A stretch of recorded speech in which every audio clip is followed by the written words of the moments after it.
well, you're here to talk about whatever you want, you know. I'd like to hear first, though, from Emily Barker, representing the Board of Medicine. Is she here?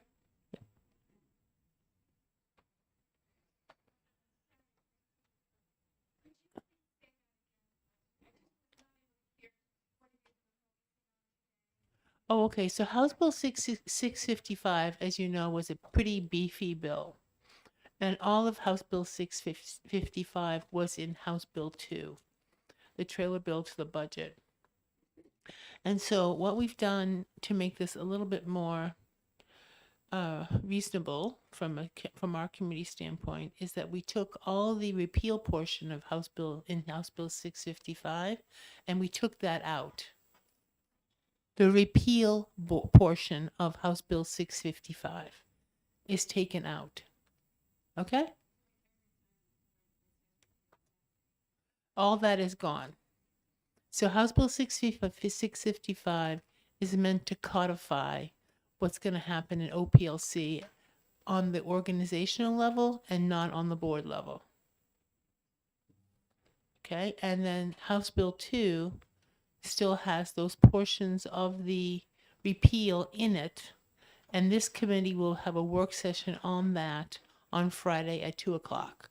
So we're essentially dividing the bill in half, the OPLC portion and the board portion. Okay? Thank you. So please, Ms. Baker, sorry.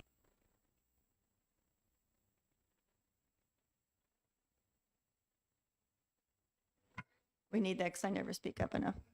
I'm Emily Baker. I'm a physician and the current president for the Board of Medicine. And I submitted a document that at your pleasure to read, and I'm happy to answer any questions. So in the, I believe in House Bill 2, because this has been removed from, this part of the bill has been removed from House Bill 655. Mhm.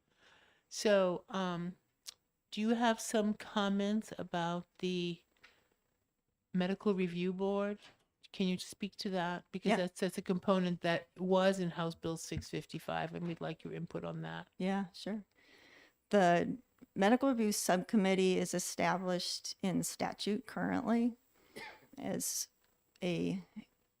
also comprised of licensees and public members, and does investigations on complaints that come in through, and right now they come in through the office of OPLC. And my understanding, at least from my read of HB2, was that the intent was for that to go away. And my second paragraph in my document lends the board's support for some version of a panel to review complaints and assist in investigations. And I describe what I think is sort of the value of a panel. And it's similar to any board where you have more than one individual who has potential for expertise to talk about an investigation and make a recommendation. And whether or not that continues in the form of where it stands in statute currently or falls under the aegis of the OPLC with details to be in rules. Sorry, okay. So on Friday, that's going to be part of the discussion at 2 o'clock. So if you could come back. Yeah. That would be appropriate. It would be an appropriate conversation to have at that Okay. time. That's great. I will. Okay, thank you. I'm happy to bring some more copies of the document. I have no idea if you're the exact same group. It will be It's the in the same room? group. Okay. And I think what I'll let the committee know when we meet to save this document for Friday. Okay? Not cut down any more trees. Yeah, exactly. Exactly. Thank you. Is there anything else that you'd like to say? Did you have any questions about the review of applicants, the first part of my? I can comment on it if you want. Oh, okay. Yes, go ahead. Good morning, representatives. Shane Goulet, attorney for the Office of Professional Licensure and Certification. I am board counsel to the Board of Medicine. I just wanted to comment on the board's position as it relates to the authority for issuing licenses. There was a portion in Dr. Baker's letter and submissions as it relates to that. It's unclear as to what that would look like in totality, but the board was concerned with the ability to review certain specific applications as it relates to ones that include past disciplinary actions in another state, criminal history. It's not specific. I know that it illustrates that it would require input and objective standards that were created by the board, so it might not be problematic, but it was certainly a concern of the board that certain applications would absolutely need to be before the board that contain that type of historic information for applicants. Okay, I'll make a note of that. Thank you. Does the subcommittee have any questions?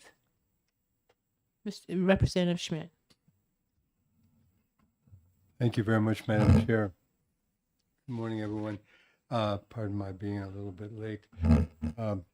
So I'm concerned with regard to the smoothness of the procedure that we're potentially embarking on here, because I've been on this committee now for 17 years. I saw the Office of Professional Licensing and Certification come in roughly 10 or 11 years ago. And it was a very new operation. There were a lot of rough edges. I don't know how many of you were here at that time. But now we're embarking on something new in terms of procedure, at least. And my question is whether the workability is going to be as good as it may be after you've taken off the rough edges, so to speak. And do you anticipate an easy transition, a smooth transition to the new procedures, or are there certain aspects that that you haven't even encountered yet or haven't thought about? So can you speak to that? Because I am concerned that especially the licensees, you're going to be working into it, and you'll have repeated instances of it because you're doing it every day or every week. Some of the people will be coming in, they won't have seen it at all, and I'm wondering whether they're going to go like, I'm used to turning right at this corner like the old milk horse. I'm way too old for this group in terms of milk horses, but I remember the milk horse used to turn right at this corner, doesn't want to turn left in the new administration. So can you speak to that, please? I just want to be clear, Representative, that I am employed by the Office of Professional Licensure and Certification, but my capacity here and my capacity within that agency is specific to the boards. I represent the boards in their capacity, and my testimony here is specific and relative to the Board of Medicine. I can say from a process and procedure standpoint, as it relates to how the Board of Medicine has interacted with the office, and I defer to Dr. Baker to correct me if I state anything inaccurately, that it relates to the expeditious or more expedient issuance of licenses. The Board of Medicine is working directly with the office to ensure that that occurs kind of hand in glove. And I think that the board has been satisfied by the efforts that the office has been making in relation to that. As evidenced by the testimony submitted by Dr. Baker in creating matrices, we do have, the Board of Medicine does have a compact which does allow for the expeditious issuance of licenses by the office currently. The Board of Medicine has also authorized the office to have a matrix, if you will, on what needs to come before the board and what does not, to expedite or to kind of make the licensing process go faster. Is that a fair and accurate assessment of the board's position? If you're, make sure I understand your question right, of whether or not we feel that we're going to be able to work on this easily with the board. I mean, we've had with the OPLC, we're already working with them and feel comfortable with their staff and made changes and are adapting that office well. And I imagine there may be issues. And it's one of those things where I don't know what I don't know. And if something comes up, I think the board has the ability to adapt with the OPLC. What I can't say is what our licensees would experience.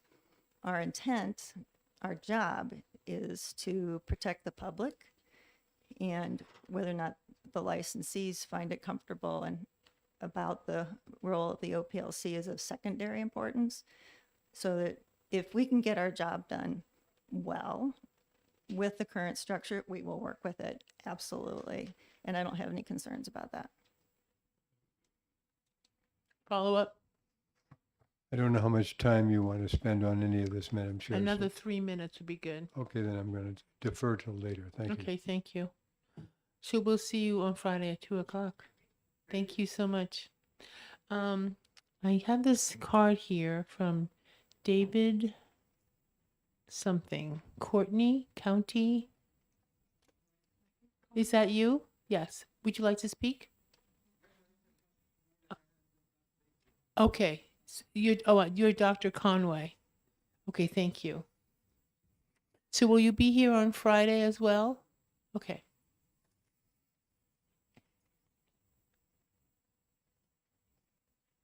And Elizabeth Eaton.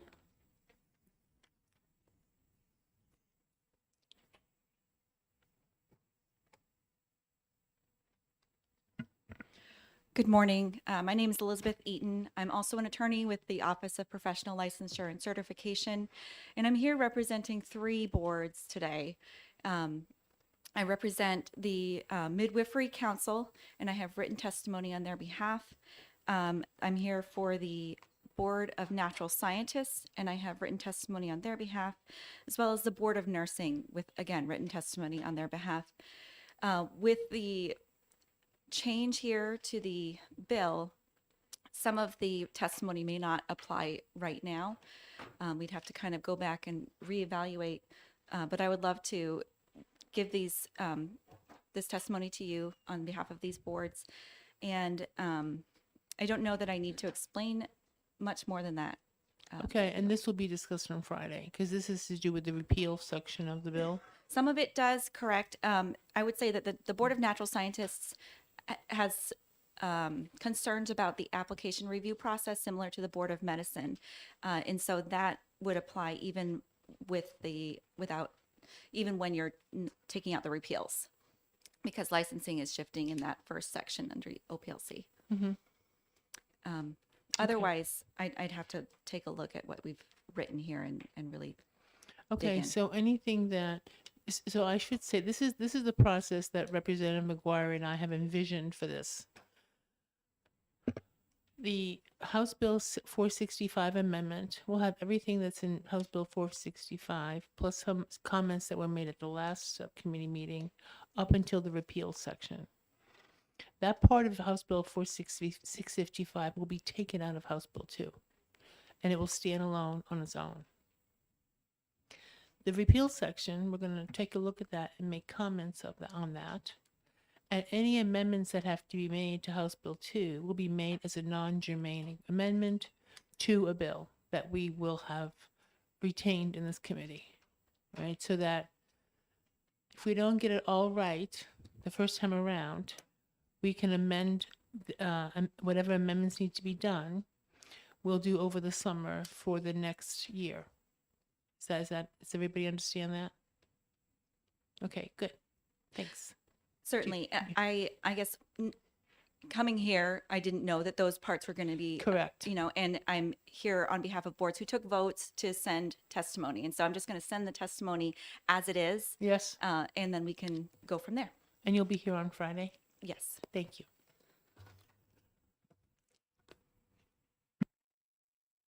Okay, and is there anyone else that would like to speak? I have a card for Dr. Warner. Is there anyone else other than Dr. Warner that would like to speak? Yes. Doug. Okay, all right. Would you like to come, Dr. Warner? We have your email. You can come before us.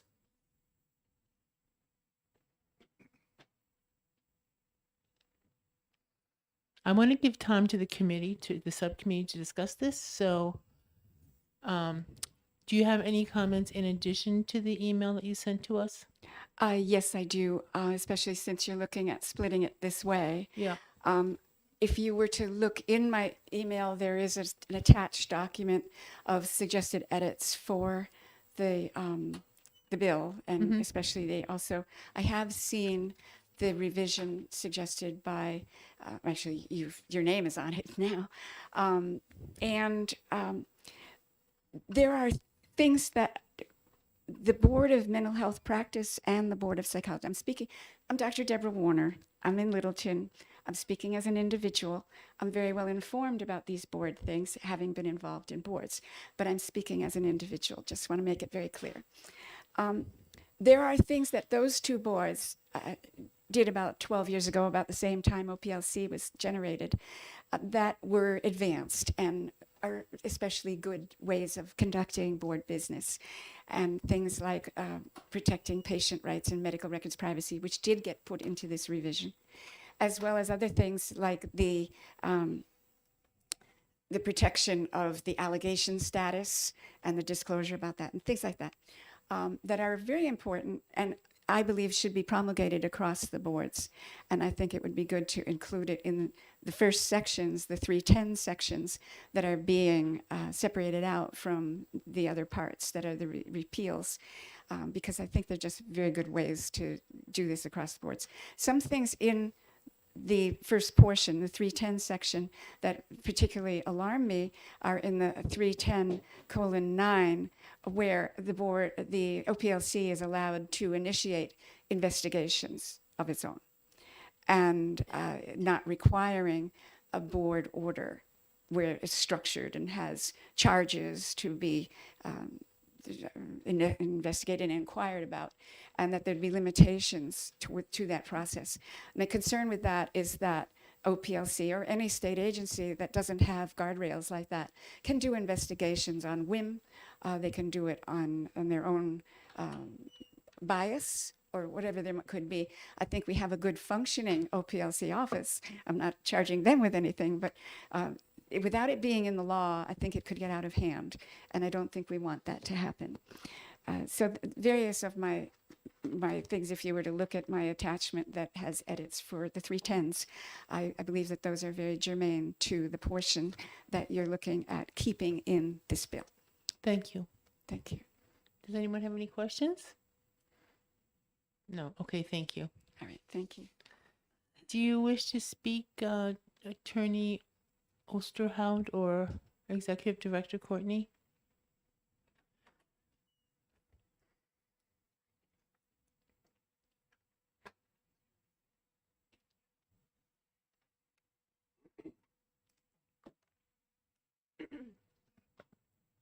You know what? I don't need pink cards. I really appreciate the convenience, but this is not this is a subcommittee hearing, so I'm not going to really save them. Perfect. Well then, thank you, Madam Chair. For the record, my name is Lindsay Courtney. I'm the Executive Director of the Office of Professional Licensure and Certification. And with me is General Counsel Douglas Osterhout. Got it correct this time. So essentially, the proposed amendment would eliminate all of the proposed repeals that are presently in 655 and just focus on the recodification of OPLC in 310.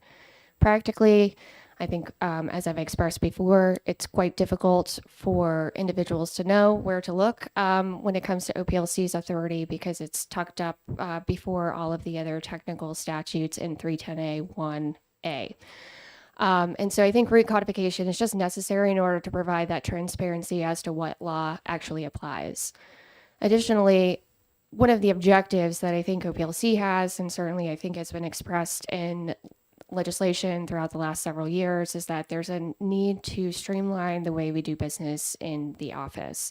And so this proposed amendment really provides a consistent regulatory framework for how the licensing boards are supposed to operate, both with respect to licensing and with respect to discipline. Now, because the repeals are not proposed here, there would still be some conflicts in the law. And I think certainly the boards that do have conflicting provisions, there would be an opportunity for them to rely on those statutes to some extent. We'd have to do that legal analysis. But I think it provides a pathway for us to start streamlining and consolidating the way we do business. And I think, frankly, it's pretty necessary, given our limited resources. Regarding Dr. Warner's specific concerns, the proposed statute does not contain specifically the statutory requirements that there be an allegation and then that's elevated to a complaint. Practically, that's the way our investigations are already handled.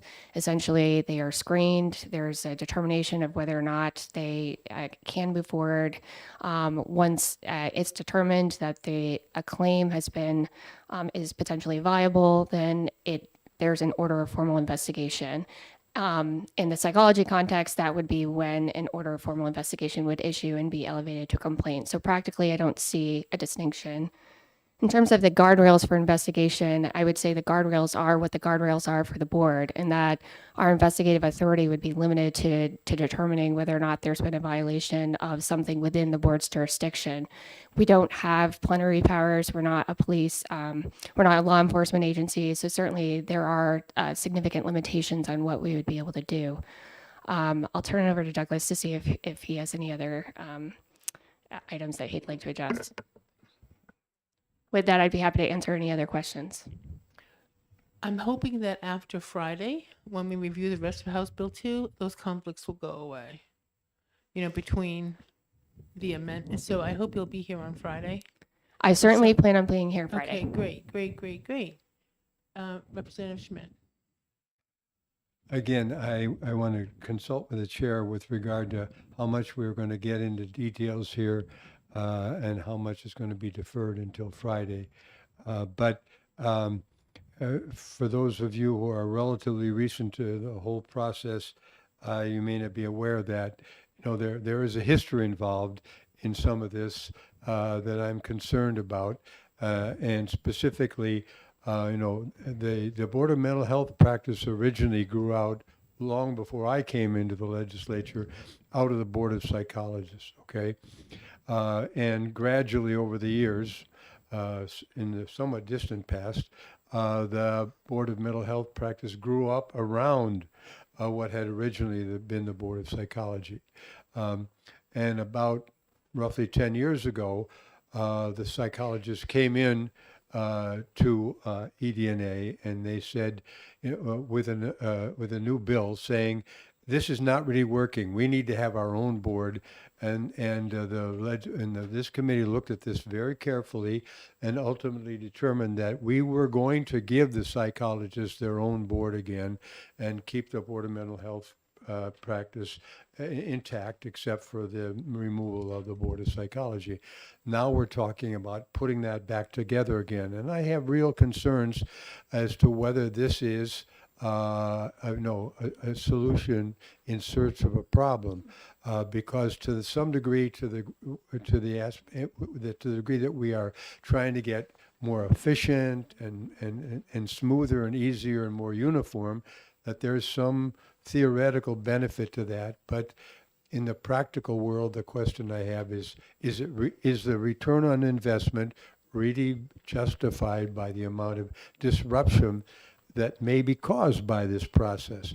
And this is something that I think we have to give some consideration to see whether we're spending $1 to get, 50 cents worth of benefit, and whether we're enhancing our procedures at the expense of the practitioners and the public.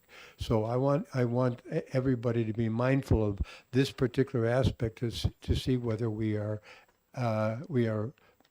getting bang for the buck. And if you can speak to any of those aspects at this time, I would be happy to hear that. If Friday is better, I'm willing to wait until then as well. Thank you, Representative. I can speak to the fact that the proposed changes that you speak of are not in this bill and not in this proposed amendment. They're in HB2, certainly, but not in this proposed amendment. This proposed amendment wouldn't impact the current structure of any of those boards. It would just provide a consistent way that we issue licenses, both licenses in the agency as well as manage investigations and disciplinary proceedings. Thank you. I think that's very helpful. I think the intent of the amendment was to do that.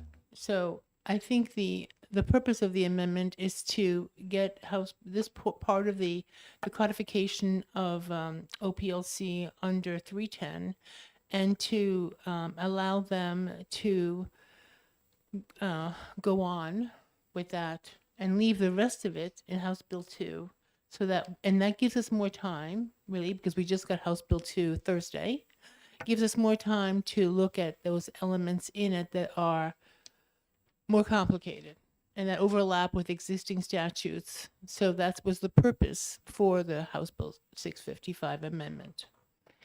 Thank you. If I may, Representative, just add one more point with respect to the licensing process that's proposed in this amended version of 655. It's consistent with what the large majority of our boards already do, and that the large majority of our boards have already delegated the authority to us to issue licenses, unless there are obviously questions regarding criminal history checks, which would still be reviewed under this proposed structure. Only a handful of boards still review applications on a very regular basis. Most boards have delegated that to us because they recognize, one, that it largely is just an administrative function to make sure that all criteria are satisfied because it's objective. And then two, there are serious workforce challenges with having to wait every 30, 60, 90 days to review and possibly issue licenses. So it's consistent with what we are doing. But there have been concerns raised by the LBA in audits, performance audits, as to whether or not boards have the authority to delegate that authority. So this would essentially clear up that question. Thank you. Is there? I think that's very helpful to have this dissociation discussed early on, that you've already thought through this to a considerable degree. I think that's very helpful for us to have confidence that we're not getting from here to Manchester by way of Los Angeles. Okay, thank you.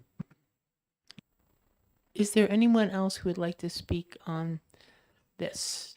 Yes, Attorney Goulet.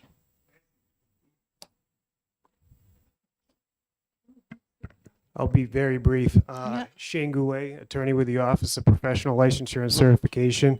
I'm here on behalf of the Dental Board, the Board of Land Surveyors, the Board of Professional Engineers, and the Board of Accountancy. The Board of Accountancy has a written testimony. May I approach with it? You may.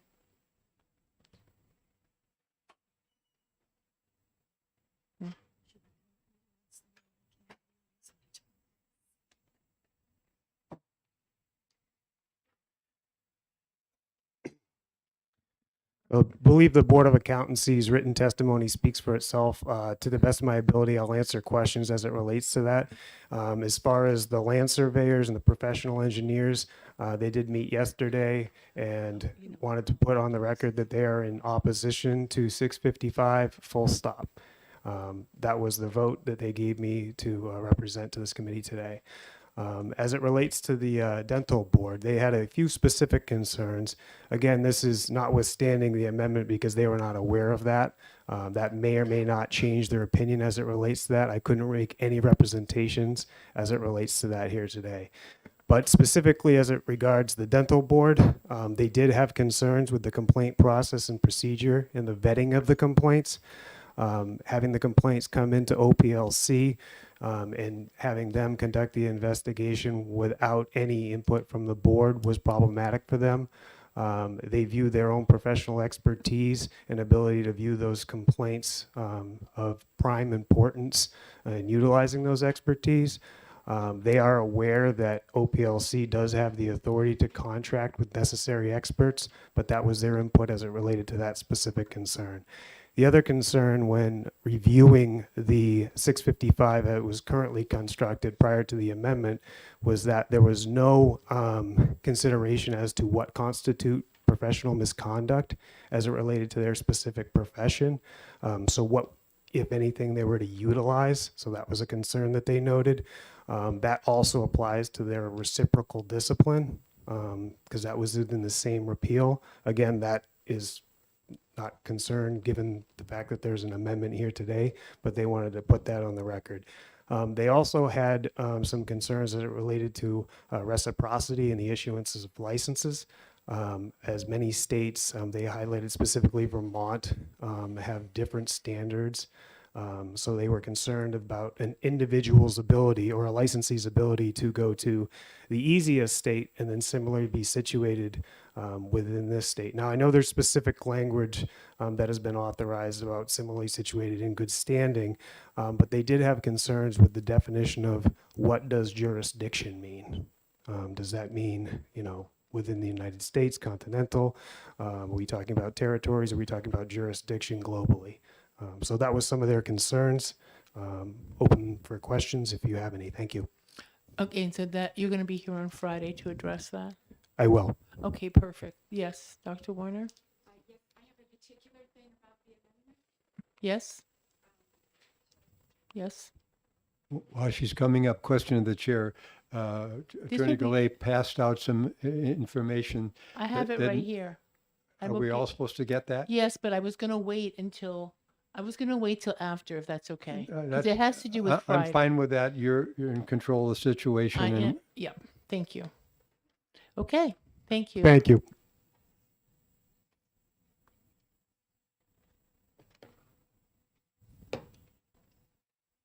Thank you very much. I've had a chance to look at the format that you have for the amendment. I'm looking at page 5, line 31, where it's talking about rulemaking authority, where the OPLC would be promulgating rules with the advice and recommendations of the representative board. I would strongly suggest that you insert the words with the active collaboration and the advice of Okay, the you're boards. on page 5. I'm sorry, page 5, the bottom of the page, line 31. All fees set forth. Yes, all fees set forth in RSA 310:5 with the advice and recommendations of the respective board. I would highly recommend inserting the words with the, after 310:5, with the active collaboration and advice and recommendations of the board. The reason for that is this is more passive, and as it is right now, the boards may get a notice about rule changes with a couple of days, 300 rules and such, with a couple of days at the same time that they're preparing for a board meeting. But if there's active collaboration, then they would have a chance to go review with an OPLC rulemaking person what the changes are and if they have any advice and recommendations for that. As it's written, it's somewhat passive, that they need to just simply be asked. Okay, we'll take that into consideration. Thank you. We'll I'm take sorry. it into consideration. Thank you very much. Okay, I'd like this time, the subcommittee, which is Representative Dolan, myself, and Representative Fitzpatrick, to talk about the amendment and whether or not we want to recommend it to the committee. I can say to you that Representative McGuire and I have been working on this together because we felt that House Bill 655, because its entirety was also in House Bill 2, we wanted to pull out the nuts and bolts of OPLC and take that out of House Bill 2 and deal with it with this amended form of House Bill 655. And then Friday, the committee will get together as a whole to discuss the remaining part of House Bill 655 that's still in House Bill 2. I'm trying to make this as easily understood as possible. Do you have any questions? No, thank you for your work on it, and it seems like a reasonable approach. Representative Dolan? Yeah, I've had requests from some folks who testified today that this is something that we ought to retain. at the committee. I don't want to retain it. We're not going to retain it. Sorry. At least I'm not going to recommend that we retain it. If you want to make that motion, I will vote against that Well, I mean, do we motion. want to talk about that? Why we don't want to retain or do want to retain? Because it's in, if we retain this, it will stay in House Bill 2. So we're going to look at it one way or the other, right? So by splitting it out, we can pull it apart and do. Right. This is the part that's difficult, and the part that we've heard from a lot of people has to do with the repeals of the boards and their authorities. And that part has all been left in House Bill 2. And we will deal with that starting Friday. Well, we're dealing with it as we go along, but we'll have a full committee, we'll have a full work committee meeting on Friday about all those elements of it. So the path is to amend it and then pass the amendment. Exactly. The path is to approve this amendment. Yeah.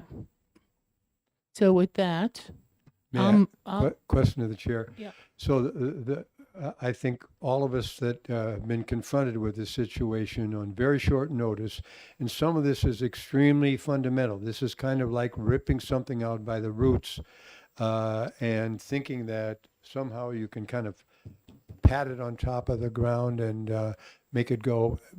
That's troubling, but also this involves a lot of stakeholders and the well-being and the benefit of the people of New Hampshire, and to the degree that they are not completely heard at this time. are There's you a talking possibility about, are you talking about the bill or the amendment? I'm talking about the whole situation because first of all, we had 655 came in and it was very voluminous. And then suddenly we were confronted by the fact that the governor had put all of this repeal in the trailer bill. And that we all know that has to pass. So the contents of the trailer bill are extremely troubling to me if we don't get the public's input for the benefit Okay, of but the Peter, citizens. excuse me, Representative Schmidt, we are talking about the amendment that we have here. We're not talking about House Bill 2. We're going to talk about, you can talk about House Bill 2, but not right now. I don't want to talk about House Bill 2. What I want to talk about is the fact that we have some of the important members of the public here right now. And the question is, are we in any way short-circuiting this process because it's so rushed and we have so little time to do this? That to the degree that the public has concerns that we will never hear because the process is so truncated. What concerns in House Bill, on this amendment, what concerns do you have? This is codifying what they're doing now. That it sounds good. I just want to make sure that we don't skip stuff where the public will not be able to participate and will not know, and that we won't have time to really fully. This is the second subcommittee meeting, and we had a hearing. Did we not? We did have a hearing. You're not talking about the work session. You're talking about the original hearing. We had a hearing. We had a Couple of months subcommittee ago. meeting that you didn't attend in February. We had a work session on this, and now we have another subcommittee hearing. I'm only making sure that my voice is heard with Okay. regard to having a thorough process where we and the public can really see what's going on and have time to adjust this. And I think the fact that you and the chair have brought forward an amendment that seems to resolve some of the initial concerns we have, I'm very glad to hear about that. But the concern I have is that the public, who are the practitioners in many cases, and their boards, that they have an opportunity to also be a full partner in this redo of some very important statutes.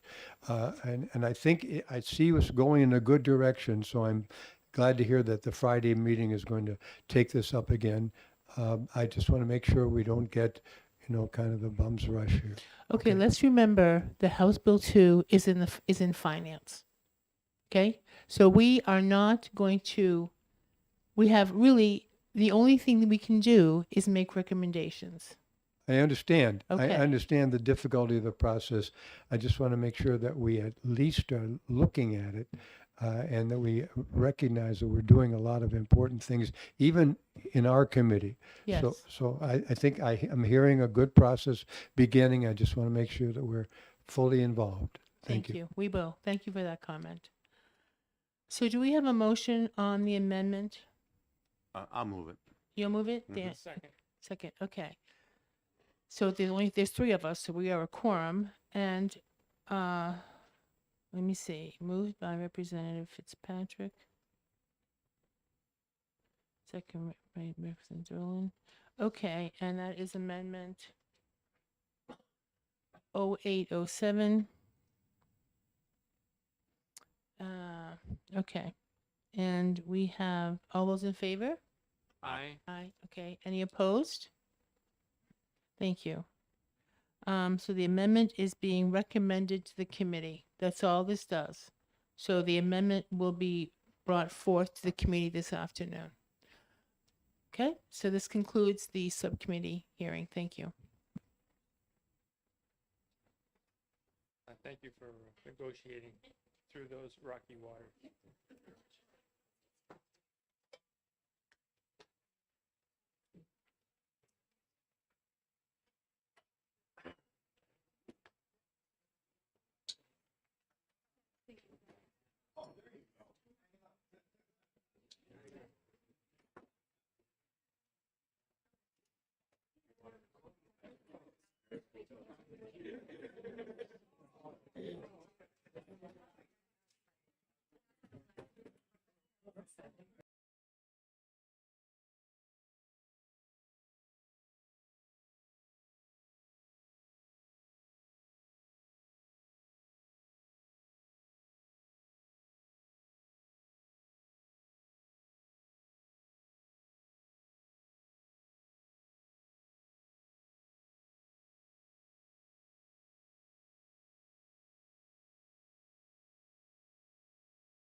Good morning, welcome to EDNA. I'm opening the public hearing on, good heavens, House Bill 84, and I call the sponsor Representative Aaron.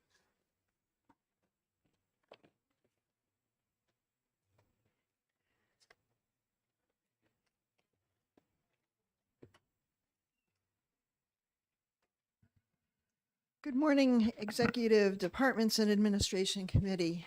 Thank you so much for hearing my bill this morning. I'm here today to introduce HB 84.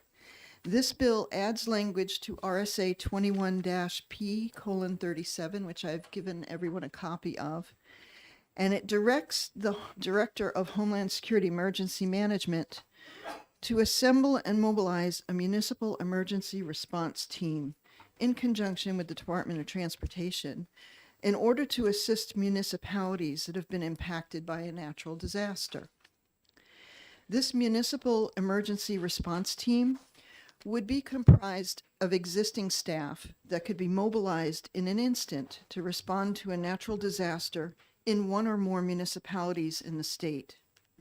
It's much like when a business has employees located on each floor of their company to be floor wardens or fire wardens that could jump into action if an emergency occurs at work.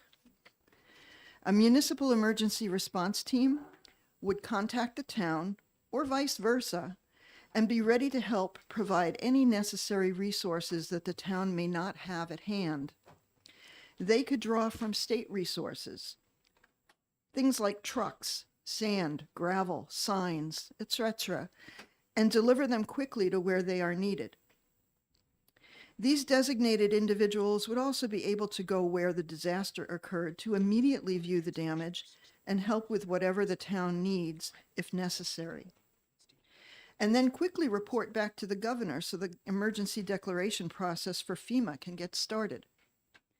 This idea came to me after what happened in the July 2021 floods in Ackworth, one of the towns that I represent, and the surrounding towns. My town was struggling with trying to locate items like sandbags, signage, gravel, road barriers, trucks, emergency equipment, and all other resources to deal with the aftermath of this natural disaster to make roadways passable and safe, especially for emergency vehicles. It took us days, even weeks, to locate resources that we needed. We spent precious time trying to figure out where to get assistance and who might be able to help us acquire the temporary resources that we needed. And although we were in touch with then Director Jennifer Harper of Homeland Security Emergency Management, the response time and help from that office was painfully slow. Now, I do know that there is a municipal mutual aid society, but a town must be a dues-paying member, and they do not always have the emergency equipment and resources that you might be seeking. In fact, they were pretty much of no use to our town after the floods hit. We called them, and they didn't have the items we were seeking, specifically road barriers and signs. Surrounding towns had similar problems we were having in dealing with their flooding, and their resources were being used for their own emergencies, so they couldn't lend them out to us. We did, after a while, get some great help from DOT Director of Operations, David Rodrigue, but that was after much searching for contact information. The DOT was very helpful to us in the end, but we had wished we had gotten them on board to our needs much sooner. They were also very helpful in assisting with notifications for road closures. Yes, every town should have a checklist of what to do in an emergency, as well as numbers for who to call. Ackworth, as well as other towns, has an emergency plan, and we found difficulty when actually implementing it because these lists can get out of date quickly, people change jobs, phone numbers change, and some situations you just cannot plan for. It would have been better to have state resources to help immediately and at the ready when we needed it. And when things are in such a tumult, where whole roads have washed away and infrastructure is totally destroyed, smaller towns with part-time help and small road maintenance crews could really use some immediate help from the state. And that is what this change to statute seeks to fix. So I hope that you will consider this a worthwhile addition to the state statute that could truly be helpful when the disaster strikes, especially to our smaller rural towns. And with that, I'd be happy to take any questions or go over the language of the bill, which actually adds a new paragraph to the statute, which I handed out to you this morning. Thank you. Okay. Thank you. Are there any questions from the committee? Representative Blackus? Thank you. Just wondering, so for 21P37 to go into effect, does that require that the governor has declared a state of emergency, or does this take effect in other circumstances? No, what this does is that it would say that the Department of Homeland Emergency, Homeland Security and Emergency Management work in cooperation with other departments, such as the Department of Transportation, to name some individuals who would be on an emergency response team, and that if a natural disaster strikes, a flooding or a tornado, fire, explosion, whatever, that team could be put into action right away to either contact the town or have the town contact them, so that there would be resources made available immediately to the municipality. Representative Baroda? And then Aber. Thank you. So I'm having a hard time understanding the necessity for this bill as it relates to what's currently being done, because I would think that if a town were to need assistance from other departments under a natural disaster, it's not like something, I mean, a natural disaster is a big deal. People know that those exist, and that's the purpose of Homeland Security and the departments that you refer to. I just don't know why this is needed. Can you explain that, please? Well, I mean, just judging from what happened in my own town, there was really no coordinated effort put in place on the onset of this natural disaster. And we were really scrambling for days and even, like I said, into weeks to get the resources that we needed that we didn't have on hand for our town to be able to deal with such devastation in roads being washed away completely and damaged to a point of disappearing. So my point is that this would have a team assembled already that you would be able to draw upon and would be there to help a town instead of, having to scramble around for days and weeks to get the help that we needed. The next speaker is from DOT and may be able to explain the differences, because I think that is an important issue. Other questions specifically for Representative Aaron? Representative O'Brien? Thank you, Madam Chair. Thank you, Representative, for taking my question. Can you tell us about your town and in context of an emergency disasters? They're all one. Sure. It doesn't really matter. Thank you. I mean, a blizzard can be a complication, okay? Yep. When it does occur. But does your town require people to go to additional schoolings for the incident command system and do the different type of networking and, to learn some of these things? Or do you rely heavily on the state to send you in the right direction? Thank you for your question. First of all, my town of Ackworth is a town of 850 people. We have a road crew of 3. We have 55 miles of road that we maintain with that road crew of 3. We don't rely on the state if we don't have to, certainly. But in this particular instance, when we had this absolutely devastating flooding in July 2021, where entire roads were gone overnight, we did not have the resources or manpower to deal with that on our own. And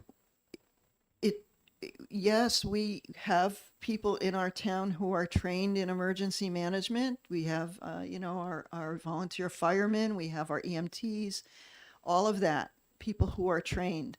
But when you don't have the resources of road signage to keep people from driving off the side of the road, and you don't have, the gravel or the sandbags and that kind of thing available to you as a small town, the only place to turn to would either be through a mutual aid society, which we do have access to, but they were busy with their own issues of flooding, or the state.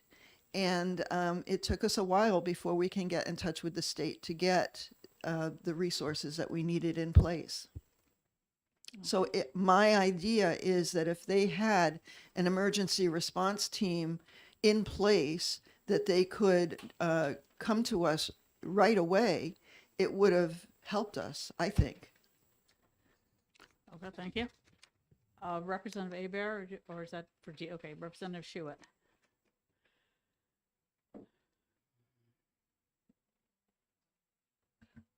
Thank you, Madam Chair.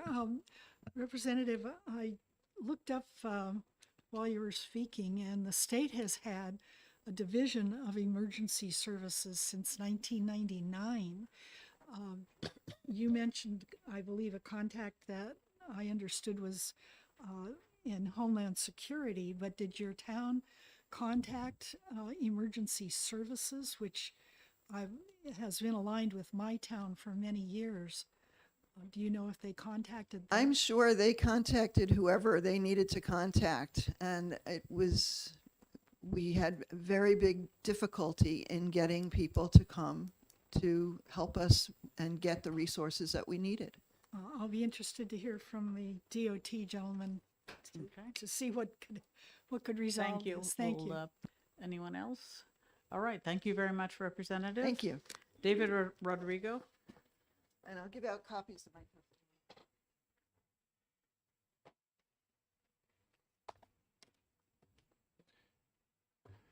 Good morning, Madam Chair and members of the committee. For the record, my name is David Rodrigue. I am the Assistant Commissioner for New Hampshire Department of Transportation.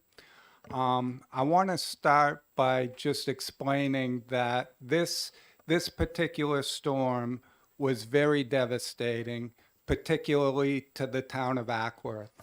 I've been responding to these events for more than 15 years, and I have never seen an individual community suffer so much damage. And it probably goes back to the Olmsted floods since we've seen a community that suffered so much damage. And I apologize to the representative that it took longer than it should have for her to feel that the town had the attention of the state of New Hampshire. I want to start by just walking through when events like this occur. They often come on very, very quickly, and in a matter of 4 to 6 hours, sometimes a little more, sometimes a little less. Parts of our state can be devastated. Roads are washed out, bridges are washed out. Emergency services are struggling to find out how they can get to people's homes to help them, to make sure people are safe.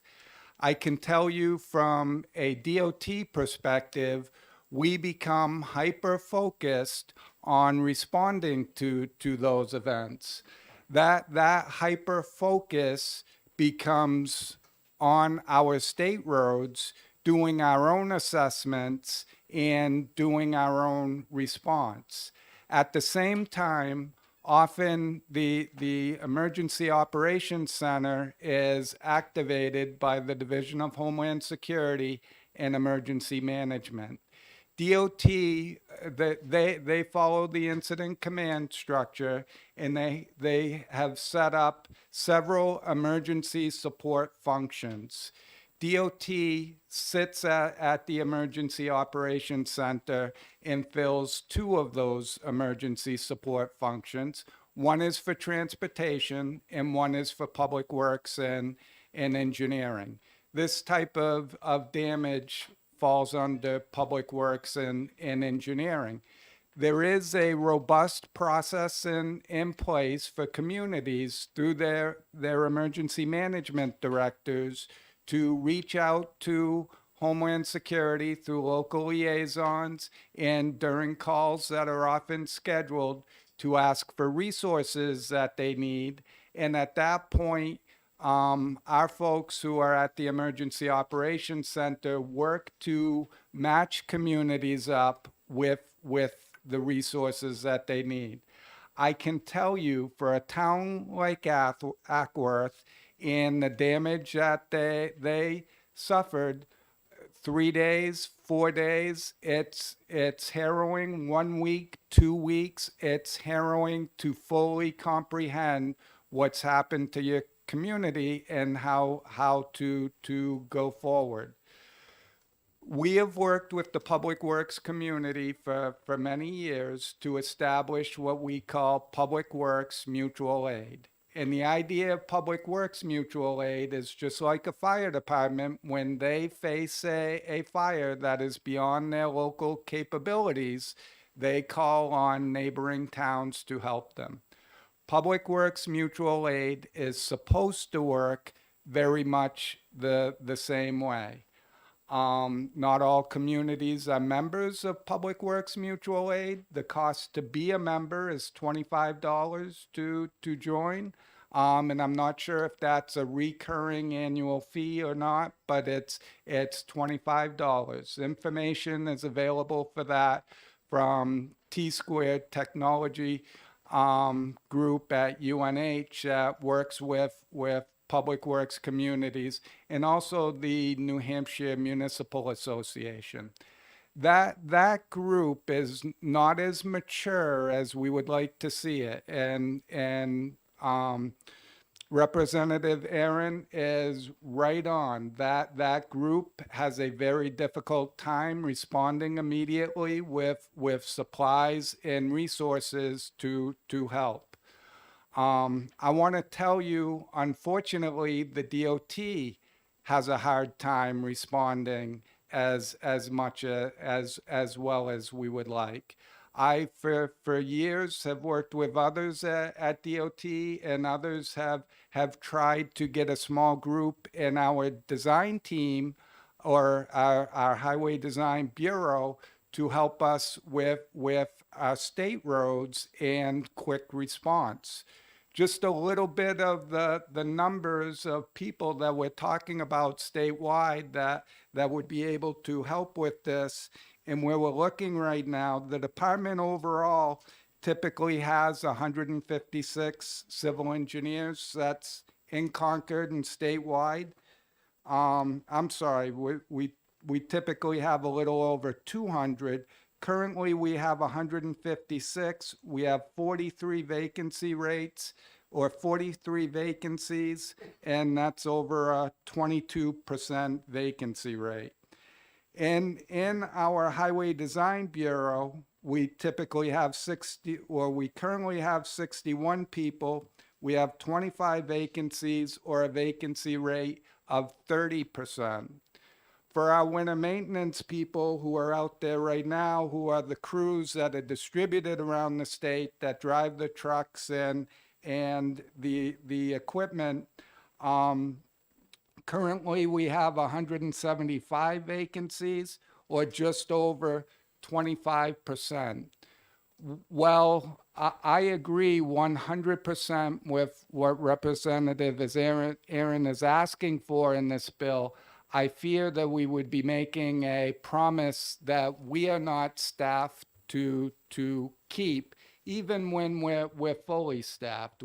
Those people become fully engaged in our own roads. 123A flows through Ackworth and just south of Ackworth and Alstead. From this very same storm, that road is currently alternating one-way traffic, awaiting a project to be designed and hopefully funded by FEMA, to restore that to two-way traffic. The truth of the matter is that it does take us time to respond, and we do so to the best of our ability. I do think that there are current laws that allow some of what Representative Aaron is asking for to happen, to happen. I also want to point out that as we respond to emergencies in these very same areas, we rely very heavily on contractors, and we rely very heavily on local businesses, local gravel pits for sand and so forth and those things.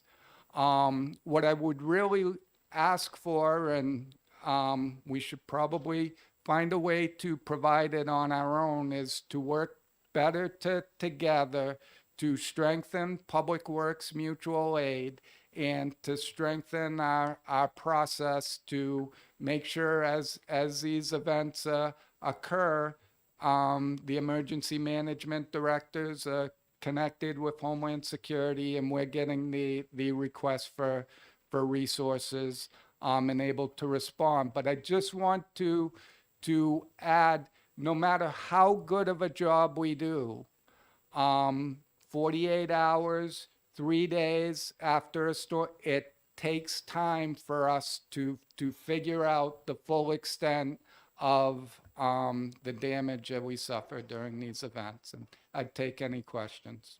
All right. Thank you very much. I just want to confirm that you're saying you think you have the basic structure to respond to an emergency, although probably not as fast as some people might like, but you're currently understaffed, and when an emergency hits, you're stretched in that area. I think the structure through Homeland Security and emergency management is excellent. I think the Emergency Operations Center works very well.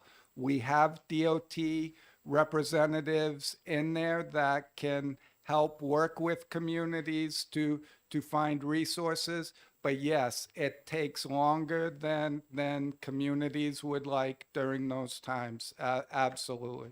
Okay, Representative Schuett, and then Schmidt, and Abear, and O'Brien. Thank you, Madam Chair.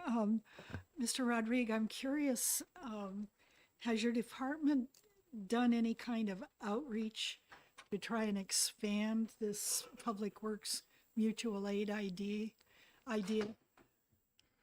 We have. There is a Public Works Association that the department is a part of. There's also the board of directors for that association that the department is a part of. We work very closely with Court Bloomquist from the city of Keene, who kind of leads that group. But the truth is, at the end of the day, we're Public Works and Highways. Communities communities fund us oftentimes, not in Aquifer's case, but communities oftentimes resource us just at a little lower than other priorities in their communities. And while from a fire perspective, we think nothing about jumping in to respond, when these types of events happen, if a road agent wants to respond, they need the support of their local officials. The questions of, are we really going to get reimbursed if we send people over there, come into play. The questions of, are we really going to get our pipe back if we send that over, come into play. There should be no questions of that. And we need to do a better job working with the Public Works Association to help strengthen that part of our response so it's just as clean as it is in a fire or police emergency. Thank you. Representative Schmidt? Thank you, Madam Chair. So this is also obvious that it's kind of like, if it's icy outside, don't go outside because you might fall. If you fall, you got a problem. But the question is, for us is, what does this bill do that is not already common sense? The governor has extraordinary authority, as you know, in emergencies, to do whatever is necessary. The question is, how quickly can he or she respond with the apparatus that we have, which is what you've been talking about. What does this bill do that is not just words on paper, that will not be implemented any better than what we currently have? This bill may put requirements on the DOT that we can't physically meet, and may set an expectation that we have resources that we don't necessarily have. That being said, the fact that we're talking about this bill is a clear indication to me, as has been suggested, that we can work better with the communities to be more prepared. So part of what's listed in this bill is signs and traffic control devices. We become stressed in these times without having signs and traffic control devices. We go pretty far to get those. We will provide them to a community if we have them and as the requests come through the EOC. But maybe there are some things we could do if we had some funding to put together some trailers with some devices that could be available to go to communities when they need them. So there is some more proactive work we could do if we had the funding to do that. I understand the reality is it's kind of like, you know, if you've got triplets, then mom and dad are going to have to triage, right? If all three of them need something simultaneously, you don't have enough hands, you're always going to need one more shovel, one more fire truck, one more, if you have a real emergency. So what does this bill do that you can't already do if you just had more people? Because you're never going to have enough people for every imaginable emergency. What does this bill do that we can't already do?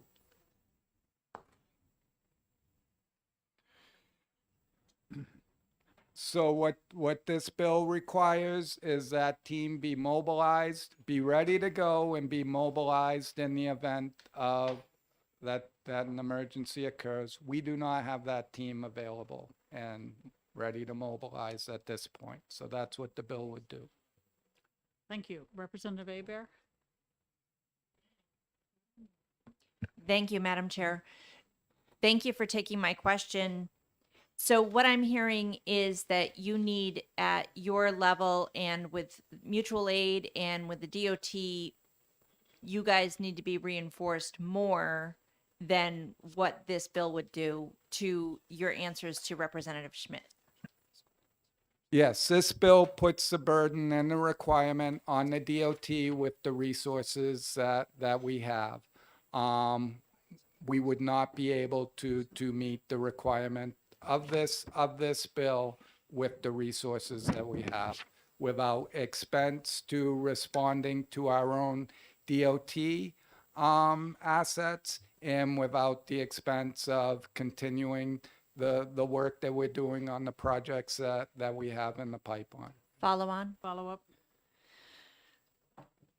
So has your department reported to the state that you guys just need more expanded support? Or I've talked to your team several times, and I know that you need 4 guys to close an exit. So if we have a fuel truck run down a hill, spill fuel into the river, I assume that you guys have access to the pads needed to throw into the river to absorb the fuel and to triage there. But what you're saying is you need more. So I just don't, to Representative Schmidt's points, I don't see how this bill fixes what the real root cause problem is unless you can shed some light. Thank you. Right. You are correct. This bill does not fix that root problem. Just to follow through with your emergency scenario, if that happens, that's the fire department that responds to that type of incident with a fuel spill and would arrest that. We may respond to help with traffic control and we may respond to take care of anything within our own infrastructure or make sure that as part of the cleanup, things are taken care of within our own infrastructure. But our responsibility doesn't extend beyond. We limit our responsibility to our roadway network and right-of-way. Okay, Representative O'Brien was next, if you still have a question. Thank you, Madam Chair. I might have a couple, but I'll keep them focused. Please, thank you. Okay. In the situation that Representative Aaron has brought up, and I understand there's a difference between Rainbow City and the actual disaster. It may take years to get the road finally repaired. But I think what Representative Aaron is really talking about, where was the state representative? Like, in other words, now, just to give you the usual caveats, I was a deputy chief in Nashua.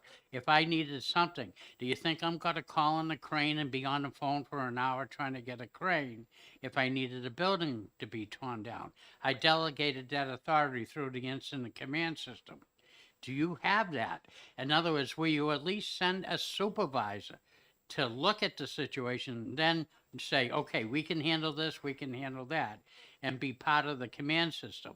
And furthermore, this committee voted to make Public Works first responders. So therefore, I think you have that, ability to fall within the incident command system. So yes, so that's a good question, right? So we do that. As I explained, we've filled the desk at the Emergency Operations Center, and we take the requests for resources as they come in.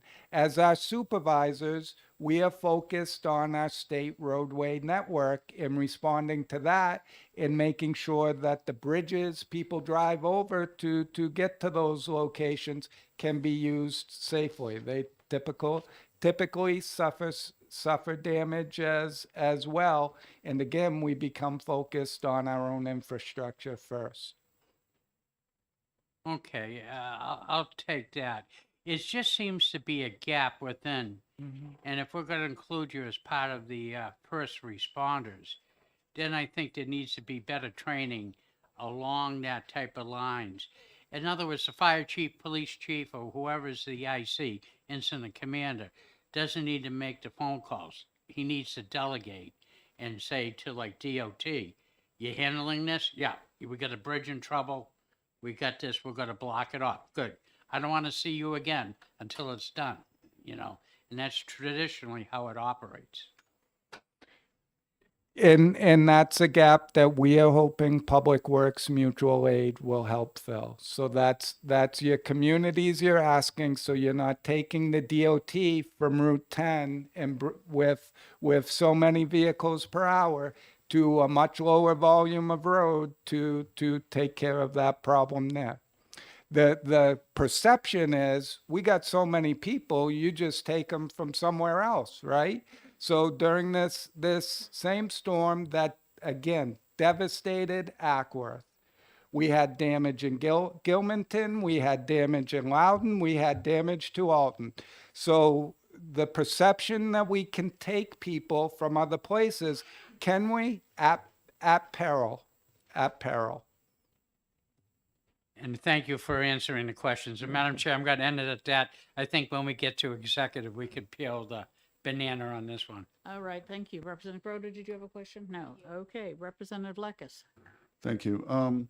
So my question is, if you had more resources, or maybe some resources dedicated to responding to this sort of emergency, as you described, maybe trailers full of stuff or whatever, is there, would you respond better and in the way this bill wants? Do you have the authority to do it, and would you actually do it? Is it completely a resource issue, or is there, would this bill help if you had more resources? Our belief, my belief, is that the emergency management system that we have in the state works and works well. That Homeland Security with the Emergency Operations Center and bringing us all together works and works well. My position is it is the Public Works mutual aid that we should be strengthening and that all communities should be supporting to help fill this gap. Thank you. Okay, thank you. Representative Gould, do you have a question? Thank you, Madam Chair. Thank you for taking my question. My assistant manager lived in Ackworth and it was horrible. So thank you for the bill. My question to you is, do you see more and more natural disasters happening, impacting our roads as time goes by? Are you seeing more or less? We see more. So there's no doubt that we have more intense storms more frequently than we have historically. We also have more developed property and more infrastructure and more people pushed out into areas that they haven't been in the past that they need access to. Follow up, Madam Chair? Follow up. So what I'm hearing, and maybe I didn't hear you correctly, is that there's really not a system right now to prioritize requests that come in. Oh, there is. Excuse me, I'm sorry. I I didn't may have mean to cut you off. misunderstood. There is a very robust system. So again, the Emergency Operations Center activates. They have a system, WebEOC, that gets populated. We respond to that location. Requests come in from communities, and there is a targeted response to make sure that those requests are satisfied as soon as possible.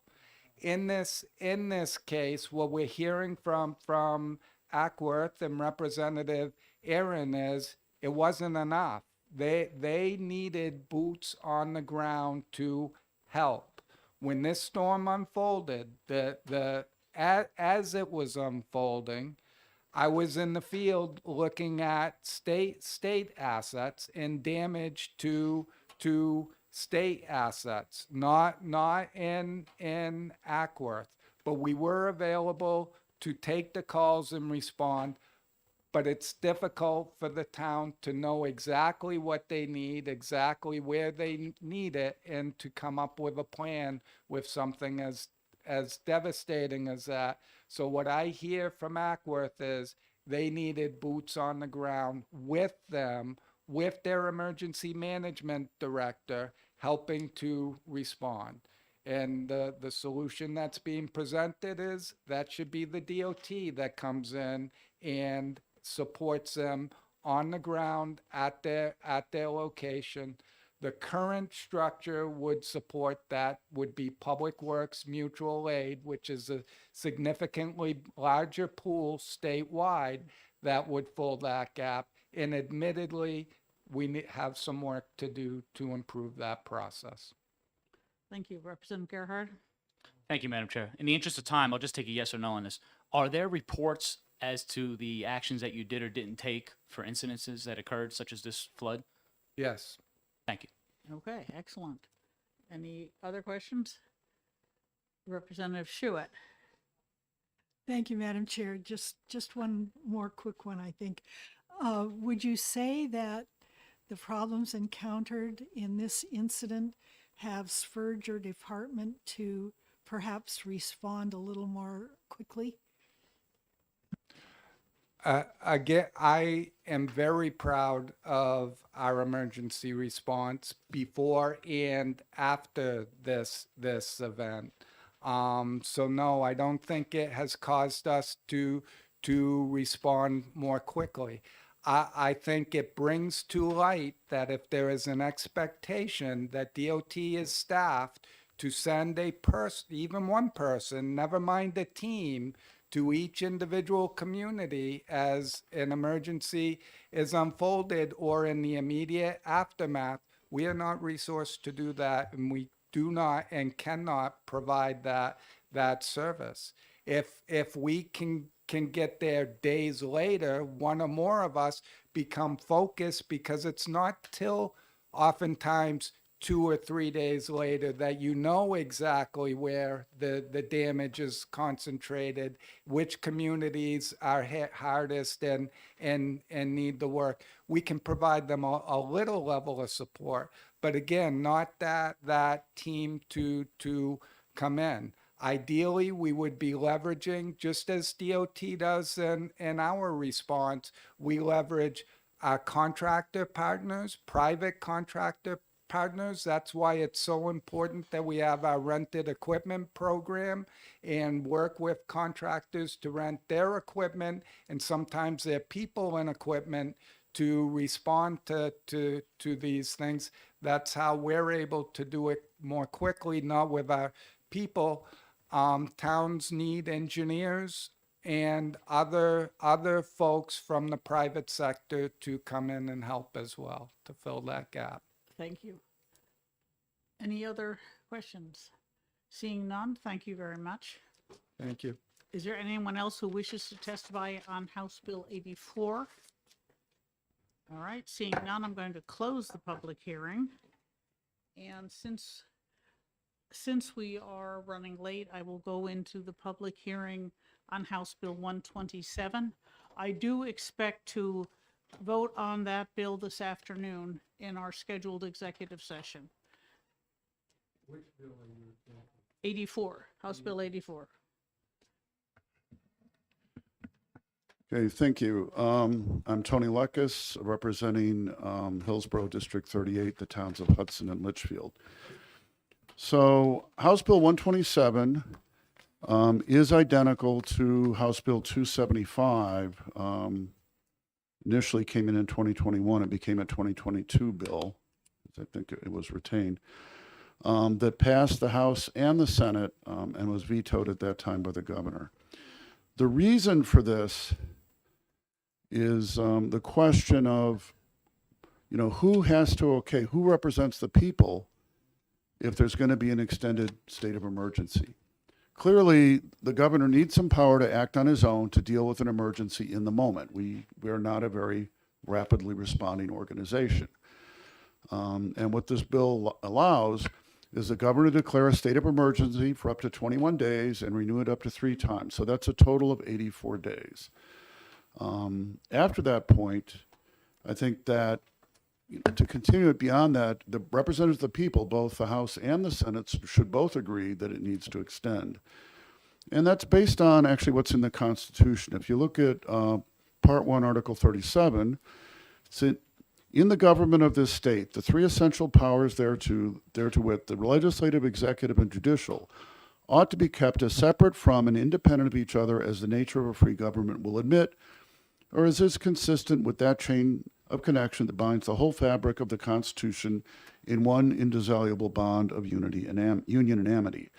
And so that recognizes there can be some situations where that won't be followed, but it should be kept separate to the extent it is at all possible. And what happens during a state of emergency is certainly the legislative branch has dropped out of the picture, and that duty basically goes to the executive, and at least some of the judicial branch as well. And it is true that there are situations where for at least a period of time that's necessary, but as soon as possible, that should end. And so even in the recent emergency we had related to the COVID pandemic, the legislature met in less than 84 days, and almost every emergency we've ever had has been shorter than that. And trying to think of emergencies which might extend beyond that, even if something disastrous happened with, let's say, the Seabrook nuclear power plant, given what's happened elsewhere, the legislature should be able to meet on the western part of the state, partly given weather patterns. Even in Fukushima, which was, much worse than anything Seabrook could do, partly because, more reactors and everything, it was safe to be within the distance we have in the state from Seabrook, in less than that amount of time. So the main difference between the current statute 445 and this is that currently, the legislature has the right to choose to meet and to vote to end the state of emergency. And that would require a majority of both the House and the Senate, and also overcoming the inertia of choosing to meet. It's a normal human and organizational thing that if you don't have to do something difficult and you don't have to take responsibility for something, there's a tremendous temptation not to do so and to leave it off on someone else. In this case, it would be the legislature, I would say, being derelict in their responsibility and leaving it to the governor. And it's just natural that that's a tendency for people to do. What this would do is, after a maximum of 84 days, if the legislature felt that the emergency should extend, it would have to meet and have to have a majority vote to extend in effect, to declare the emergency again. And I believe that, that's constitutional, it's reasonable and practical. Even in a very bad emergency, that should be possible. The other issue is that through a process that I don't fully understand, and we had House Bill 417, and committee of conference was deadlocked. Some other people here were on that. And during that, there was a call down to OLS to get an amendment drafted, and what they came up with was something that nobody on the committee of conference wanted. However, somehow that's what ended up being included in HB2 in 2021. And I'm not going to go into details, but there are some problems potentially with that. It says that the governor shall, after 90 days, the governor shall call pursuant to Part 2, Article 50 of the New Hampshire Constitution and address a joint session of the general court, and shall provide a written copy of the address to all members of both chambers within 5 days. Anyway, it goes on. And so it's, there again, it would take both the House and the Senate to end the state of emergency. But what's currently in statute requires that that there be a joint session called within 90 days. So adopting 275, this bill would not, 127, too many versions, would not add some new requirement that the legislature meet to extend the state of emergency.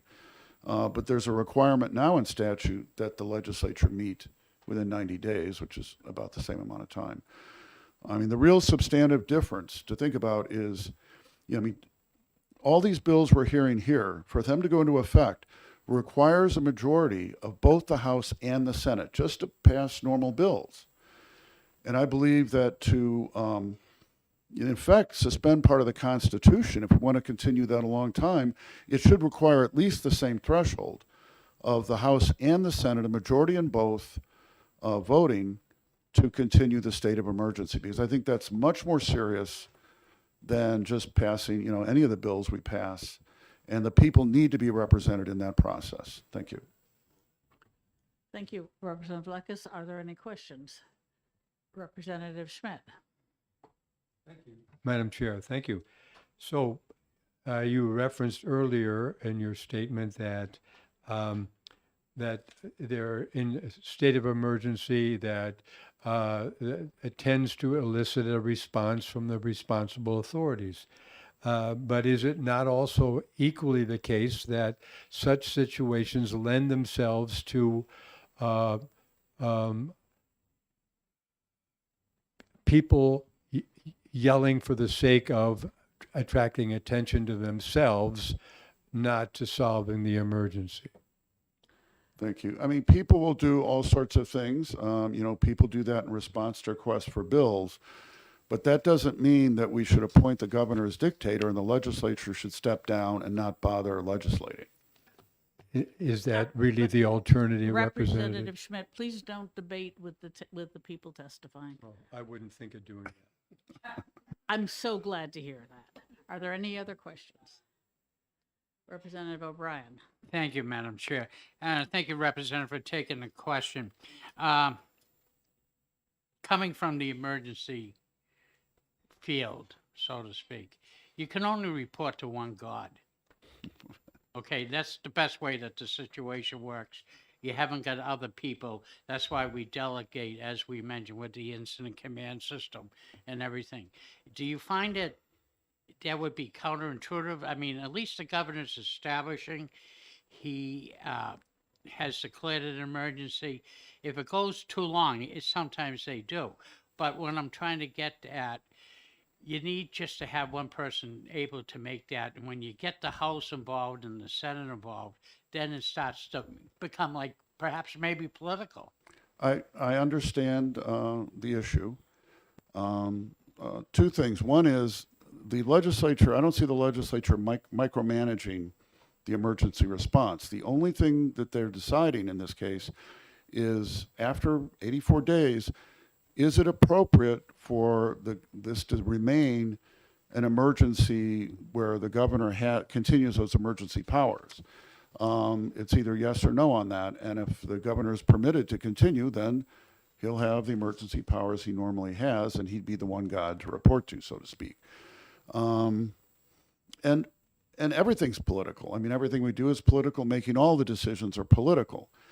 And a decision on whether the governor can maintain extraordinary powers that were, put in effect, some parts of the Constitution abeyance, yes, that's a political question. But it's a question where the people of the state deserve to have their representatives involved in making that decision. And I think it's critical that both the House and the Senate have to agree to it. I mean, the House is the body closest to the people, most representative of the people, and they should have to agree as well as the Senate if an extraordinary thing such as state of emergency is going to go on for that long. And it is allowed to go on for a long time. So if there are early on, confusion and concerns and political hoo-ha or whatever, there's time for that to work its course. So it's not going to block the immediate response. Okay. Other questions? Representative Gerhardt? Thank you, Madam Chair. What exactly is the most egregious thing that a governor could do during a state of emergency? And that's speculation. I'm not going to get into. You Thank can you. imagine whatever you like. That's not really a question, an appropriate question to ask, Representative Gerhardt. I'd like to mention that we have from our researcher a list of states of list of states of emergencies, what they happened, and the history of emergency management legislation, at least the most recent ones. And Representative Gould, you have a question. I do. Thank you, Madam Chair, and thank you, Representative. Did you say that what you're asking for on 127 is already in law, but it's 90 days instead of 84 days? Am I Not quite. What's already in law is that the governor is required to call let me find it here. Joint session. Was required to call a joint session of the legislature every 90 days, after the first 90 days. And if the legislature agrees to continue, goes beyond that. And that's similar to the 84 days in this bill. The main difference is in the current statute, to end the state of emergency, it would take both the House and the Senate, a majority of them voting to end it. That if this bill were to become law, it would require a majority of the House and the Senate to continue it. Yes. And I'd like to mention that within 90 days after the declaration of the COVID emergency, the House met and voted on ending the state of emergency, and that motion failed. Right. If I can respond, that's true. And, I'm not saying that all states of emergency should end after 84 days. I'm saying after that period of time, the representatives of the people have a duty to make a decision on whether or not it should continue. Okay, thank you. Other Representative True. Thank you, Madam Chair, and thank you for taking my question because I'm trying to read this and listen to you, and I'm not doing well. So, after 84 days, the legislature meets and decides that it will continue. Does that continue for another 84 days? Is that? Actually, what in effect happens is, the legislature could meet any time during those 84 days to end it if they both bodies decided to end it. But at 84 days, the governor can't continue it. What really happens is that the legislature meets and declares a state of emergency. The bill gives the legislature the ability to declare one for up to 90 days, and that's rather than the 21 for the governor because it's more overhead for the legislature to meet. And then you know, if after 84 days plus 90 days, the legislature thinks it needs to continue, they'd have to meet again and extend it. And there's no limit to how long the legislature could choose to extend the state of emergency. Okay. Other questions? All right, thank you very much, Representative Delekas. Thank you. Representative Mannion?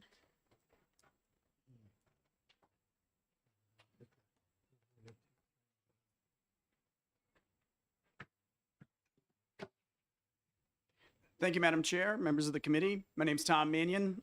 I'm representing Hillsborough 1 Pelham. I'm here to speak in support of HB 127. Despite a predecessor bill being vetoed last term, the governor, in his 2023 inauguration speech, had this to say. In New Hampshire, we distill decision-making down to the lowest possible level of power, empowering individuals to make their voices heard at the local level where their voice is the greatest. Sounds clear-cut that decision-making should be in the hands of the people. As one of the largest representative bodies in the world, the voices from the local level are amplified through their representation better here than any other state. If our districts require that a state of emergency continue, then this body would be most knowledgeable about the individual circumstances and can vote accordingly to extend it. At the federal level, since the passing of the National Emergency Acts in 1976, the Office of the President has declared 79 national emergencies, and 42 are still in effect to this day. The structure for ending these emergencies is the same as New Hampshire, requiring the legislative branch to vote to end them. And since the gridlock is not uncommon at any level of government, they persist. It's troubling to think a governor that may run for president is comfortable with retaining such power in his current position, and what that could mean for the country should they win a presidential run. The default state for any citizen should always be freedom from government interference in their lives, emergency or otherwise. And this body should have to convene and act on behalf of the desires of our constituents to disrupt that freedom only if absolutely necessary. It should not be a battle to return liberty to granite staters, and this bill corrects that. I will ask the committee to OTP HB 127, and I'm willing to take any questions. Thank you. Are there any questions? All right, seeing none, thank you Thank you. very much. Is there anyone else who wishes to testify on House Bill 127? All right, seeing none, I will close. Representative O'Leary, are you speaking on House Bill 127? Not then I will close the public hearing on House Bill 127.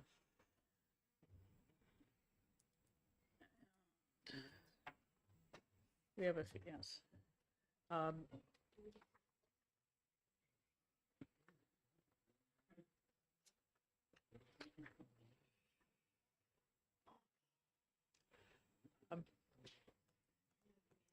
What? We've got 15 minutes, so yes. What? I understand.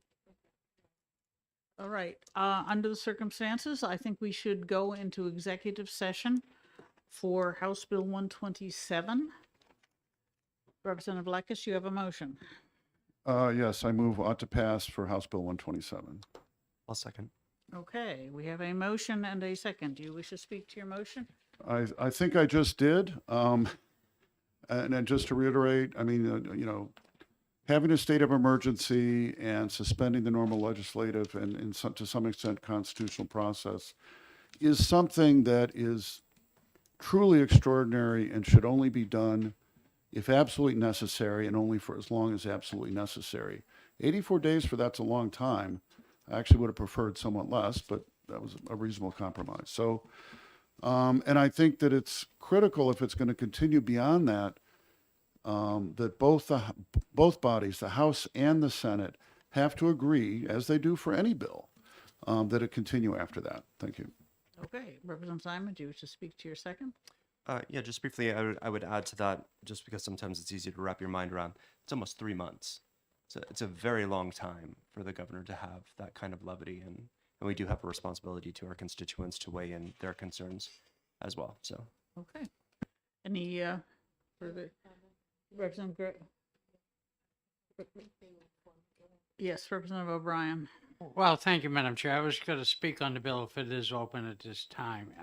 And I myself am not going to support it. We're talking about very rare events. And I think in this particular situation, I think we all can remember what we went through with the COVID strain. And that seemed to be precipitated into discussing this particular thing. And I hate bringing up and changing law and rules of the Constitution when you're using the example of something as radical as the COVID. Maybe it would be better to discuss this at a later date when there was nothing and just look at the true merits, whether it's an emergency or not. But I think at the political whim of the people, I think people understand when an emergency can go too far. And sometimes it may not go far enough. So the way it is right now, I don't have any particular problem with the governor declaring a state of emergency. It's like in previous testimony we hear, my experience, with fires and different things, a minute can seem like an hour. And in an emergency situation, cleanup, when you get into the recovery, that's all covered into trying to get things back to normal. And it can be years to get things back to normal. And is not COVID still a ball around the chain? So again, whereas this bill, I don't know. I wonder if it's contaminated by the COVID clause. And I would just like to keep it just basically discussing the merits, and I would feel much more comfortable at a later date bringing that forward. Thank you. Representative Schmidt, did you have a question or comment? I do have a comment. No one else does. So I appreciate the attempt to tinker with the current statute. It may be a slight improvement, but the bottom line is, in my opinion, that we confronted a 100-year event. We haven't seen anything like it since the famous Spanish flu, as it's misnamed. All things considered, I think the governor did a responsible job under a difficult situation. And largely, I believe that the people of New Hampshire recognized a seminal event and responded appropriately, and that most of their furor was generated by people who either didn't understand the situation or didn't acknowledge the reality of it. And it was demagogued to death by some people. Yes, thank you, Representative Schmidt. I'm entitled to make my I statement and make understand. my opinion. You are not entitled to impugn their motives, however. Some people, I said, okay, some people. And this is not worth the trouble of going forward, in my opinion. I will be voting against it. Thank you. Representative Abear, because you haven't had a shot yet. Gould, okay. Thank you, Madam Chair. In the spirit of discussion, I will be supporting HB 127 100%. I can tell you it is the exclusive one reason why I ran for office and why I'm here. And I'd also like to say that what I've experienced and seen is that I have a business with 50 employees. Fortunately, we were deemed essential. What was told for us for a state of emergency closing down for a few weeks turned into weeks and weeks where we lost, in Massachusetts and New Hampshire, commercial tenants, at least 10 different tenants with an average of 3 to 5 employees each. If our business had not been deemed essential, we would have lost another 50 employees and our company would have closed. So I will support HB 127 100%. Thank you. Okay, Representative Gould. Thank you, Madam Chair. I just want to make sure, again, I'm understanding. So at the end of the 90 days, the governor has to call a joint session, and then the legislature has to vote to agree to continue it? No, under current law, the legislature, the governor has to call the joint session, and the legislature, I'm not sure if they have to vote on it, but their vote will be to end the state of emergency. Thank you, my dyslexia, Madam Okay, that's no Chair. I problem. said that backwards. So I understand correctly that at the end of the 90 days, the legislature automatically goes in and can end the state of emergency under the current law. Correct. Thank you. Okay. Representative Simon and then Lekis. I'm sorry, Representative Grota, I'm sorry, I didn't, excuse me.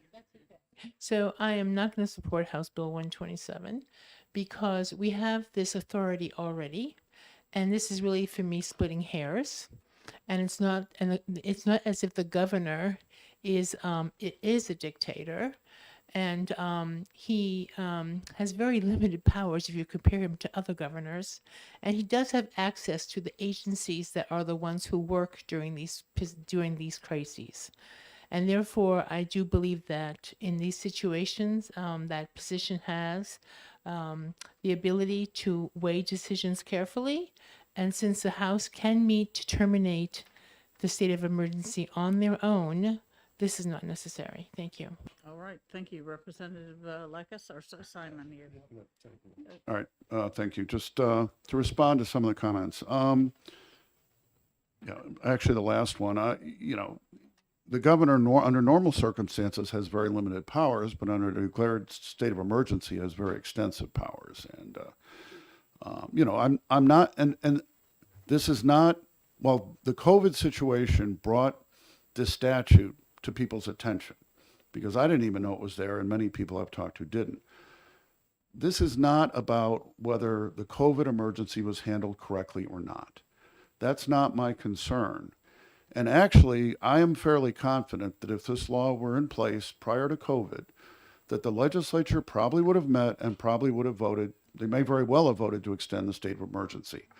That's not what this is about. It's the legislature has to take responsibility for it. And on one hand, it's, representing the people. And if representing them in passing bills requires both bodies to go along with it, for something I see as much more serious, they should as well. And the other thing is, at that point, the legislature actually, if they vote to extend it, they're taking the governor's back.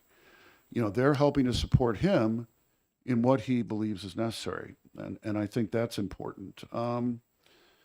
See what else. And it's, this is not brought on because of political whatever. There's no COVID clause in this bill. But the only reason it's in close proximity to COVID is that this hasn't been used since 445 was put in. After 9/11. Yeah, after 9/11. But so I think it's a good time to, we have some distance from what happened. And as I said, I am not in this taking a position on whether COVID was handled correctly. I think this bill should be supported even if you believe the governor handled COVID perfectly.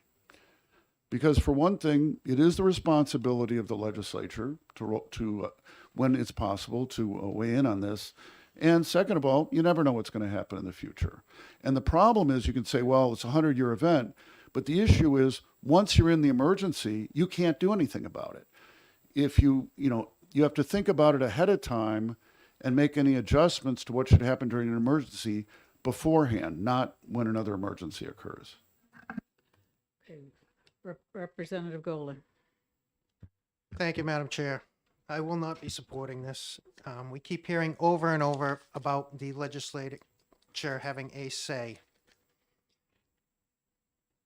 And let me just go on and read what's current in statute. At such joint session, the legislature shall vote on whether to terminate the state of emergency by concurrent resolution adopted by a simple majority of both chambers, acting separately with the following question: shall the current state of emergency be terminated? So I keep hearing over and over again that the legislature needs to have input. I think what I just read states that the legislature has input now. So I can't support it. We already have it in statute. We took a vote during the state of emergency, as the chair stated earlier. It failed. The opportunity is there. This is not needed. Okay, thank you. Representative Simon finally, and then Gerhard. Thank you, Madam Chair. I guess I would just add to the conversation that when these rules were instituted back in 2011 after 9/11, the intent of 2001, the intent of them was pretty well understood by the people who put them into statute. And when they made those rules, they did not have a pandemic in mind as a reason for why these emergency powers might be enacted. we still don't know the reasons, all reasons why a state of emergency might be enacted. It could be something that we're not even thinking of right now. The one main difference between this bill and what is currently in statute is that if the legislative body, for whatever reason, abdicates its responsibility and doesn't show up to vote, the state of emergency continues. Whereas if the legislature abdicates its responsibility, if 127 passes, and doesn't show up to vote, the state of emergency ends. That is the main difference between what is currently in statute and what 127 is trying to accomplish. And we should not be abdicating our responsibility to show up and take action. The governor has to call a joint session 90 days after. That doesn't mean we have to show up and vote. And right now, if we don't show up and vote, if there's not a quorum, then it just automatically continues. We should have to show up and act on that and give the people's opinion. That's just my feeling on it. All right, thank you. Representative Gerhard. Thank you, Madam Chair. I concur with Representative Simon. That is more of an opt-in than an opt-out kind of scenario. I think that's definitely necessary. My concern is that fear is the ultimate controller of people. And by instituting a state emergency, the governor is basically implying that there's a dangerous thing at hand, and we must extend these powers that we would never under normal circumstances extend to them. And I feel, especially in the COVID situation, if we want to talk about that, that has resulted in excessive death and issues with the vaccine that were pushed later on. I think that's important to remember. So I don't even want to start that ball rolling down the hill ever again, because I think it just leads to more and more problems, and we're going to be seeing these for many years to come. So I will be supporting this. Thank you. Representative Goley. Thank you, Madam Chair. And I was going to end it, but I have to respond to Representative Simon because we were in a pandemic that lasted longer than 90 days, affected many constituents across our state, and had deadly effects that we all know about. And to say we had to meet in 90 days as a group to put this forward just to continue it when we know at that point public gatherings were not acceptable at the time is a reason why we have in current statute what we have versus this. Thank you. Okay. All right, any more, Representative Lakis? Thank you. I just wanted to mention that this legislature actually did meet in less than 84 days, even without this legislation in place. And I agree completely with Representative Simon. There's a difference between the legislature having the ability to act and then having the duty to act, the requirement. Okay. Representative Simon, no? Okay. All right, anyone else? All right, seeing none. The motion is ought to pass on House Bill 127, and the clerk can call the roll. Representative Simon. Yes. Representative Lakis. Yes. Representative Bailey. Yes. Representative Santonastaso. Yes. Representative True. Yes. Representative Dolan. Yes. Representative Weber. Yes. Representative Gerhard. Yes. The clerk votes yes. Representative Groda. No. Representative Schmidt. No. Representative Goley. No. Representative Schuett. No. Representative O'Brien. No. Representative Davis. No. Representative Fitzpatrick. Yes. Representative Gould. No. And the chair. Yes. 11-7. 11 yea, 7 nay. Okay. The motion passes. And will there be a minority report? Yes. Okay, who will be writing it? I will. Okay, so Representative Groda will write the minority report. And which is of course, due no later than tomorrow. Representative Leckis has the majority report in. Okay, that's 359. All right, thank you. That concludes that executive session. All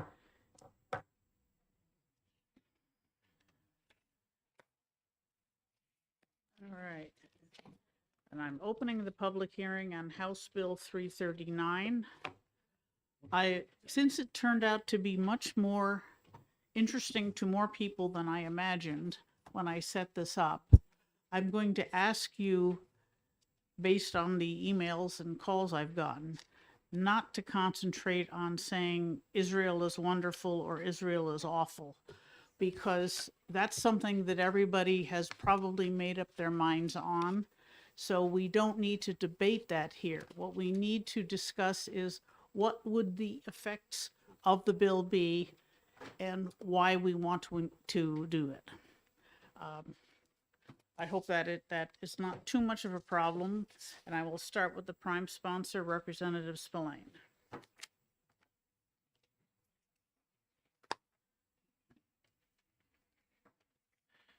Thank you, Madam Chair. Members of the committee, thank you for having me here today. For the record, I am Representative James Spillane, Chairman of Fish and Game and Marine Resources, and I'm representing Rockingham 2 and Deerfield, Candy, and Auburn. Just to clear up a little bookkeeping first, I'm going to let you know that you have the underlying bill. You also have an amendment that was delivered yesterday, and there's another amendment pending. Now, the second amendment is just to add on the contracts portion and to clarify what does it mean when we say boycott Israel. So it's got a preamble section. All right. I have the amendment 661. Yep. Okay, and I will pass this around to the committee. And then I have another amendment that I asked for coming just because it was requested by legal counsel that we include a preamble of 3 legislative findings at the beginning to establish legislative intent if this ever gets challenged. So that's very simple. It's just a preamble. Those sometimes get cut out anyway, so it's not important to really get into, except that it does state legislative findings. So I bring before you a much-needed bill, HB 339. This bill will help defend New Hampshire's economy and reinforce our public policy through the responsible spending and investing of taxpayer funds, all while placing only a minimal administrative demand upon the state. It's important for me to begin by clarifying that HB 339's underlying rationale is that the bill will create a basic anti-discrimination law that safeguards state funds from investments and contracts with problematic parties who would otherwise undermine important public policy protections upon which many Granite Staters rely. As you know, New Hampshire regulates against many forms of discrimination, and it has a duty to invest and spend states' funds consistently to that end. HB 339 keeps the threat of national origin bias away from our state's economy by defending our procurement and investment processes from discriminatory, unethical, and politically motivated business partners. Considering that most states have already enacted laws with language that's similar to HB 339, and I'll tell you there's 35 already, that have passed a bill identical to this is model legislation, or a bill that was a precursor to this when we were still working out kinks in the model legislation. Passing this bill helps to ensure that New Hampshire's conduct requirements for state vendors are in line with common national standards and thus uniform. HB 339 does not place any administrative duty upon the state to monitor the marketplace activity. Contracting parties subject to the law would only need to submit a basic certification that they do not engage in discriminatory commercial practices as specified in the statute. The state's prohibited investments list will also only require minimal administration to maintain it. The officials only need to undertake inquiries after being notified of a particular case where there's reason to believe the parties may be participating in commercial discrimination prohibited by the statute. So let me clarify what that's essentially putting for a burden on the state. You don't have to, the state will not need to continuously review nor retroactively review current investments. It's only going forward if somebody brings forward a concern about an investment that they're looking at doing, then the state would investigate it. So it would take a party actually complaining that they believe the company is involved in BDS for the state to have to investigate that. We're not telling the state to do these investigations on everybody, everything, and those retroactive ones that have been in place for years. 35 states have already adopted these anti-discrimination laws with overwhelming success demonstrated in their implementation and enforcement. The U.S. government has emphatically rejected boycotts based on national origin and interferences with foreign trade policy in general. Congress has legislated against boycotts of Israel for 4 decades, and federal courts have ruled that economic boycotts in general are not protected free speech. In particular, the Export Administration Act of 1977 and the Ribicoff Amendment to the Tax Reform Act of 1976 were both explicitly designed to combat the Arab League's boycott of Israel, which extends to the secondary and tertiary boycotts of firms doing business with Israel.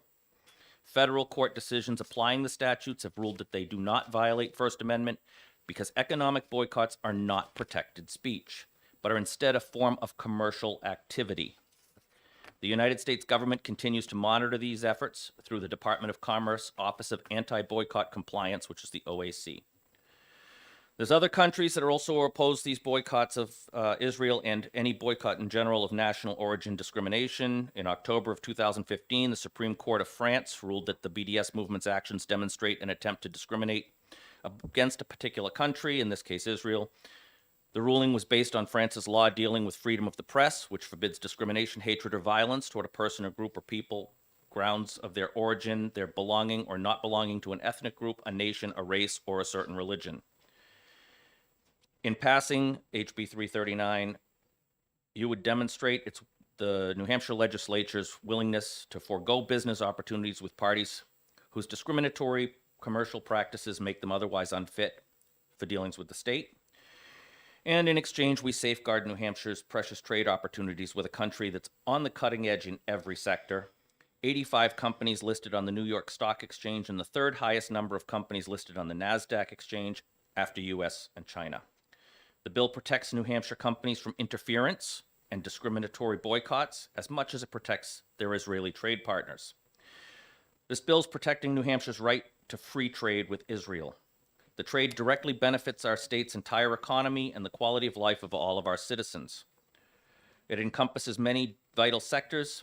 Israel is currently leading in health sciences, agriculture and water, energy, all areas of tech and research and development. And as of 2021, Israel was the 14th biggest trading partner with New Hampshire.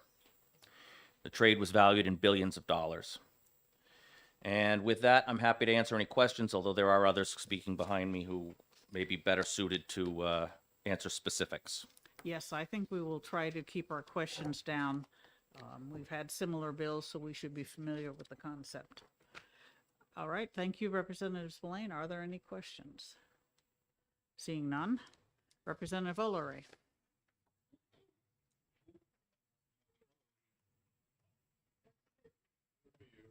Oh, okay. Are you sure?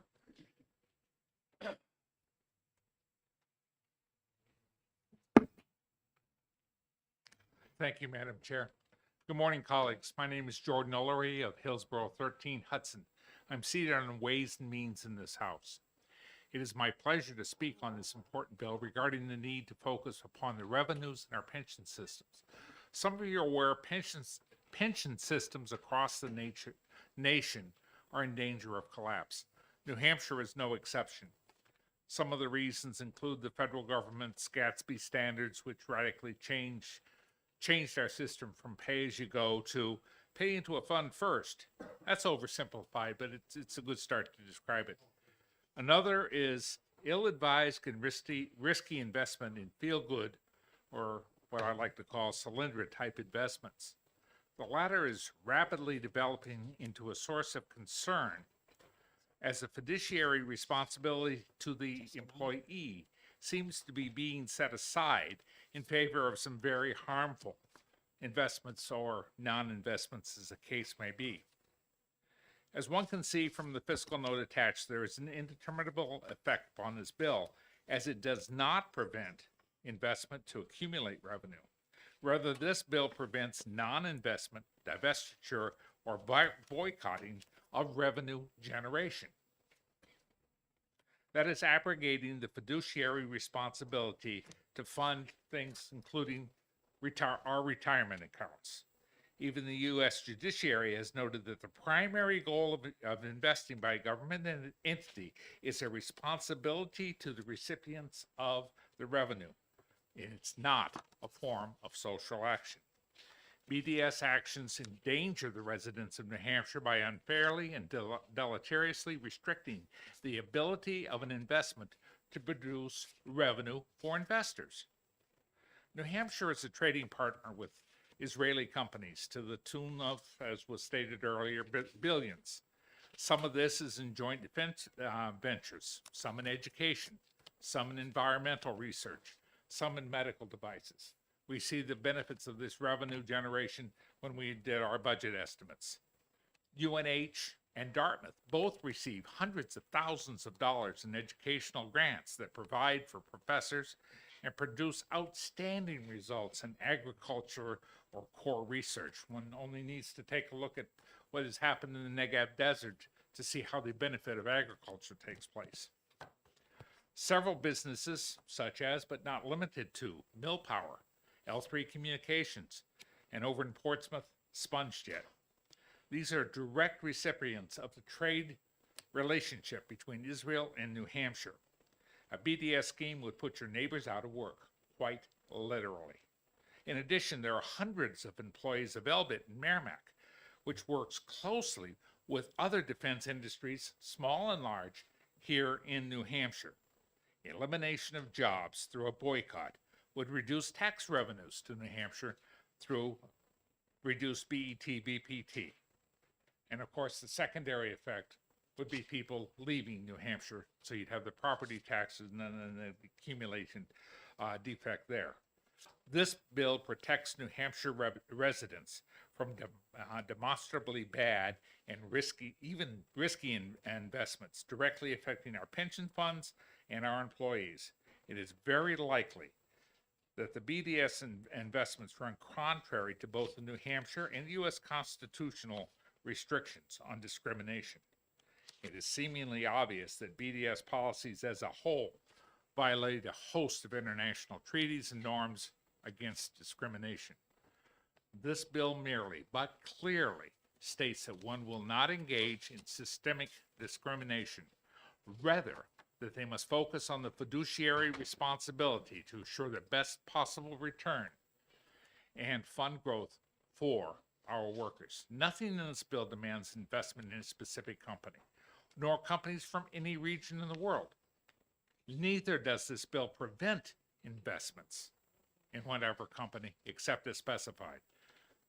All this bill does is clearly state that a systemic method of discrimination is antithetical to the principle of equal treatment and smacks of the worst possible form of racism, namely government-sanctioned discrimination based upon race or creed or place of national origin.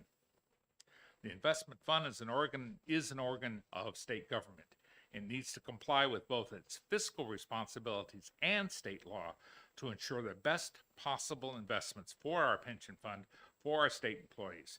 That is why this bill is needed. That is why I support the effort. Thank you for your attention. I'll answer any questions if you have them. Are there specific questions, Representative Gerhard? Thank you, Madam Chair. So received some emails about this legislation, and one of them came from the Rachel Corrie Foundation. So she was killed on March 16th in 2003 by an Israel. Excuse me, Representative Gerhard.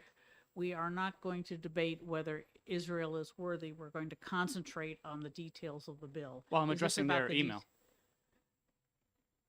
Not about the situation of her death, but I'm addressing the email where they're talking about this law being struck down in Arizona. It's pertinent. Okay, thank you. I hope that is the case. Okay, so she was killed in 2003, so they formed a foundation. And they write in their letter that in blocking Arizona's 2016 anti-boycott law, a federal district court, stated that a restriction of one's ability to participate in collective calls to oppose Israel unquestionably burdens the protected expression of companies wishing to engage in such a boycott. The type of collective action targeted by the Arizona law specifically implicates the rights of assembly and association that Americans and Arizonans use to bring about political, social, and economic change. Has that been overruled, or is that still good law? I mean, that's Actually, yes, it was overturned, Representative Quinlan. But my comment on that would be, number one, this is not the Arizona law. This is different than the Arizona law. Number two, fiduciary responsibility is substantially separate from social action. If a company wants to engage in social action, they're perfectly capable of doing that on their own. But they just can't have as a policy of discrimination against a specific individual. They can avoid, they can say in their publication, we try not to, but the primary goal has got to be the fiscal responsibility that they owe to their investors, not to a social action group that may or may not have any responsibility to anyone other than themselves. thank you. Thank you. All right, thank you very much, Representative O'Leary. Thank you, ma'am. Representative Aaron.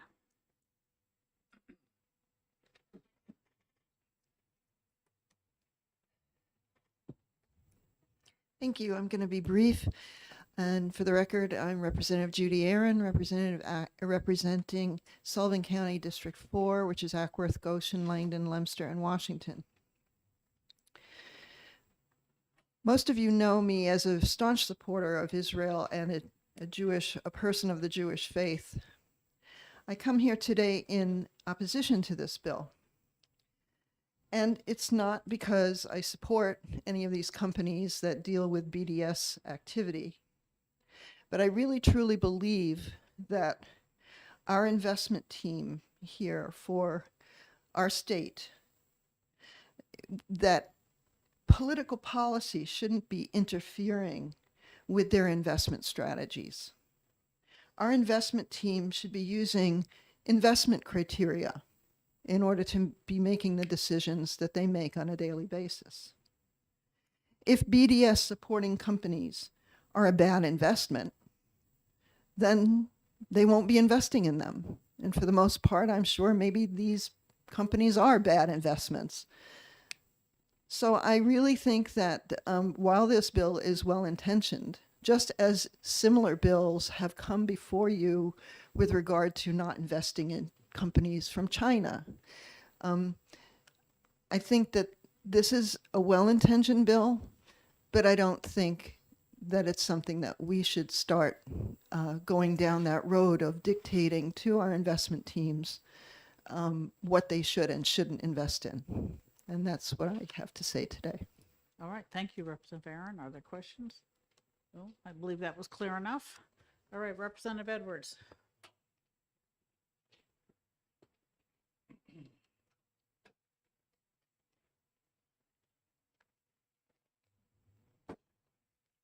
Thank you, Madam Chair. I'm Representative Jess Edwards, representing Rockingham District 31. I'm here in support of the bill today. I'm a co-sponsor. I have 4 points I'd like to make and try to keep it under 4 minutes. First of all, I hope the provisions, should this bill pass into law, it's my hope that the provisions are actually never needed or required to be enforced, and that's because I think ultimately I would want and wish for our investment community to do what it has done for 100 years, and that is to put the priority of their investments into their fiduciary responsibility. Their fiduciary responsibility is to the individual investor. They are supposed to make decisions that maximize their return. When we're talking about the state pension fund, for example, we need them to make money so that we don't have to use tax money to backfill any loss. So I want the focus to be on fiduciary responsibility.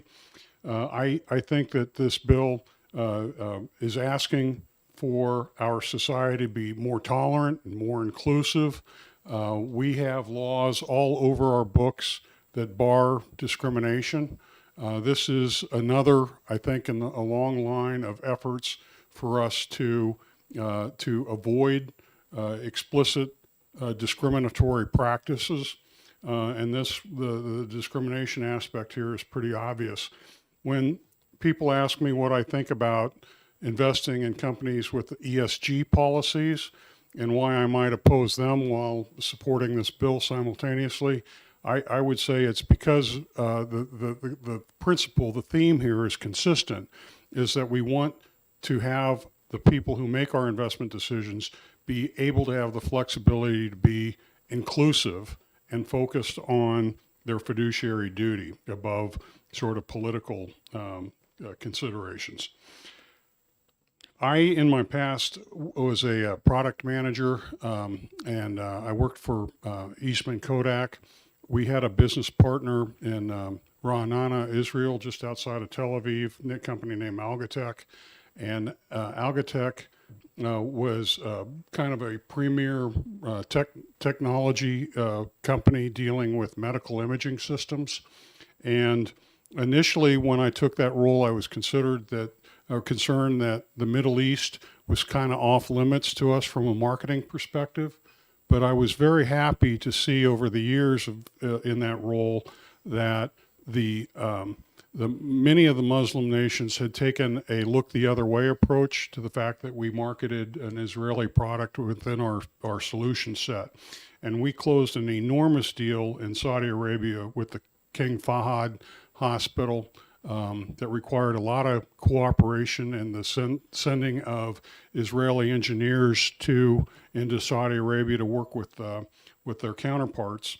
And I found that to be a very hopeful sign that our global system of commerce was actually working to the benefit of mankind by incentivizing tolerance and acceptance of others. And so I'll stop there and just say, my emphasis on this bill would want to be more positive than negative. I don't really like the fact that we're saying we're prohibiting certain things, but I am very much in favor of us encouraging certain socially redeemable characteristics. Thank you. Thank you. Okay, seeing no questions. Mr. Carlin.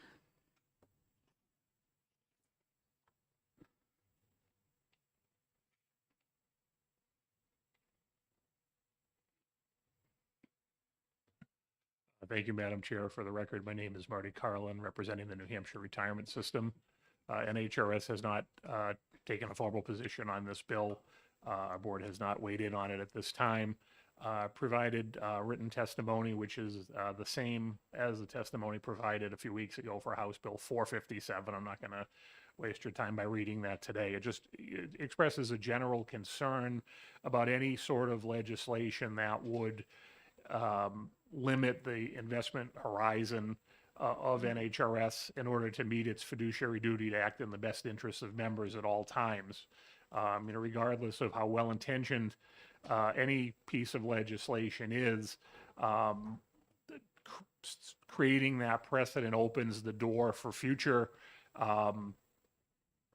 legislative enactments. This is a purple state. Things could, we could be looking at a bill in 2 to 4 years about divesting from fossil fuels, things like that, where, anything that limits our investment folks' ability to, look at the landscape and try to find, the best return on our assets for the benefit of our members. A couple of the speakers did speak to fiduciary duty earlier, and I will reiterate their statement that, our sole duty is to the membership as fiduciary. So even the under current existing state and federal law, we don't see any possibility or any room for our investment committee or investment managers to put other factors above, producing income.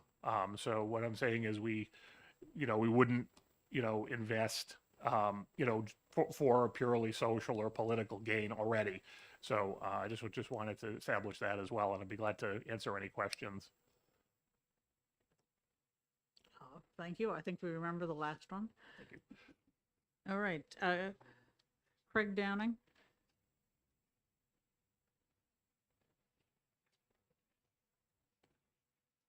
Thank you, Madam Chairman, members of the committee. My name is Craig Downing. I'm the Executive Director of the Deferred Compensation Plan and Commission, which oversees the plan. It is a voluntary supplemental retirement plan serving state employees and members of 65 political subdivisions. I wrote the fiscal note, and I can, the fiscal note as written and explained. I do agree. There would be no cost other than the general, we have the same fiduciary rules as the pension and any investment advisor.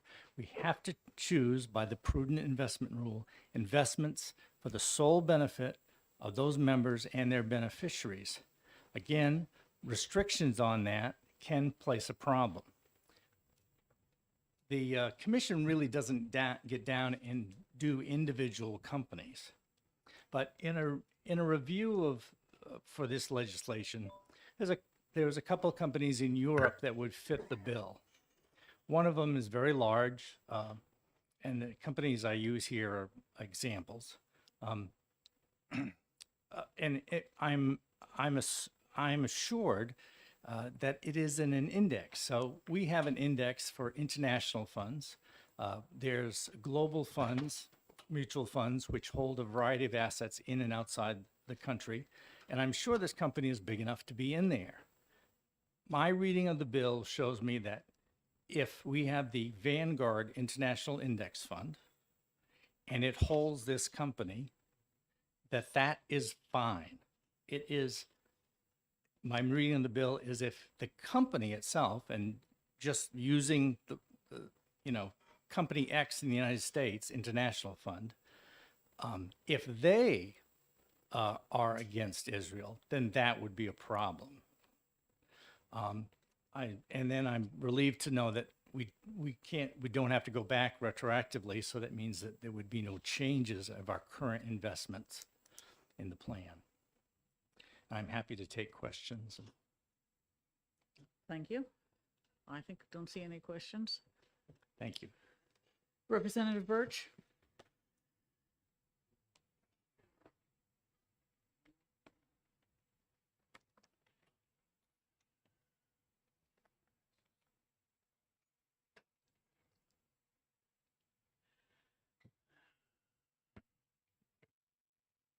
Madam Chair and committee members, it's an honor and a pleasure to be here and to see so many friends. My name is Paul Birch. I am a former state rep. I reside in Westmoreland, New Hampshire, and I'm here on behalf of myself, which feels different. I'd like to take a few minutes just to talk about the legal underpinnings of HB 339, and I had your comment in mind, and to clarify beyond reasonable question that this legislation is fully constitutional, is not an impermissible infringement on the First Amendment. At the onset, nothing I say here should be construed as legal advice. That you have to pay for. The legality of this legislation is based upon two core principles. First, that HB 339 seeks to protect the economic health of the state of New Hampshire and its citizen investors. And two, that no company can force the state of New Hampshire to act in a discriminatory manner. Both principles have been routinely upheld by the courts up to and including the Supreme Court. Economic conduct is not expression, and the fact that it may have political motivation doesn't make it expression. That's why states can and often do ban refusals to do business solely because of an individual's race, national origin, religious affiliation, or other status, even if accompanied by speech. This is fundamental to our anti-discrimination laws. Again, acts may have a political motivation, but that doesn't necessarily protect those acts. And to be clear, this proposed bill only covers economic conduct, does not regulate speech of any kind. Parties who contract with the state remain free to express any view they please about Israel or any other topic. So let me give you a few examples of the interaction, perhaps, of politics and other factors.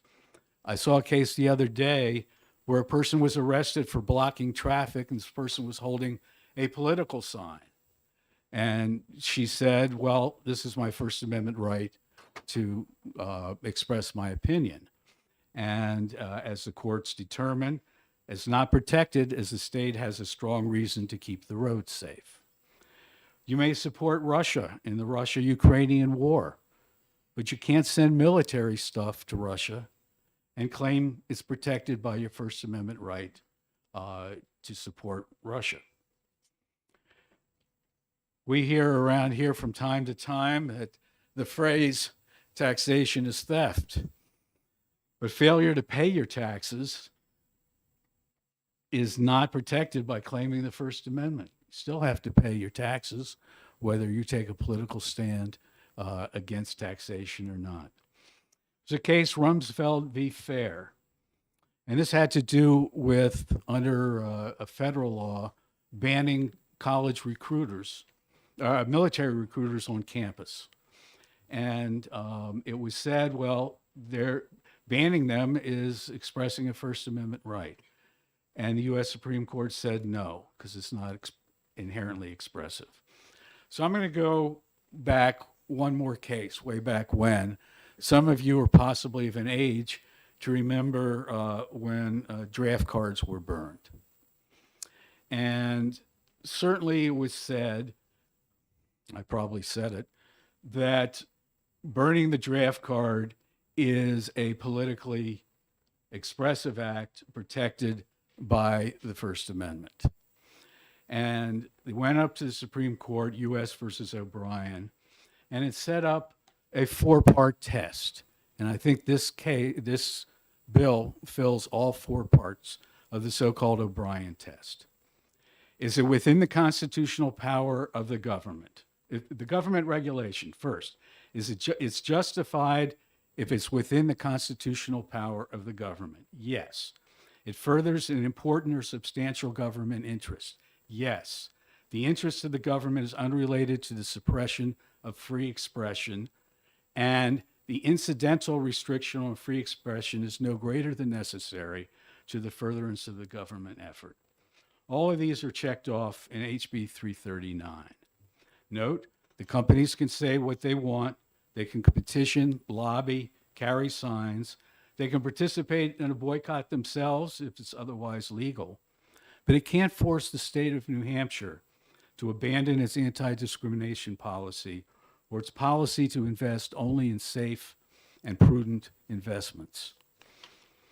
You may hear at some point, I'm not sure who else is going to speak, about a Claiborne hardware case dealing with boycotts based on racial discrimination.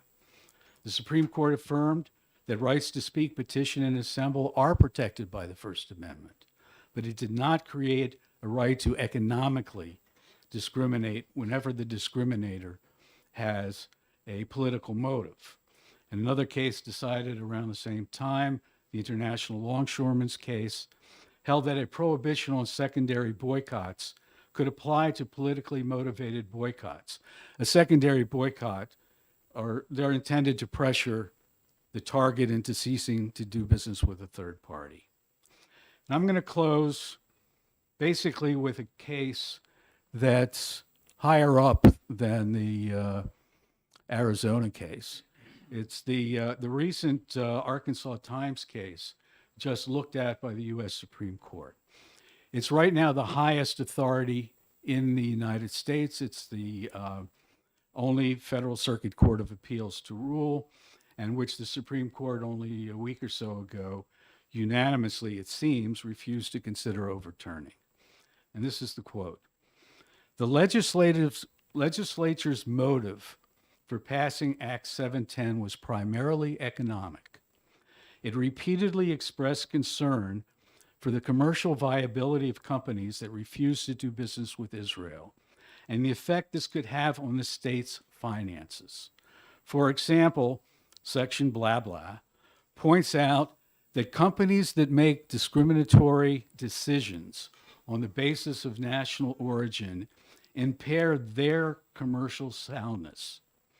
Another section says, these companies are unduly risky, contracting partners or vehicles for investment because they don't have access to Israeli innovations. We've heard about some of that already. These findings suggest a purely commercial purpose for the statute and weigh strongly in favor of upholding the statute. The statute prohibits purely commercial, non-expressive conduct. It does not ban Arkansas Times from publicly criticizing Israel or even protesting the statute itself. It only prohibits economic decisions that discriminate against Israel. Finally, the single leading academic study on this subject, written by Josh Halpern, a researcher at Harvard, just came out about a week ago, actually. I read a 44-page working paper, shows that states have been regulating boycotts for centuries. This bill is consistent with the nation's history, a tradition of boycott regulation, and does not offend the First Amendment. Thank you. Thank you very much. Are there questions? All right, seeing none. Yes, Representative Schmidt. Are you going to provide us with the document, Paul? You testify. You give us your testimony. Oh, absolutely. I'll hand this right over. Okay, thank you. Thank you all. All right, Representative Blackus, you have a question? Okay, Other than, I'd like to say it's good to see Representative Birch again. So. it is indeed. All right, Scott Dickman.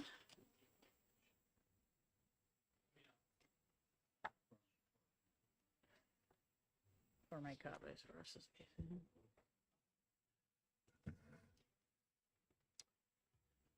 Madam Chair, first, forgive me, my name is Scott Dickman. I live right here in Concord, New Hampshire.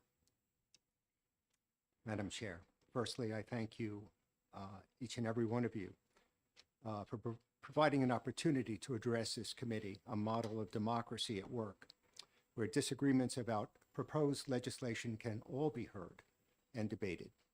For this precise reason, I stand before you today, or I sit before you today, as a Jew who in 1973, upon the outbreak of war, called the Israeli embassy in New York City to volunteer.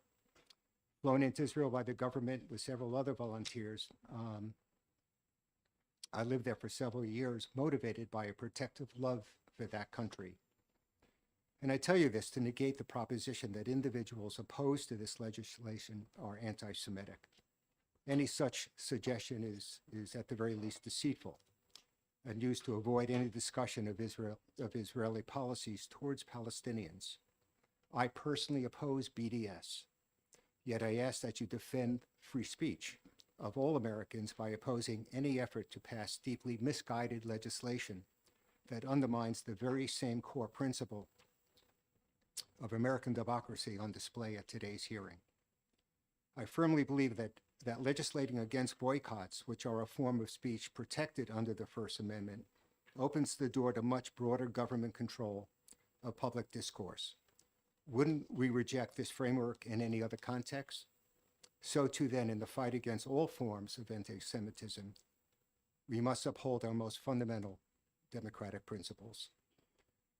While proponents of legislative penalties on BDS supporters portray their efforts as pro-Israel, the proposed legislation will have no impact on bringing about a peace agreement or even wiping out anti-Semitism, namely working toward a two-state solution and a long-term peace agreement that creates a better future for both Israelis and Palestinians. This objective can only materialize through debate and negotiation.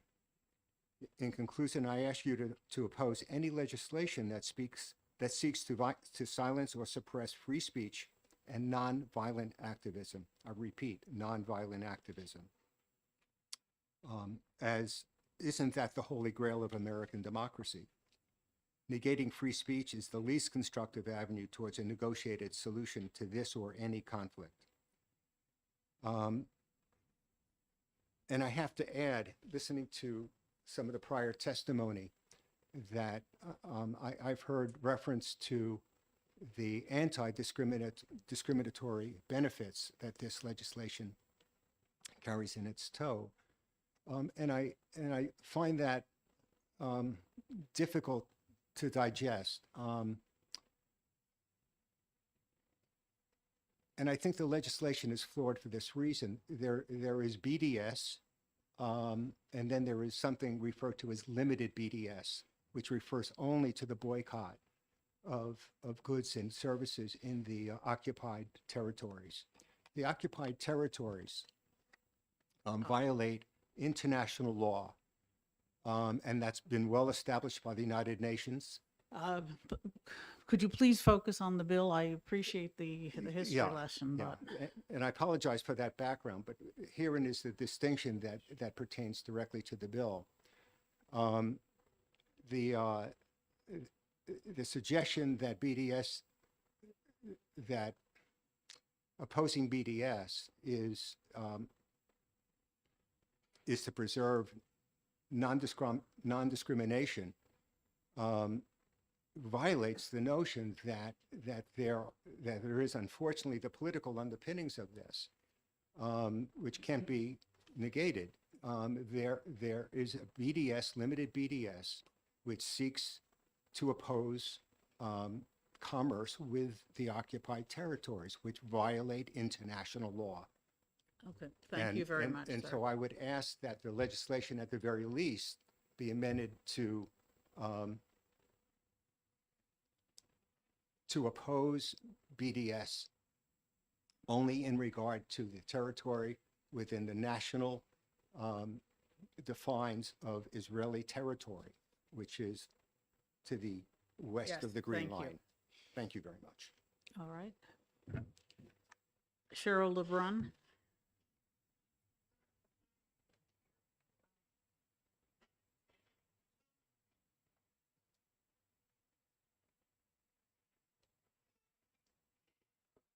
Aye. You'll have to speak into the microphone, Sure. please. Oops. Can you hear me now? Okay. My name is Cheryl LeBrun, and I'm representing myself and the organization in New Hampshire called New Hampshire for Israel. What the BDS movement's leaders have to say. Please do concentrate on the bill and not on the broader issues. Okay. It should be noted that the top level leadership of the BDS movement includes the U.S. designated terror group Hamas, Palestinian Islamic Jihad, and PFLP, which stands for the Popular Front for the Liberation of Palestine. These organizations use Western civil society organizations to pursue their goal of destroying the state of Israel. The BDS hate movement uses false claims packaged nicely in human right lingo to demonize Israel and promote anti-Semitism in order to isolate the Jewish state from its friends and allies. The rhetoric of the BDS movement uses has been condemned as anti-Semitic by both chambers of the U.S. Legislative, the U.S. presidents from both parties, and the Secretary General of the UN. The true aims of the BDS hate movement become clear when you listen to the movement's leader in their own words. Number one, this is by Ahmed Moore, pro-BDS author. Ending the occupation doesn't mean anything if it doesn't mean upending the Jewish state itself. BDS does mean the end of the Jewish state. Excellent, thank you. We get that point. What else do you have that's relevant to the bill in question? I think the BDS movement will gain strength from forthrightly explaining why Israel has no right to exist by John Pritzker. Thank you very much. Abdul Latif.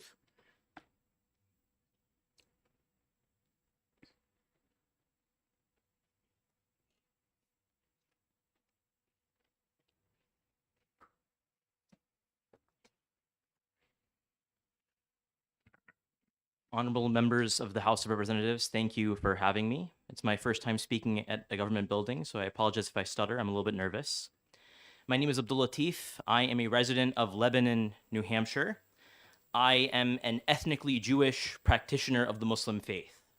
So when I hear that BDS is discriminatory or criticism of the state of Israel is somehow discriminatory or identity-based or anti-Semitic, it very often feels like a denial of my own existence. I just want to put that out there. Frankly, when it comes to this bill, I'm a little bit confused. There is a desire to not invest in people that are boycotting the state of Israel, to in fact boycott against people who are boycotting the state of Israel. That is quite paradoxical. It is quite confusing. It feels quite discriminatory, frankly. If there's a Palestinian family business that they don't want to invest in Israel for their own family reasons, and we will not invest in them as a state because of this, that seems incredibly, incredibly discriminatory. And we've heard a lot of legalese about why, economic actions are not free speech. But frankly, this is New Hampshire. Our state motto is live free or die. It does feel like it is somehow or the other, for particular reasons, to stop a particular type of political action. We have argued that somehow this economic action is not free speech. When in fact, in the colloquial sense, in the day-to-day sense, how I spend my money is my business. It is free speech. And if someone chooses not to, again, there's inaction that's taking place. A lot of the examples that the former rep spoke, again, very eloquently about were actions of action. Giving military weapons to Russia is an actual action. It's a positive act. You're doing something. To not invest, to not give money, to not do something like this is quite the opposite. I really find it to not be comparable. And finally, I just want to make this very clear. This is, again, making something, people's private action, it's making a humanitarian issue, a political issue somehow inaccessible, stopping people from expressing themselves, from giving some sort of criticism. And I really hope that the New Hampshire House of Representatives does not follow these other states who I believe are frankly making a mistake. The fact that many people are doing something does not make it right. We have to stand for what is actually right, for what is actually just. And also financially, yes, Israel has done amazing innovations, Waze, et cetera, other apps. There are a lot of other countries that are doing a lot of financial things. I think a particular company not investing in them, they may have other investments. It doesn't seem like it's a financially foolish decision, as has been claimed many, many a time. Thank you for your time. And Thank you sorry if very I spoke much. too fast. Well, that's fine. We can listen fast. Jake Bennett.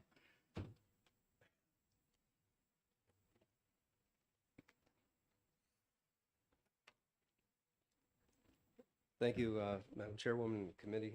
My name is Jake Bennett. I'm here on behalf of the Israeli-American Coalition for Action, a nonprofit. Yes, sir.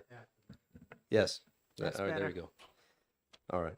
My name is Jake Bennett. I'm here on behalf of the Israeli-American Coalition for Action, a nonprofit that represents Israelis and their families who've made their home in America. Today is a Jewish holiday. It's Shushan Purim, the second day of the holiday of Purim, which remembers a series of events in Persia 2,300 years ago when a man named Haman plotted to slaughter Persia's Jews, but in the end was thwarted through the intercession of Queen Esther and an act of the king. Today's a fitting day to pass an anti-BDS bill through committee in New Hampshire. I had some testimony. A lot of my topics were covered already. I'd like to cover a couple of points that were brought up to keep it brief. To Rep. Gerhard's question about the Arizona law, it was never struck down. There was an injunction putting it on hold while it was looked at. Same with a few of the other states, but in no state was it struck down. And in every state where it was challenged, those laws are still in place and were found constitutional, as discussed in detail by Representative Birch. One of the topics that's been raised and the question asked is how is this bill to be understood as anti-discrimination? I would say there's an analogy to be looked at just in contracts and the way contracts are done. There are affirmations of non-discrimination that companies make in order to be eligible for a state contract. A couple of people said, well, if you were to not invest in a company that's boycotting Israel, you're limiting your investment universe. I'd say you might make the same argument if you won't contract with a company that says they discriminate on the basis of race or sex or national origin, you're limiting your contracting universe. But the state has said repeatedly, we have an obligation to our citizens to not engage in discrimination. And it's in that same vein that this law is put forward.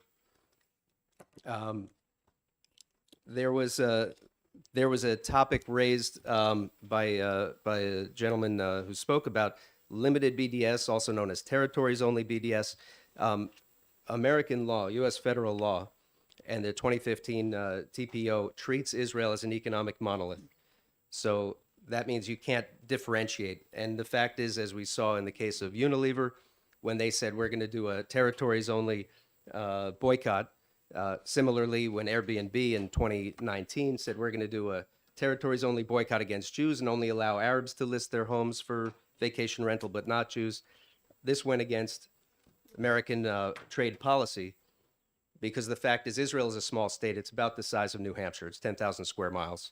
And the country, in addition to its own laws, not allowing discrimination based on place or based on nationality, it's one small economy. So the banks are the banks everywhere, both in the liberated part of the old city of Jerusalem and in the pre-48 side of Jerusalem.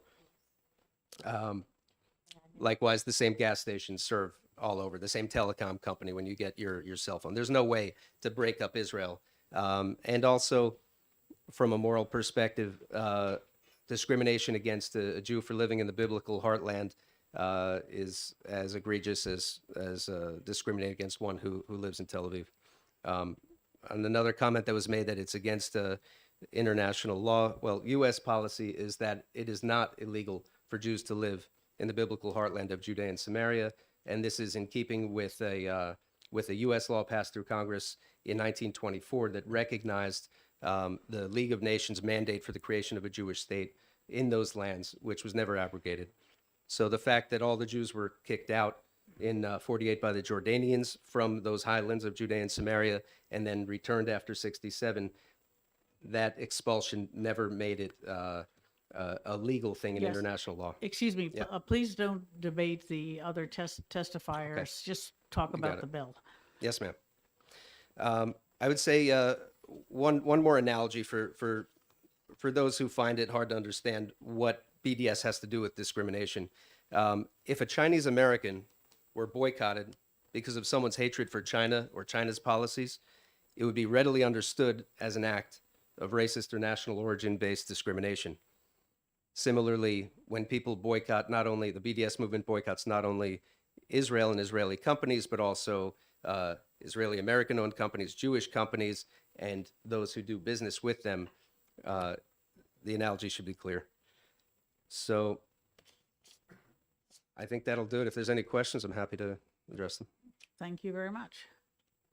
I think we're. Yes, but Bennett, Bennett.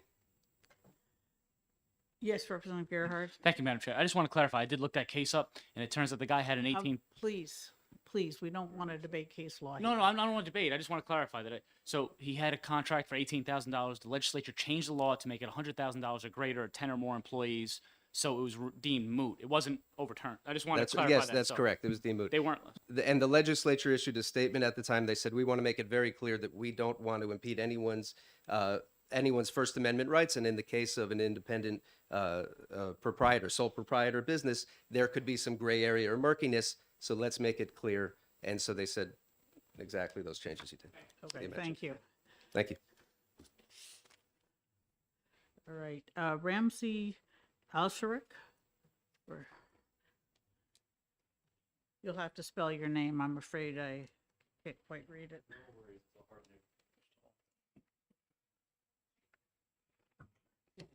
Hello. My name is Ramsey Alsheikh. RamseyAlsheikh. I am a Dartmouth student. I do a lot of things on campus. I work for the newspaper, for one. I just published an article saying why this bill has several problems I'm very concerned about personally.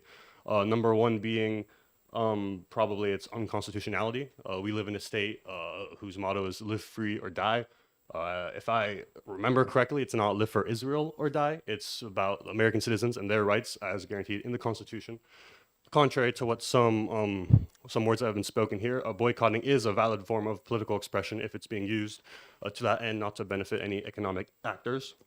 There are several precedents for this, such as anti-racist boycotts in America, Martin Luther King, South Africa. Boycotting has been a very well-established technique to voice political dissent, and it's a protected technique, as many legal cases have ruled. Specifically as regards BDS, if you want to go there, there have been federal cases in Arkansas, Kansas, Georgia, and Texas that have upheld the right of BDS, boycotters to use their right to express themselves politically through boycotts. This is, to me, very clearly a bill that seeks to limit that right, or at least to try and coerce people not to use that right by withholding funds from companies that choose to exercise that right. It's an attempt to blacklist companies which voice their political expressions. I mean, we can get into all the legalese about that. I have finals to study for, so I'm not going to go review all of the case law for that. But to me, it's a very clear-cut instance of constitutional right. It's not about anything other than that. To me, the idea that somehow this is related to discrimination is quite odd for me personally, considering that I don't see a single person of color in this room, and I think that criticizing a state for its policies which have been condemned by international human rights organizations is not discrimination. In fact, that seems to me like very valid criticism, and I think any company which chooses to protecting that for whatever reason should have that right guaranteed. The idea that this is somehow an issue of discrimination doesn't make sense to me, also because there are many Jewish organizations in America which support BDS. For example, Jewish Voice for Peace, many individuals I have talked to in my life who have supported BDS, although it's not the normal position. There are many Jewish folks who do support that. And I think kind of trying to paint it like every Jew is somehow opposed to BDS is We've kind of... already heard that. Well, we did hear that, and I stand for that. So for me, this is a very clear instance of violating First Amendment rights. I can go into a whole moral issues of this bill, considering what's going on Please don't. in Israel, Palestine right now. I will not, but on the whole, I think this is a very serious matter regarding constitutionality. If there's any questions, I'd love to take them. Thank you very much. We appreciate your knowledge. Yes, Just curious, how tall are you? Representative Gerhardt, please. 6'8", about. That's a personal question. He's taller than I am, I'm sure. All right. All right. Thank you. Thank you very much for your testimony. Thank you very much. Jacob Donnelly.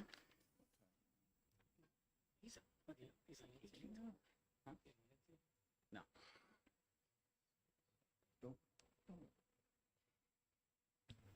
Thank you for all having me here, Madam Chairwoman, the rest of the committee, Representative Gerhardt. I'm 6'1", by the way. Not Right, we have a too yet 6'2", but a little bit above that. So I'm here representing the Israeli American Council of New England, and because of that, I'm here representing the private businesses of some Israeli citizens right here in New Hampshire, from as small as 5 to as many as more than 1,500 people. The BDS movement seeks to delegitimize and isolate Israel by boycotting Israeli products and companies. This has a direct impact on Israeli-owned businesses, causing harm to their employees and their ability to operate. BDS campaigns often target small and medium-sized Israeli businesses that rely on exports, including to places like right here in New Hampshire, to sustain their operations. These businesses are often run by ordinary Israelis who are just trying to make a living and contribute to their economy. The BDS movement's actions also harm Palestinians who work in Israeli-owned businesses and rely on them for their livelihoods. By targeting Israeli businesses, the BDS movement is putting the jobs and livelihoods of many Palestinians at risk. The BDS movement's targeting of Israeli businesses based on their nationality is discriminatory and goes against the principles of freedom, democracy, and human rights. It is unfair to punish individuals and businesses based on their nationality and is reminiscent of historical discrimination against Jews. I will move on to New Hampshire. Sorry about that, Madam Chairwoman. Yes, absolutely. So, directly to New Hampshire. BDS discourages economic investment in New Hampshire by Israeli companies. And Israel, and specifically Tel Aviv, is the fastest growing high-tech sector in the world. BDS encourages divestment from New Hampshire companies that do business with Israel. BDS can lead to a reduction in exports from New Hampshire to Israel and to other countries due to those boycotts. BDS may discourage tourism to New Hampshire from countries that merely support the boycott of Israel. BDS harms the ability of New Hampshire to attract talented workers from Israel and other countries. Yes. Excellent. How does this apply to us banning the retirement system from investing in these companies? From banning the, excuse me? From investing in companies that are believed to be involved in these activities. Yes, because if somebody is a supporter of BDS and that goes into the law, then New Hampshire is not going to have as vibrant of an economy if those companies are boycotted. So when it comes to the issue of boycott, divestment, and sanction of Israel, Israeli companies, and Israeli-owned companies right here in New Hampshire, with the inclusion of BDS, you will see a decrease in investment to New Hampshire, not just in terms of the economy itself, but also in terms of tourism and simply creating businesses right here in New Hampshire. But to go on specifically to the economic harm, the BDS movement targets Israeli-owned businesses, which, as I mentioned, could harm the economic interest of our members who own or work for such businesses. The social exclusion, many others have talked about it. The intimidation tactics, the BDS movement uses tactics. This is specific to the small businesses here in New Hampshire, but is something I believe must be said. Yep. But the question is not on whether we should be encouraging small businesses in New Hampshire. It's should we forbid our retirement system to make from making certain investments? Yes, and when it comes to that, you don't want to limit any of the investments. With BDS, you are going to be limiting the investments. Investments in Israeli companies, investments in the Israeli economy, as we mentioned. Yes. But I don't believe anyone has said our retirement system practices BDS. Correct? Correct, yes. Thank you. Okay, good. Okay. I apologize. So just finally, overall, the BDS movement has the potential to negatively impact the economic, social, and political interests of New Hampshire members who are Israeli Americans. And for that reason, I oppose. I'm for Okay. this bill. Thank you all for your time. Thank you very much. Representative Gould? Very quick. Thank you for describing what boycott, divest, and sanction is. Thank you. Yeah, I actually made it a point. I realized everybody's been saying BDS, so just again for the record, boycott, divestment, and sanction from Israel. Okay, thank you. We appreciate the knowledge. Thank you all. All right. Hayden Smith?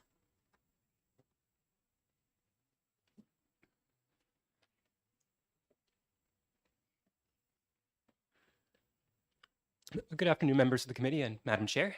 My name is Hayden Smith, and I'm from Hanover. I'm here today on behalf of New Hampshire Youth Movement to speak in opposition to HB 339.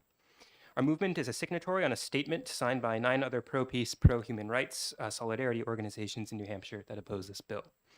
I mailed a full copy of this statement to the committee last night, but if you didn't have a chance to read it, I have a copy right here. My printer was broken, so sorry I don't have one for everyone, but if you'd like a photocopy, I'd be happy to give it over. Thank you. We will take one for the file, and we did get that email. Excellent. But I would like to use my time today to speak a bit more succinctly to our reasons, and I'll keep focused on this bill Thank you. out of respect for what you've said. We believe that this bill sends an alarming message that would limit the ability to boycott in New Hampshire.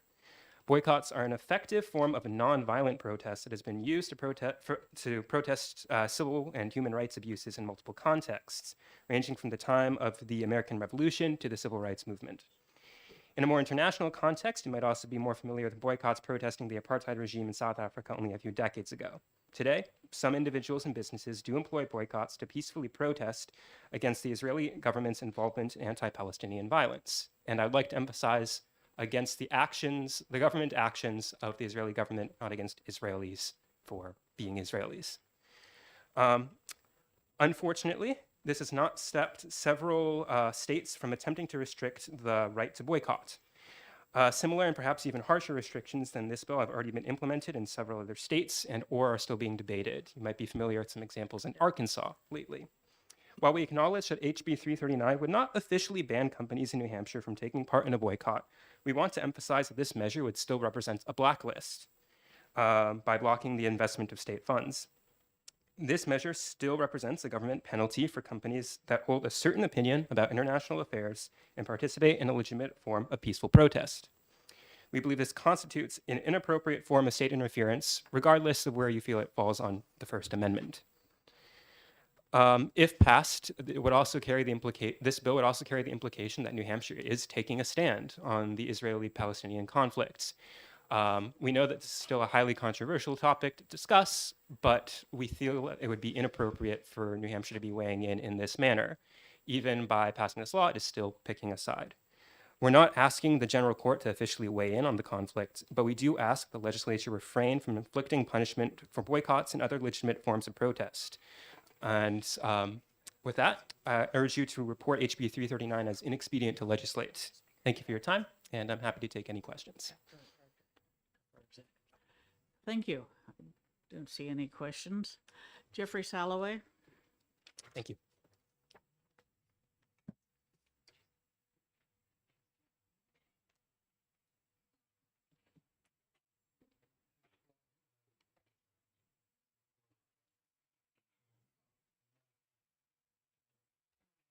Thank you, Madam Chairman, members of the committee. For the record, I am Jeffrey Coleman Salloway. I was a 3-term representative from Lee, New Hampshire, and mercifully was able to escape. I am Professor Emeritus from University of New Hampshire, and in half a century of being a professor, I learned 2 things. Number 1, when the discussion goes past lunchtime, you lose your audience. Number Very astute 2, of you. if you hand out your notes, even though you've lost the attention of your audience because we're past lunchtime, they will have something to take with them that will remind them. My concerns are regarding the impact of BDS activity on my former constituents in New Hampshire. I have just a few brief examples to give you and then a brief conclusion. There is a disease called glioblastoma. It is a form of cancer. It affects the brain. It is left untreated, invariably fatal. There is an Israeli invention. It is an electric hat, if you will, a cap, which is a fairly successful treatment for glioblastoma. Okay. It's sold by Novocure, which is headquartered in Portsmouth, New Hampshire, behind the Market Basket on Woodbury Avenue. No, Yes, sir. We have your notes, and what does we understand that investing in Israel might be a great idea. What do you want to talk about the bill? I want to talk about my students who staff Novocure, jobs for my UNH graduates. We have Sambucus, a treatment for viral diseases that came to this country through one of my constituents, Ron Stock, at Herbal Pathways in Dover and Portsmouth. We have GPS mapping, which is on your cell phone, as Waze, as Google Maps, and as TomTom. TomTom is located in Lebanon, New Hampshire, just behind the Lebanon Shopping Center and the River Valley Club. It's a big win for employees in the Upper Valley. We have BAA Systems in Nashua, a big win for American defense. We have Sig Sauer in Newington Epping, led by an Israeli. It's a big win for Seacoast jobs. Okay. And what do these excellent companies have to do with? We deny no one the right to make individual choices for their personal lives, but as New Hampshire, we have the right to prevent those with specific political agendas from limiting legitimate economic activity which advances the common good. In New Hampshire, we play games where everyone can access the big win. These have been big wins for us. There are no losers. With BDS, my colleagues, everyone loses. If there are any questions, I'd be glad to take them, and then I hope we can break for lunch. Thank you very much. We still have 2 more people who I trust will be brief. Ken Kowalczyk.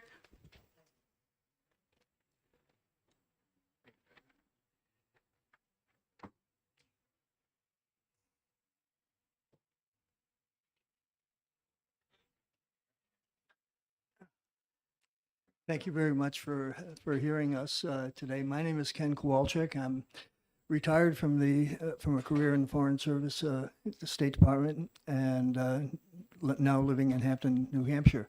I'm a member of New Hampshire for Israel and a proud Jew. One of the things that I am talking about today is my time in Rwanda in 1993 and 1994. I was the administrative officer there.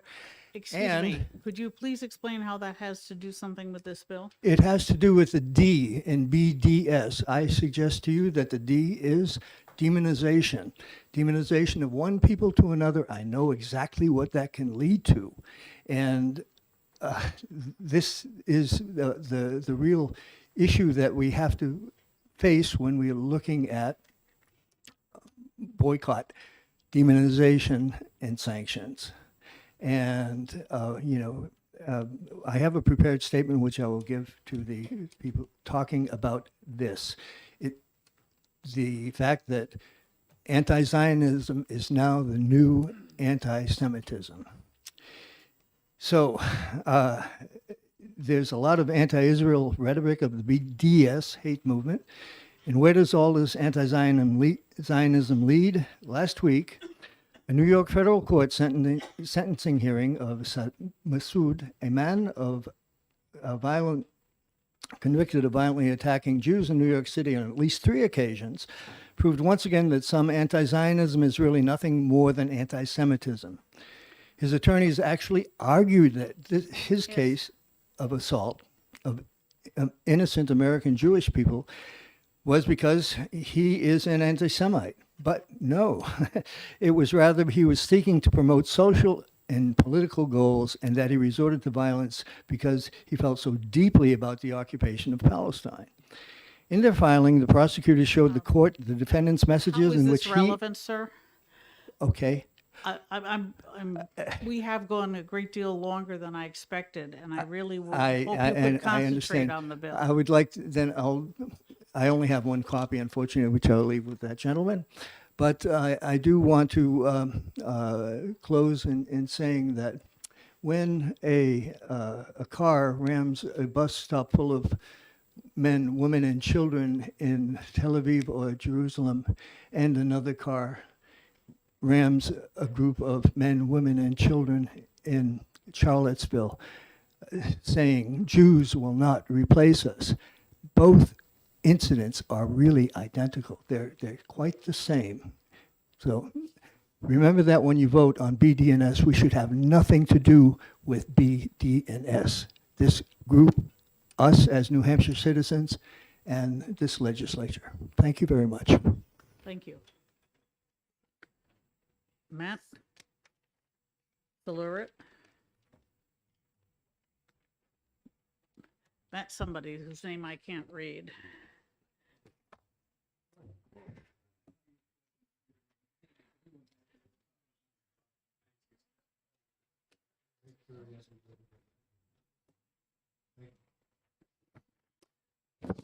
All right, good afternoon, everyone. Madam Chairman and members of the committee. My name is Matt Saborn D. Schwanier. I'm a If you resident. could spell it, please, for our clerk. All right, here we go. The Matt we can get. Capital SABOURIN, space, lowercase DIT, capital CHOINIERE. Thank you. No wonder I couldn't figure it out. And I'm 5'7.5".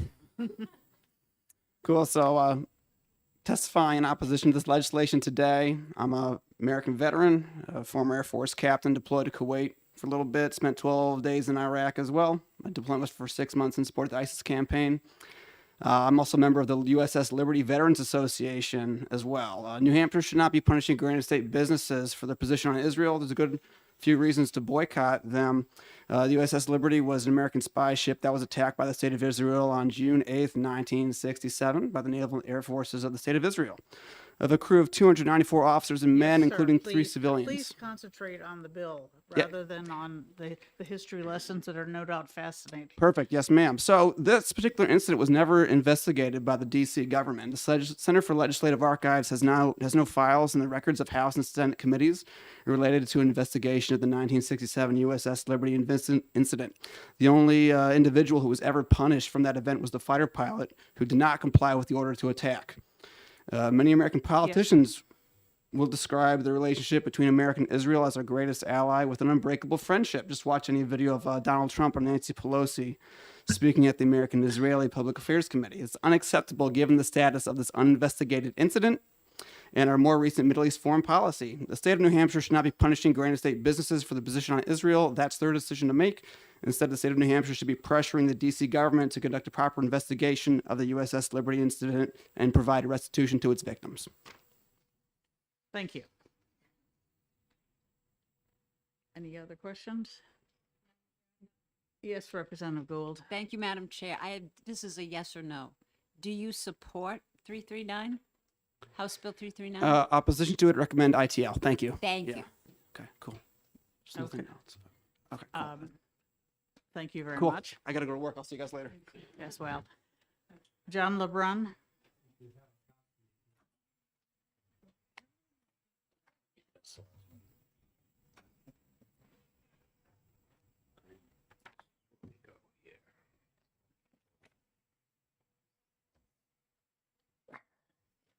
I'm John LeBrun from Loudon, New Hampshire.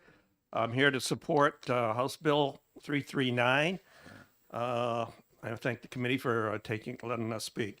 I support House Bill 339 prohibiting the investment of state funds in any company participating in a boycott of Israel. The modern state of Israel was founded in 1948. Israel is the only democratically run country in the Middle East. All Israelis participate in free elections, enjoy freedom of speech, religious freedom, and have the right to a trial. Investing in companies that participate in a boycott of Israel harms the economy of Israel and other countries and states too. Many useful items are invented or improved upon in Israel, such as a cell phone, USB drive, Intel dual-core processor, drip irrigation, top multiple sclerosis drugs, therapeutic treatments for Parkinson's disease, and I could go on and on. Third, Israel is one of the first countries to respond to natural disasters anywhere in the world. Refugees from the war in Ukraine have been welcomed into Israel. Israel is also a leader in environmental sustainability and water conservation. Every United States president since Truman has supported Israel in some form. In September 2020, several Middle East countries who are formerly not friendly to Israel signed an agreement to normalize relations. This agreement, called the Abraham Accords, was signed in Washington, D.C. President Trump assisted the signing process, which included Israel, United Arab Emirates, Bahrain, Morocco, and later Sudan also enjoying the agreement. Negotiations are ongoing to include more nations. In conclusion, I hope you agree with me that passing HB 339 is the right thing to do, and I thank the committee for their time. Thank you very much. Is there anyone else that needs to testify on House Bill 339? In that case, I'm going to close the public hearing, and the executive session will be delayed a bit until 1:45. Republicans, please be back by 1:30 so we can have a brief caucus.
All right, everybody, welcome back. Thank you for being here.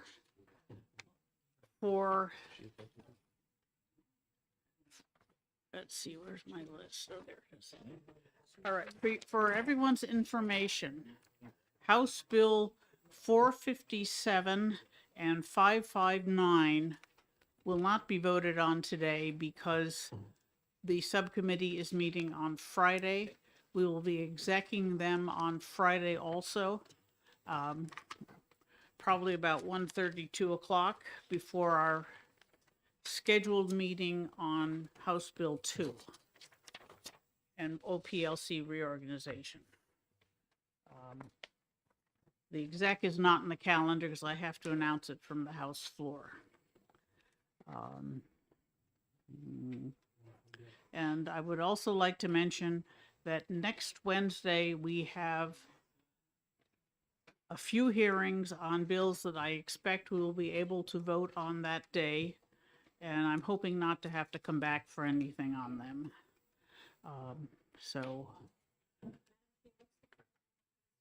What's it? 457 and 559. They're both in the pension subcommittee, which is meeting Friday. All right. So.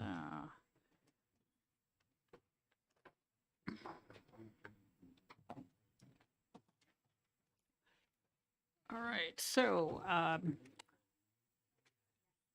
let's. Oh, sure he is. Oh, no, he stepped out for a minute. He's probably in the men's room. He'll be here. We haven't lost him yet. There he is.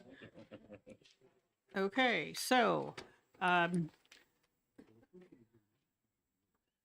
we'll start with one of the bills we heard today, House Bill 84, which is the emergency management powers of the Department of Transportation. Does someone have a motion? Representative Abear. Thank you, Madam Chair. I have a motion to ITL S. All right.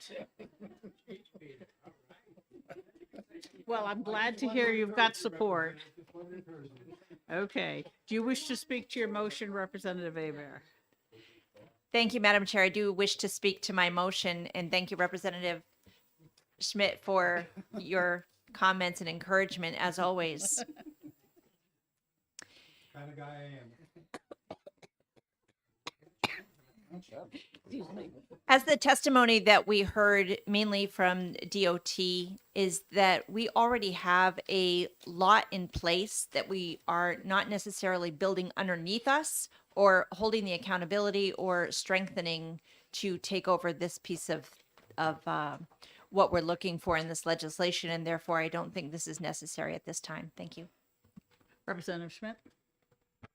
Thank you, Madam Chair, and thank you, Representative, for your motion. The thing is that we all understand that the situation in Ackworth was indeed tragic and catastrophic in that particular occasion. But this is a kind of, in a sense, a perfect storm, and therefore there's no way that it's possible for the DOT under the circumstances to be immediately on the spot. If you live right next to the fire station or the police station, maybe you'll get instant service on a call. But this was the kind of situation where they needed help in all areas, could not be done. And the statute is already in place, organization's already in place. They maybe need to perfect it a little bit, but it doesn't need legislation. All right, thank you. Does anyone else have a comment? Oh. I don't think so. Representative Schuett. Thank you, Madam Chair. I'll just add that the comment was made about having a public works mutual aid set up. And then the comment was also added that there were questions about who would get paid how if another town sent their public works employees. And this bill doesn't address that kind of situation at all. So I think going forward, as something like this is put forward, that type of issue needs to be addressed also. Well, I heard that there is a Public Works Mutual Aid Society, and it was ineffective in this case because all the towns around were suffering. So, well, Representative O'Brien.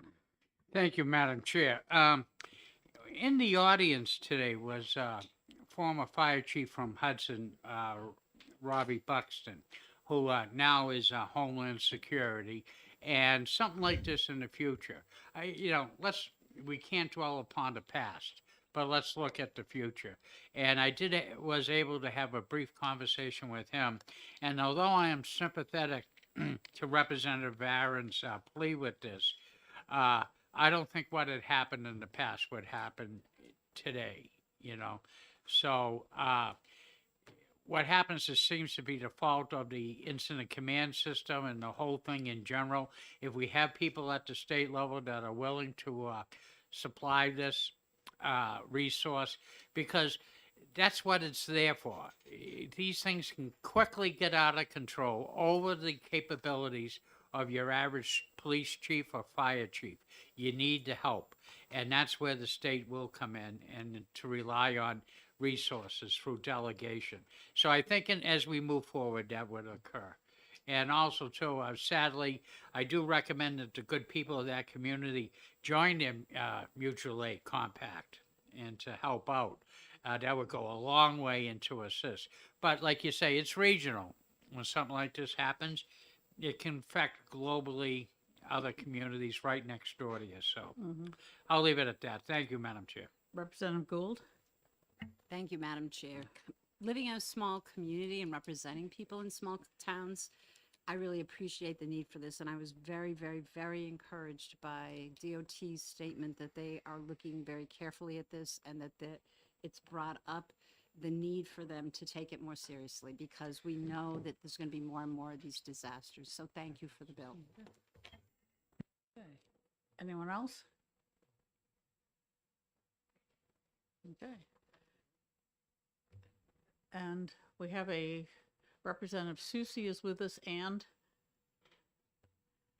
Good afternoon, Madam Chair. I'm Representative Susan Trelevin, and I'm sitting in for a representative, and thank you for welcoming me to your committee. thank you. I know I've seen you, but your name just keeps slipping out of my mind. All right, in that case, the motion is in expedient to legislate by Representative Hebert on House Bill 84, and the clerk can call the roll. Representative Simon, Yes. Representative Lakis, Yes. Representative Bailey, Yes. Representative Santonastasso, Yes. Representative True, Yes. Representative Dolan, Yes. Representative Hebert, Yes. Representative Gerhard, Yes. Clerk votes yes. Representative Groda, Yes. Representative Schmidt, Yes. Representative Goley, Yes. Representative Schuett, Yes. Representative O'Brien, Yes. Representative Susie, Yes. Representative Davis, Yes. Representative Fitzpatrick, Yes. Representative Gould, Yes. Representative Trelevin. Yes, perfect pronunciation. We got 20 yea, 0 nay. And the chair, I'm sorry. I'm sorry, she's, I suppose I should vote yes since you already counted it. sorry. I apologize, madam. So I'll vote yes, okay. Okay. Yeah. Does anyone have an objection to consent? All right, seeing none, we'll put that one on consent. 20-0. He counted me before I voted, that's all. That's voter fraud. Oh, and I'd like to mention that House Bill 278 is on the list by mistake. We've already voted on that, and it's been reported out of committee. All right. House Bill 258, Representative Hebert again. Thank you, Madam Chair. I would like a motion for OTP with amendment. And which amendment is it? And the amendment number is, thank you, Representative Lekis, 2023-0698H as in Harry. Okay. All right. Would you wish to speak to your motion? I would. Thank you, Madam Chair. I believe this is a fantastic bill that we can pass here in New Hampshire that will establish certification for animal chiropractors with no referral from anyone and eliminating pain for an animal that may need critical medical care. And I'm very excited to motion OTPA. Thank you. Okay. So is there any discussion on the amendment which replaces the bill?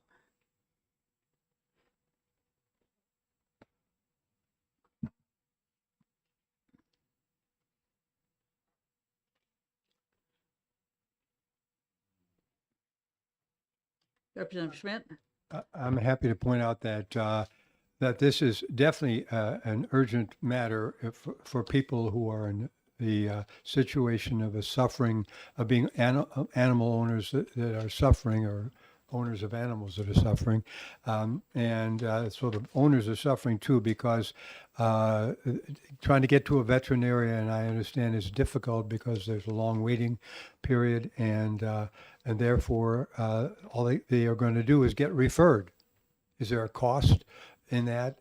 And the animal chiropractor, these people are trained and certified under the amendment, and therefore we're going to get relief for people for whom these animal chiropractors are a solution, and absolutely it's necessary.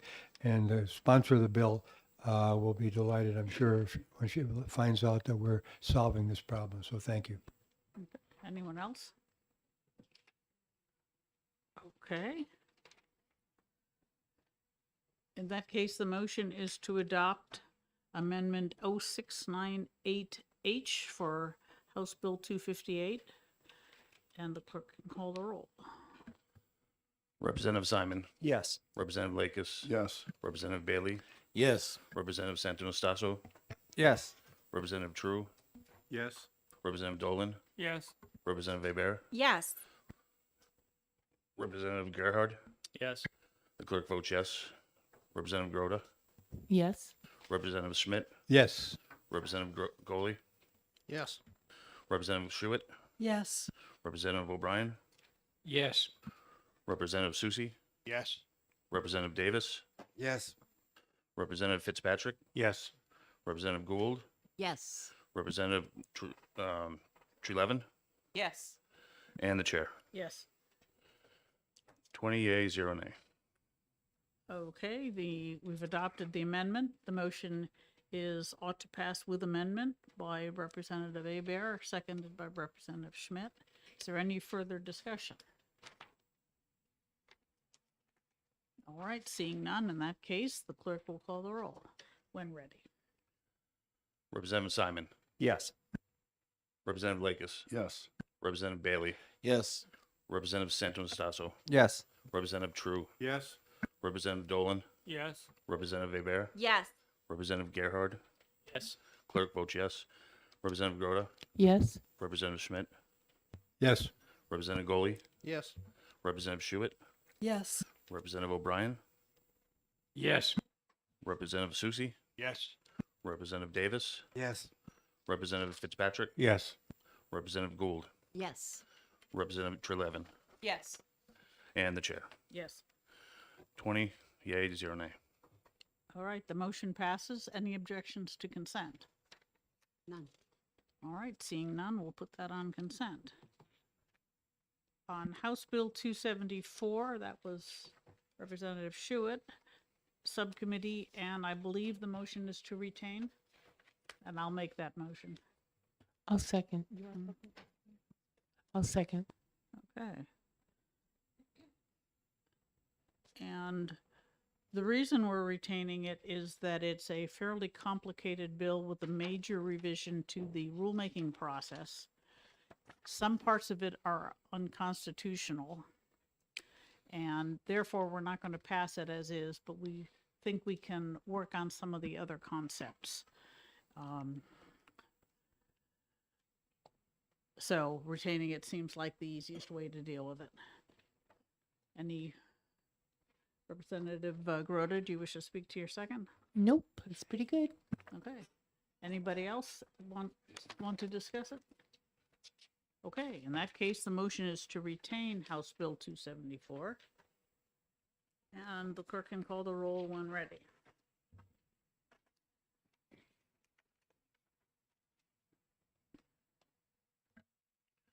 Representative Simon.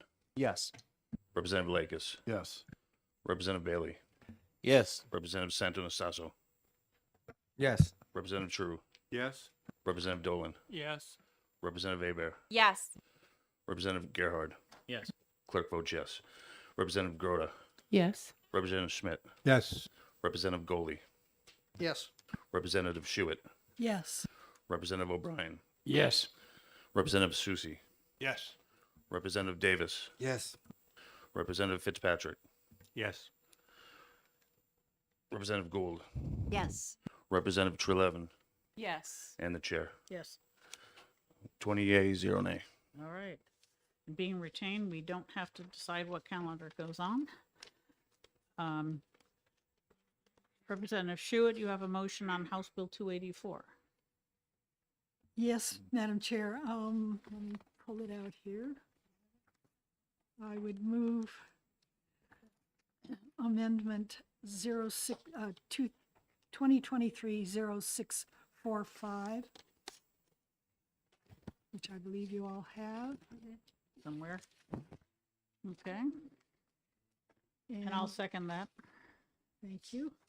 I will point out that this amendment is basically the amendment that we had before us when we had the non-germane amendment hearing.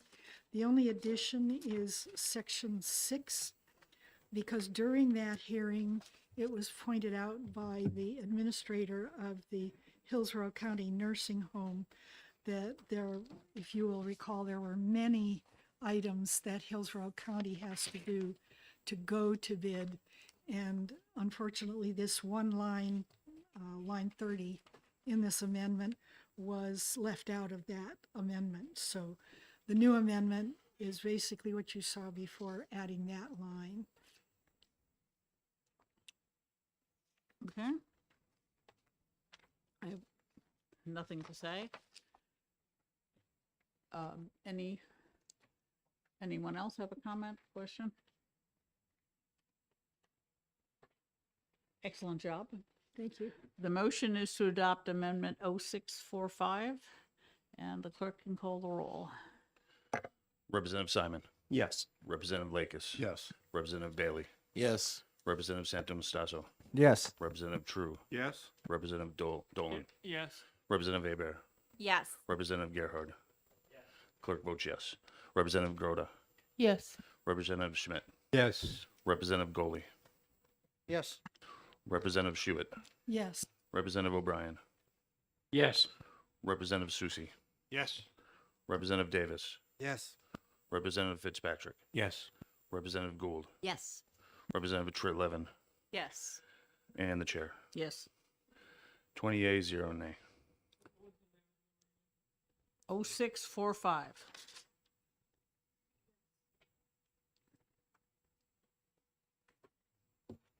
Okay, that's, 20.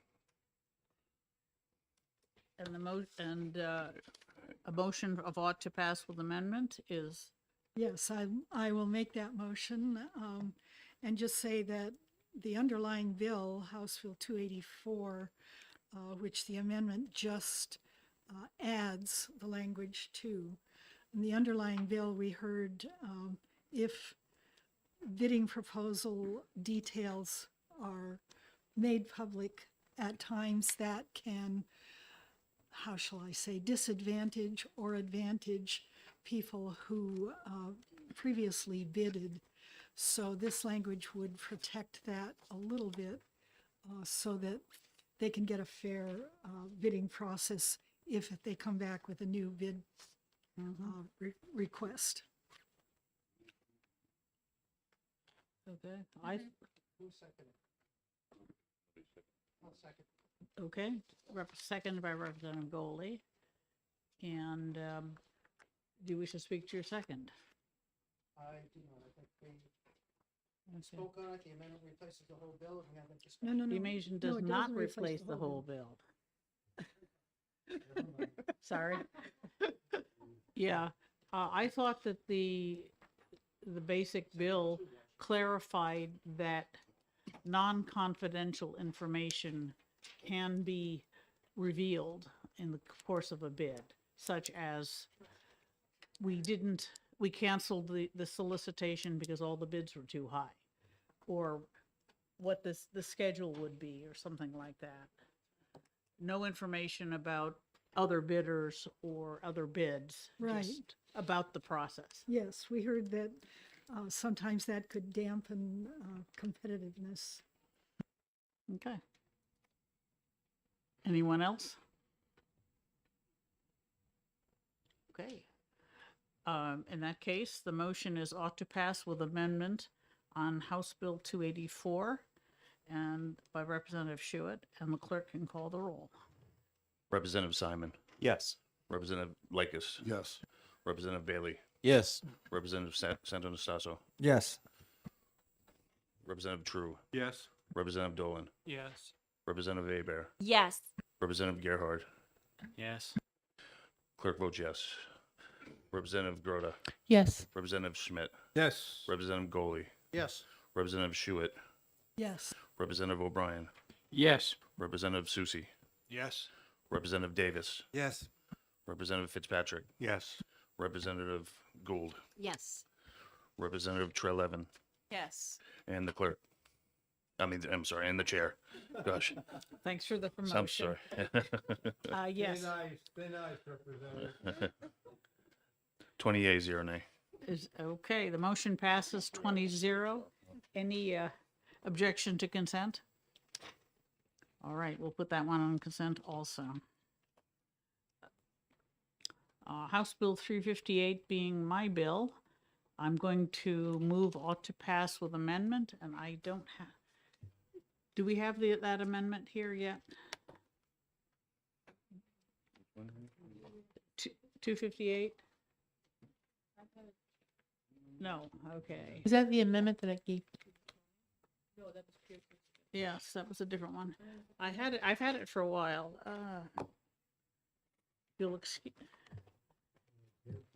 If you'll excuse, all right, we'll come back to this one when I go fetch. No, that's animal chiropractors. 258, 358, 350. 350, sorry, 358. 258 we've already done. That's under control. We will come back to this after our first break when I can go fetch the amendment because I think it's in my desk. All right. House Bill 359. Representative Bailey, I think you have a motion. I move that we vote inexpedient to legislate on HB 359. Is there a second? I'll second. All right. Do you wish to speak to your motion? I guess I would be in favor of ITL because it's not in perfect alignment with Article 10 in that it's just a select group of people that would get this holiday. And of course, it has a cost. Okay. Representative Groda? Although I like the idea and concept, I don't think it's practical and therefore support the ITL motion. Anyone else?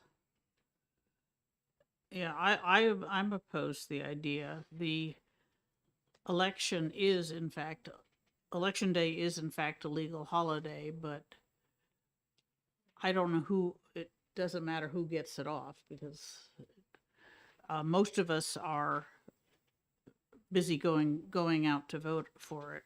So I don't see that adding the presidential primary or the general primary as holidays would have any effect whatsoever. Representative Gerhard? Thank you. At least, well, not at least. The last paragraph, though, all other employers shall, when practicable, allow employees up to 3 hours away from work to cast ballots. It just seems kind of odd. Shall is an enforcement thing. You have to. but who's enforcing that and how? It just, yeah. So I'm agree with you. I just find it kind of sketchy. Okay. All right, any further discussion? Seeing none, in that case, the motion is an expedient to legislate on House Bill 359 by Representative Bailey, and the clerk will call the roll. Representative Simon. Yes. Representative Lakis. Yes. Representative Bailey.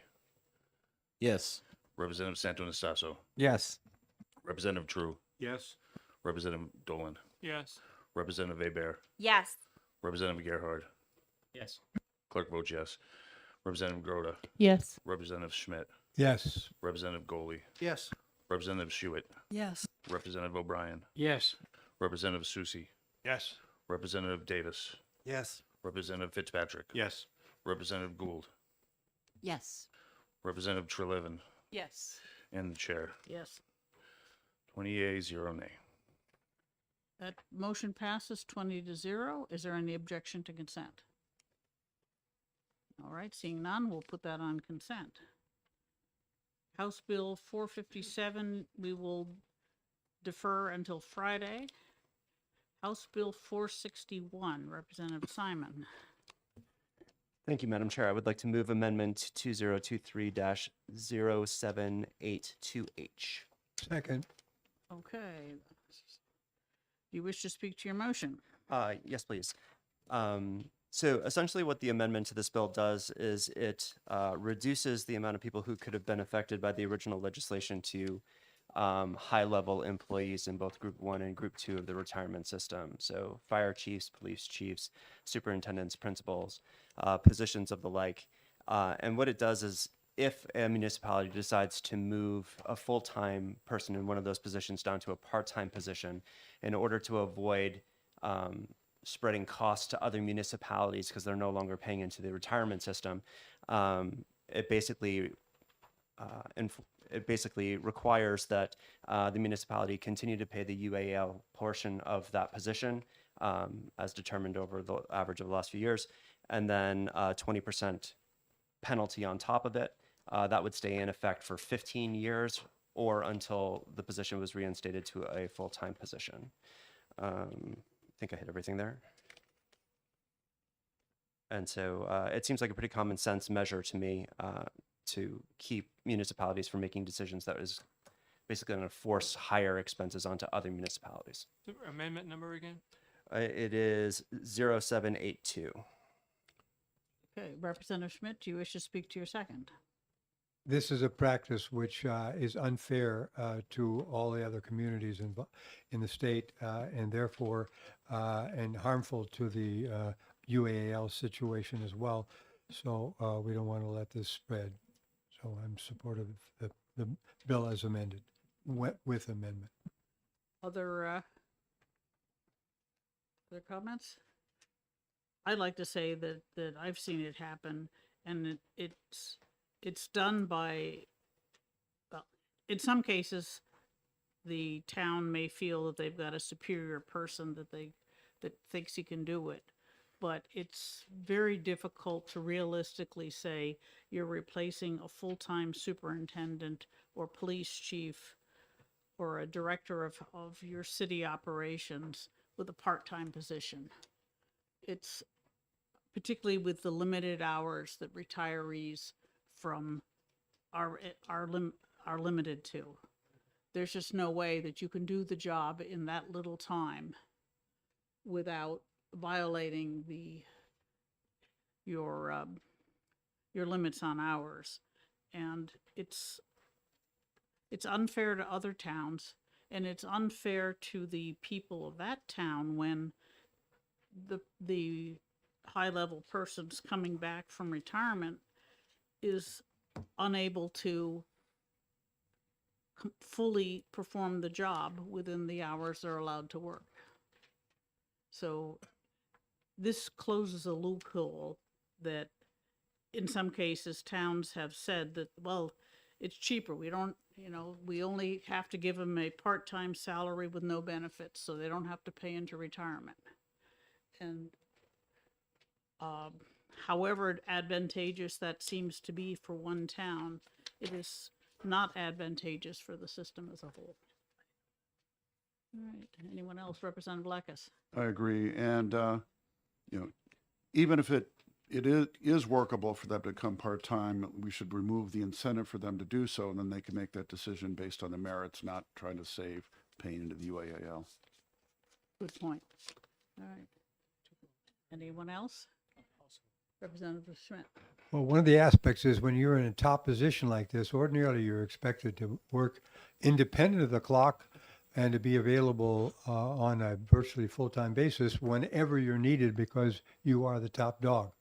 Okay. Now, to put that person into a part-time situation where they're expected to work less is a contradiction in terms of what people have a right to expect of their top officials. Okay. Anyone else? Seeing none, the motion is to adopt Amendment 0782 to House Bill 461. And the clerk will call the roll. Representative Simon. Yes. Representative Lakis. Yes. Representative Bailey. Yes. Representative Santonastasso. Yes. Representative True. Yes. Representative Dolan. Yes. Representative Hebert. Yes. Representative Gerhard. Yes. Clerk votes yes. Representative Groda. Yes. Representative Schmidt. Yes. Representative Goley. Yes. Representative Schuett. Yes. Representative O'Brien. Yes. Representative Susie. Yes. Representative Davis. Yes. Representative Fitzpatrick. Yes. Representative Gould. Yes. Representative Trelevin. Yes. And the chair. Yes. 20 yea, 0 nay. All right. And Representative Simon? Thank you, Madam Chair. I would like to move OTPA on House Bill 461. Second. Okay. Any further discussion? Okay, since the amendment replaces the bill, that makes sense. The motion is ought to pass with amendment on House Bill 461, and the clerk can call the roll. Representative Simon. Yes. Representative Lakis. Yes. Representative Bailey. Yes. Representative Santonastasso. Yes. Representative True. Yes. Representative Dolan. Yes. Representative Hebert. Yes. Representative Gerhard. Yes. The clerk votes yes. Representative Groda. Yes. Representative Schmidt. Yes. Representative Goley. Yes. Representative Schuett. Yes. Representative O'Brien. Yes. Representative Susie. Yes. Representative Davis. Yes. Representative Fitzpatrick. Yes. Representative Gould. Yes. Representative Trelevin. Yes. And the chair. Yes. 20 yea, 0 nay. Okay. Motion passes 20-0. Any objections to consent? What's that? It has a fiscal note, but, it hasn't been amended. Okay, we will not put it on consent because of that. We'll put it on the regular calendar. Okay, Representative Santonastasso, you have a motion on House Bill 507. Yes, I move ought to pass for House Bill 507. Is there a second? Representative Lekis. All right, do you wish to speak to your motion? Yes, please. So this bill strengthens state licensing compliance for occupational licensing while avoiding protectionism and allows voluntary interaction between individuals. Deletes the penalties for operating without an occupational license and prohibits people to be holding themselves out to be licensed, therefore flipping the incentive from concealing your unlicensed status to wanting to unconceal that. And market forces, just like they do now, will continue to market forces like insurance, for example, will still demand occupational licensing, especially in fields like medical construction. For the same reasons they do now. You can't get an insurance policy if you have unlicensed people on staff. So then, thank you. Okay. Representative Lekis, do you wish to speak to your motion? Or your I second? do. In addition to those, there's attempts or arguments for removing certain licenses. This actually involves some of the complications. It leaves them in place if people need them for some reason or want them, or they think that their customers would prefer them, they're available. If they don't, they don't. I know when I go to look for a doctor, for example, I do quite a bit of searching online, and I may look and see what certifications they have, and they have the things on the wall and what medical schools have gone to. I care a lot more about that sort of thing than I do about some state license, and that's true for other professions. Anyone else? What's that? Yes, Representative Broder? I'll be voting against the ITL motion, although it sounds like, I mean, I'm sorry. I'm so sorry. It's been, I don't know it's just been too long of a day for me. I'm sorry. I'll be voting against the OTP motion. Thank you. because although I can understand people's motives and in how they operate, we have to remember that we're representing the people of New Hampshire, and I feel that there's been a lot of discussion on licensing, as will be evident later on this afternoon, and I feel that if we want to look at licensing and regulations and certifications, we should look at them in relation to the industry that they're related to and not across the board like this. Thank you. Okay, thank you. Representative Gerhard? Thank you, Madam Chair. I'm supporting this for the reason that the recent events with COVID have demonstrated that certain elements have been captured by the people that they should be regulating. And I'm specifically talking about the medical industry, where you had doctors and nurses that were prescribing treatments that were not authorized by the bought and paid for entities. And they were threatened with revocation of their ability to earn a living and to pay their rent, mortgage, whatever. And I just think it's dangerous, and I don't think that's a good precedent to maintain. So I believe that people should be held, people should have the ability to go to the service provider they choose to go to, so long as Matt was saying, Representative Santanastasso was saying, that they do not hold themselves out to be licensed by the state. So personal responsibility, individual liberty. Thank you. Okay. Anyone else? Okay, the motion is ought to pass by Representative Santanastasso, and the clerk can call the roll. Representative Simon. Yes. Representative Lakis. Yes. Representative Bailey. Yes. Representative Santanastasso. Yes. Representative True. Yes. Representative Dolan. Yes. Representative Abear. Yes. Representative Gerhard. Yes. Clerk votes yes. Representative Groda. No. Representative Schmidt. No. Representative Goley. No. Representative Schuett. No. Representative O'Brien. No. Representative Susi. No. Representative Davis. No. Representative Fitzpatrick. No. Representative Gould. No. Representative Trelevin. No. And the chair. Yes. 10 yea, 10 nay. The motion fails on a tie. Is there another motion? Yes, Madam Representative Chair, Broda. I move ITL on House Bill 507. Is there a second? Second. Representative Goldie seconds. All right. Any further discussion? All right, in that case, the motion is inexpedient to legislate on House Bill 507, and the clerk can call the roll. Representative Simon. No. Representative Lakis. No. Representative Bailey. No. Representative Santanastasso. No. Representative True. No. Representative Dolan. No. Representative Abear. No. Representative Gerhard. No. Clerk votes no. Representative Groda. Yes. Representative Schmidt. Yes. Representative Goley. Yes. Representative Schuett. Yes. Representative O'Brien. Yes. Representative Susi. Yes. Representative Davis. Yes. Representative Fitzpatrick. Yes. Representative Gould. Yes. Representative Trelevin. Yes. And the chair. No. 10 yea, 10 nay. All right, that motion also fails on a tie. Therefore, it will go with no recommendation.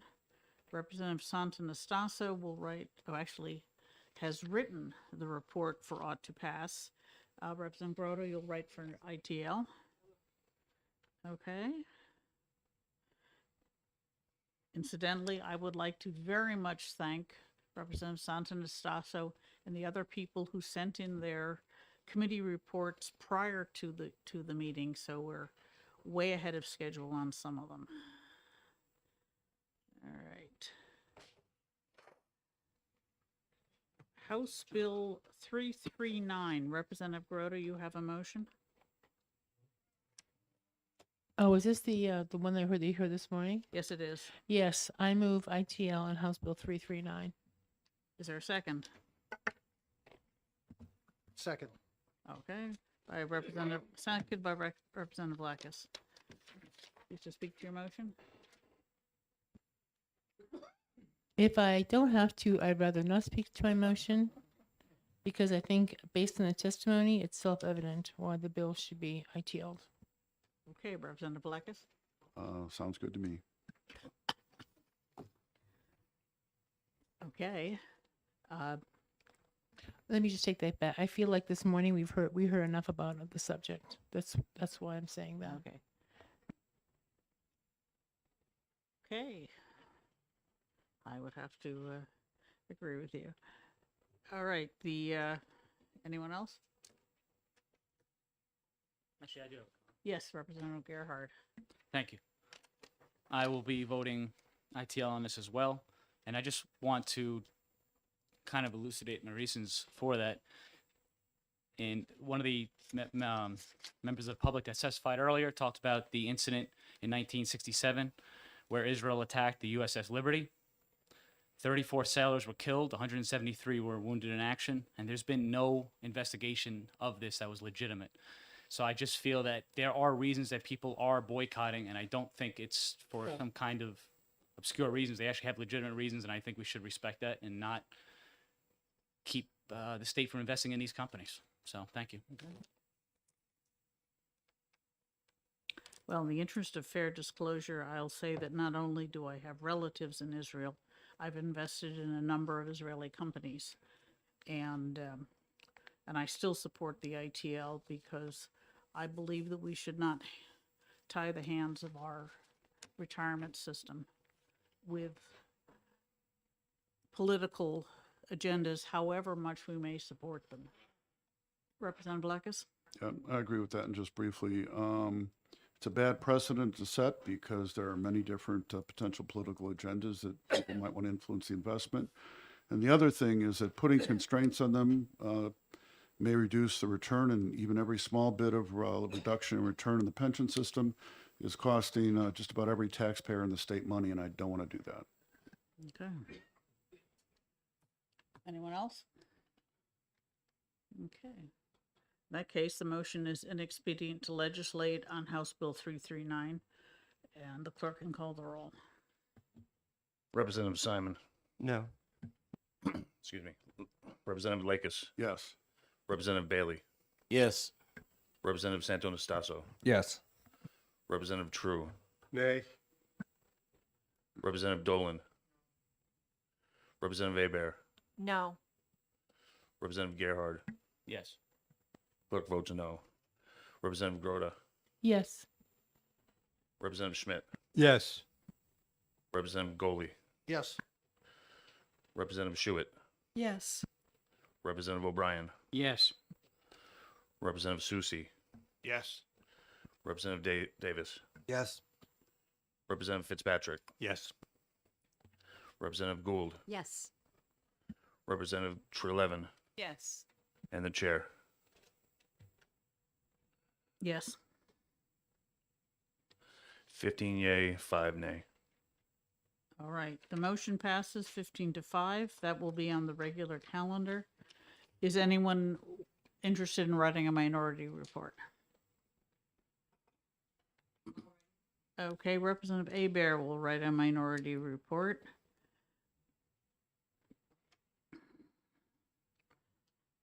Okay. Okay. House Bill 518. Jackie, you've got a motion? I do, Madam Chair. I'd like to retain House Bill 518. I'll second that. Do you wish to speak to your motion? Yes, I think that this is one of these bills that needs a little bit more attention, and we should certainly spend some time looking at it.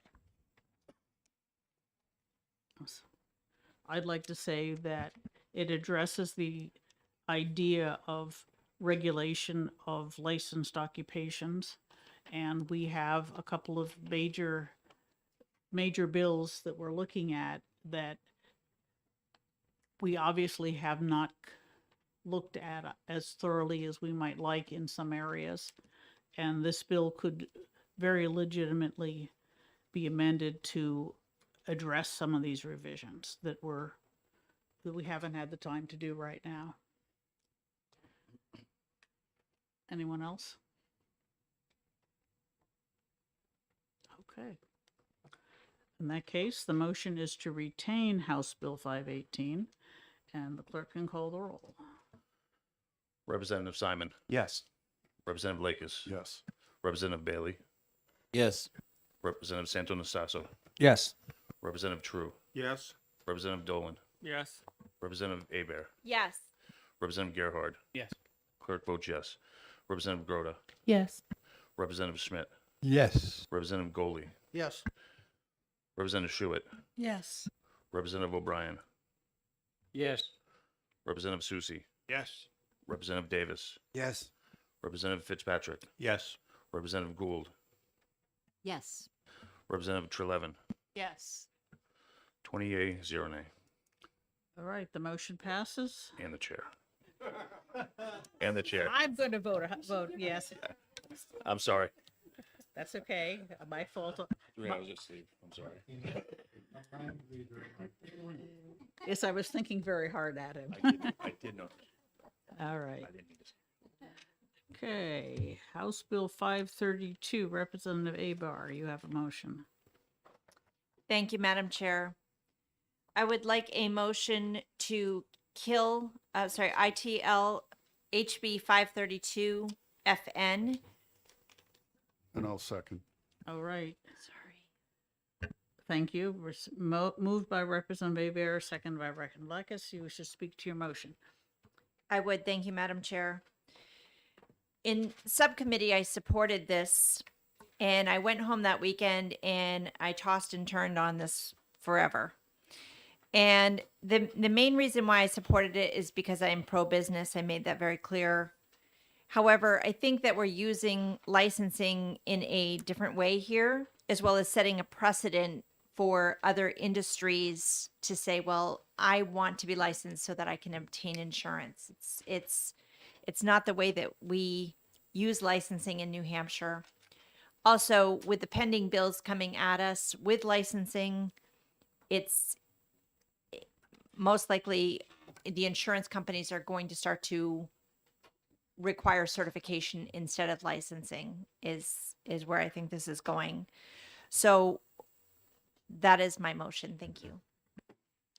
Representative Lakis, do you have anything to add? I agree. And the only other thing I'll say is that I think the only legitimate reason for occupational licensing, and I believe this is in statute, is related to health and safety. And that's not the case really here. I mean, we had a little bit of testimony on that, but I think the bar for health and safety to require licensing is much, much higher than applies in this case. Okay. Anyone else? Representative Goldie. Yeah. Oh, sorry. Representative Rhoda did you first, wanna then speak? Go Goldie. ahead. No, go ahead. I wanted to say I am going to vote against the ITL motion. I think that there is tremendous benefit to be gained by the by this practice, and especially we heard from those individuals who have been affected from being in on the front, and there's the benefits to veterans, which I think is very important. And I don't think that it's up to us to decide how high the bar should be when it comes to the benefits, when we ourselves do not recognize the benefit. And I also think that the music therapists and the speech pathologists have been working together in earnest to get this bill to where it is.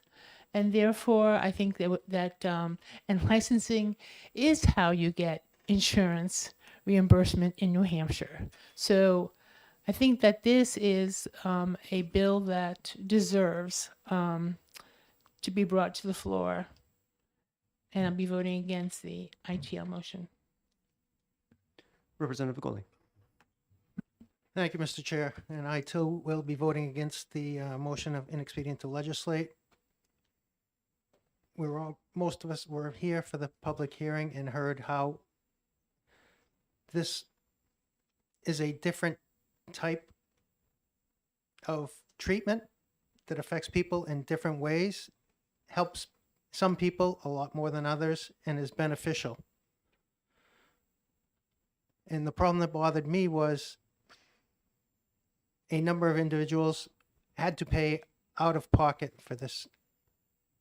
And when I look at veterans with PTSD or whatever they may have, and this is a way of helping and a form of treatment, and these individuals are paying out of their pocket, bothers me. And if we can do something to help, especially at a time, not only with PTSD or any of that, at a time when there is a mental health crisis in this country, and then this is another form of treatment addressing that issue.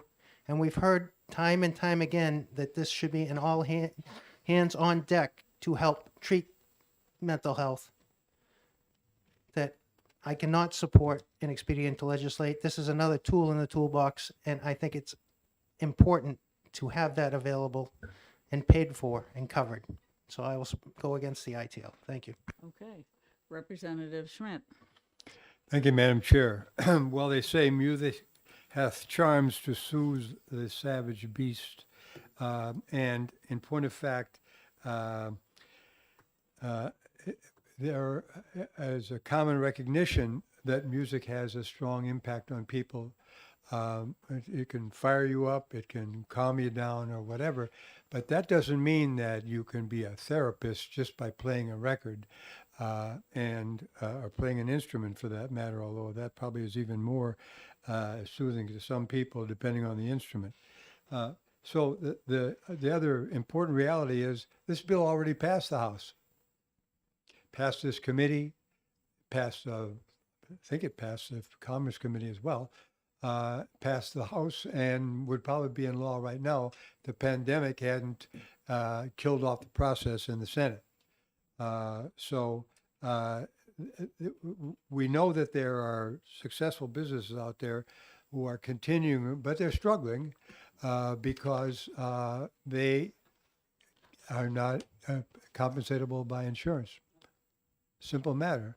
The insurance doesn't say you're bogus. It just says you're not licensed. And so that's very unfair.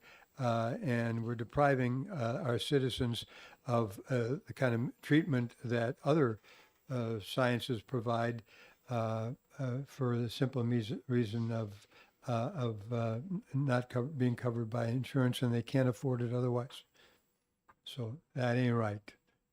So I will also be voting against the ITL. Representative True. Thank you, Madam Chair. I heard in committee that there are 48 music therapists in the state, and I cannot support a bill that is written for a minuscule number of people. Thank you. Anyone else? Okay. In that case, the motion is inexpedient to legislate on House Bill 532, and the clerk can call the roll. Representative Simon. Yes. Representative Lakis. Yes. Representative Bailey. Yes. Representative Santonastasso. Yes. Representative True. Yes. Representative Dolan. Yes. Representative Weber. Yes. Representative Gerhard. Yes. Clerk votes yes. Representative Groda. No. Representative Schmidt. No. Representative Goley. No. Representative Schuett. No. Representative O'Brien. No. Representative Susie. No. Representative Davis. No. Representative Fitzpatrick. No. Representative Gould. No. Representative Trelevin, No. and the chair. Yes. 10 yea, 10 nay. All right, the motion fails on a tie. Is there another motion? Madam Chair, I move OTP on House Bill 532. Yes. Do you have an amendment? I do have an amendment. Hang Ah. on. Let me just. What is the amendment number? 0480. Second. Okay. Do you wish, do we all have the The amendment? Well, the amendment was, is the final agreement between the speech pathologist and the music therapist, and specifically how they would work in tandem in a specific case where they are both involved with an individual.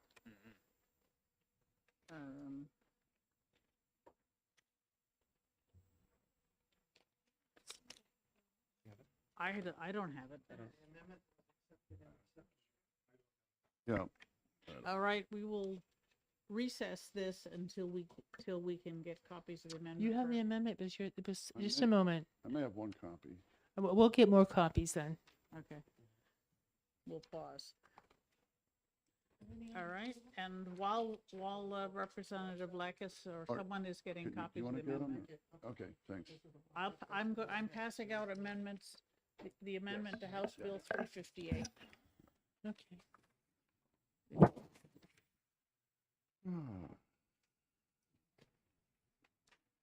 I mean, so it's gonna have- actually, I'm okay with it. It's coming around, yes. Oh, it is coming around. Oh, they were there. Okay, good. What? They're working. They're on- for 38 people.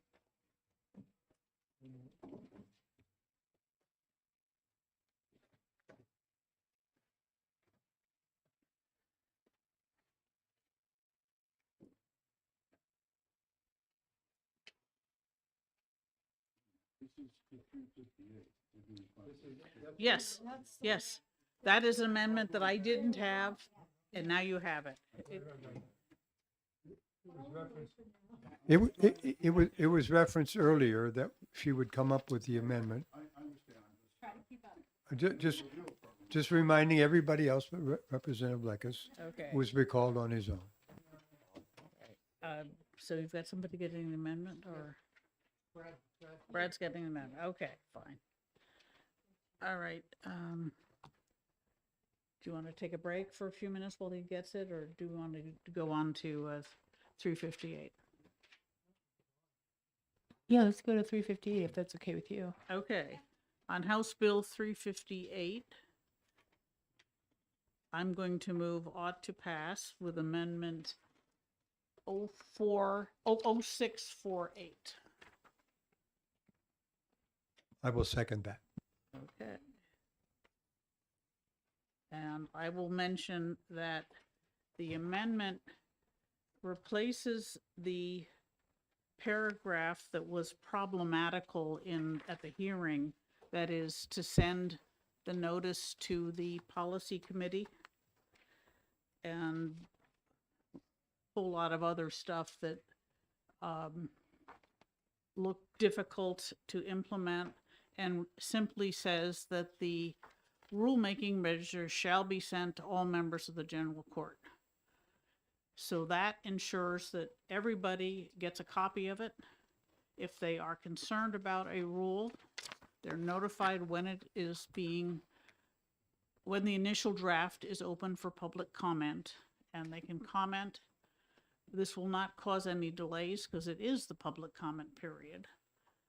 Question of the chair. Yes, sir. Is it not the case that this sending will be by email? Yes, sir. It specifically says sent by email. And you probably didn't notice because you've already get the rulemaking register, but it's been, I believe 2 weeks since we tried it out. And so everybody should be getting that rulemaking register. And Monday night, I gave a lesson to the HRA on how to read it. Representative Schmidt? May I continue? I seconded this, and I think it's appropriate for everyone who's out there in the universe who's watching, but especially our colleagues on EDNA, but for that matter, all members of the House, because having served on the Joint Legislative Committee on Administrative Rules for the past 16 plus years, along with Representative McGuire for about the last 10 or 12 of those years, the reality is that we are very, very seldom visited at a JELCAR meeting by a member of the General Court, either House or Senate. The rules are, it's a poorly understood science, but it's a very highly developed aspect, and we've had several bills dealing with rules here in EDNA. One of the reasons I was put on JELCAR and EDNA at the same time 16 plus years ago. But the reality is, because it's so poorly understood, there's a lot of misconceptions about, agencies running amok or writing any rules they like and so forth and so on. And we may not all want to follow it as closely as those of us who are chained to the JELCAR wheel, voluntarily or involuntarily. But we ought to know more about it on this committee for sure, but it ought to be available so that people at least have an idea that it's out there, that they can look and they can see what this process is like, and therefore they will understand it better. They will be available. Maybe one or two of them will want to get up on an extra Friday and come in, or a Thursday during vacation week, vacation period, and come and visit us and see that this is an earnest effort on the part of the Administrative Rules Unit, the agencies, the departments, and the members of the General Court who serve on the JELCAR, both in the Senate and the House. So these are steps in that direction without complicating your life. You don't have to look at it if you don't want to, but you might learn something. So I recommend it. Thank you. Yeah. And I'd like to continue that the rulemaking register being sent to everyone deals with a lot of the issues of sending it to the policy committee, because people may be concerned about a rule. I mean, the committee may have passed a bill, but the sponsor wasn't necessarily on that committee.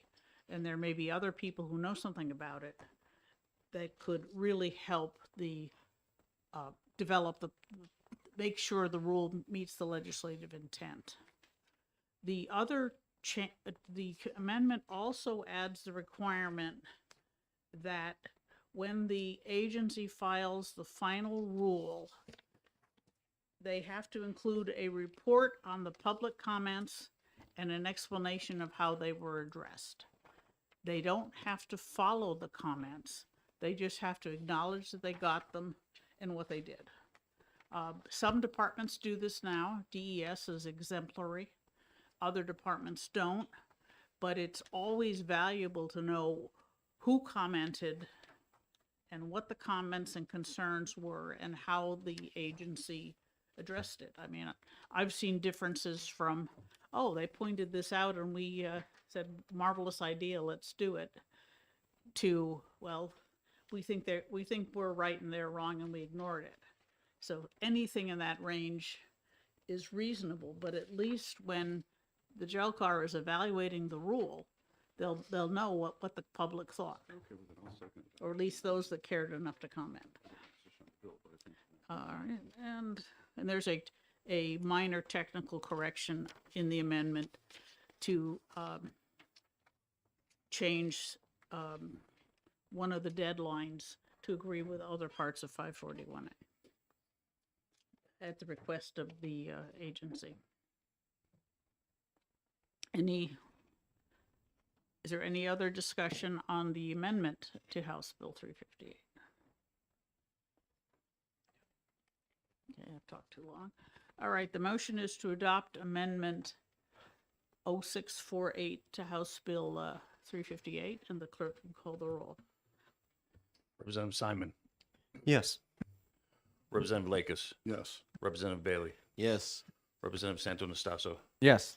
Representative True. Yes. Representative Dolan. Yes. Representative Weber. Yes. Representative Gerhard. Yes. Clerk votes yes. Representative Groda. Yes. Representative Schmidt. Yes. Representative Goley. Yes. Representative Schuett, Yes. Representative O'Brien, Yes.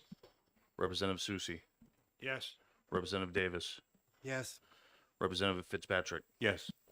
Representative Gould, Yes. Representative Trelevin, Yes. and the chair. Yes. 20 yeas, 0 nay.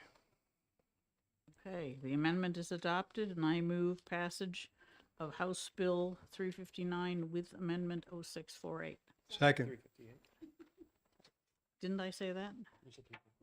Oh. 358, excuse me, I'm going clueless.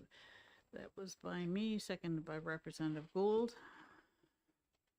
I think it was a tie in favor of it. Well, Representative Schmidt, you've seconded a lot today, so we should let Representative Gould get her name in. I'm going to go sulk in the corner. Very good. Quietly, I hope. All right, the motion is to adopt, ought to pass with amendment on House Bill 358. Is there any further discussion? All right, in that case, the clerk can call the roll. Representative Simon, Yes. Representative Lakis, Yes. Representative Bailey, Yes. Representative Santonastasso, Yes. Representative True, Yes. Representative Dolan, Yes. Representative Abear, Yes. Representative Gerhard, Yes. Clerk votes yes. Representative Groda, Yes. Representative Schmidt, Yes. Representative Goley, Yes.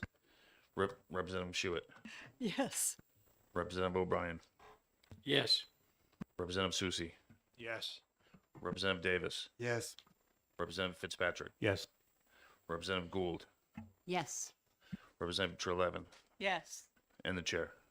Yes, 20 yeas, 0 nay. Consent? the motion passes 20-0. Any objections to consent? Not from Representative Schmidt, I can see. Okay. Anyone else? All right, we'll put that one on consent. Thank you for not having to explain it to people. All right, and we have now the amendment. Did I confuse the process? That the amendment we just adopted? We've took two votes, yes. Okay. One on the amendment and one on. Okay. You did interrupt my explanation of what the amendment did, but that's okay. All right, that's that one. And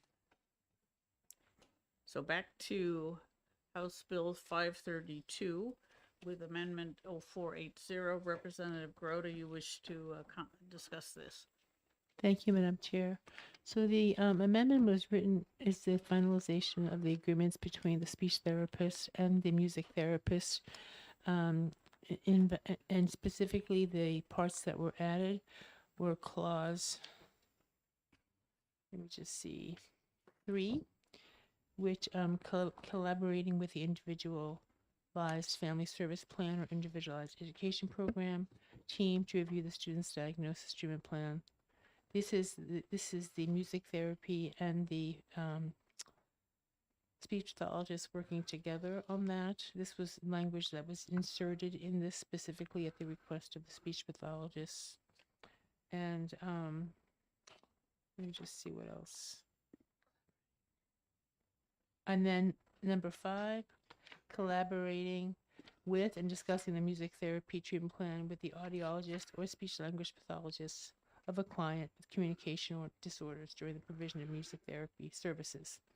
So this is the kind of, that's how this bill amends House Bill 532. Second. Was it? I was. Yes, Representative Gould, do you wish to speak to your second? Yes, I really support this amendment. And Jackie, thank you for doing such a great job. Representative Grody. Okay. All right, Representative Schmidt and Representative. Thank you, Madam Chair. I think everyone should understand that one of the only impediments to the successful passage of the bill earlier in the not this legislature, but previous to the pandemic, was that the speech pathologists and the music therapists, we're in a little bit of a turf war with regard to who does what and where the Venn diagram crossed over or whatever.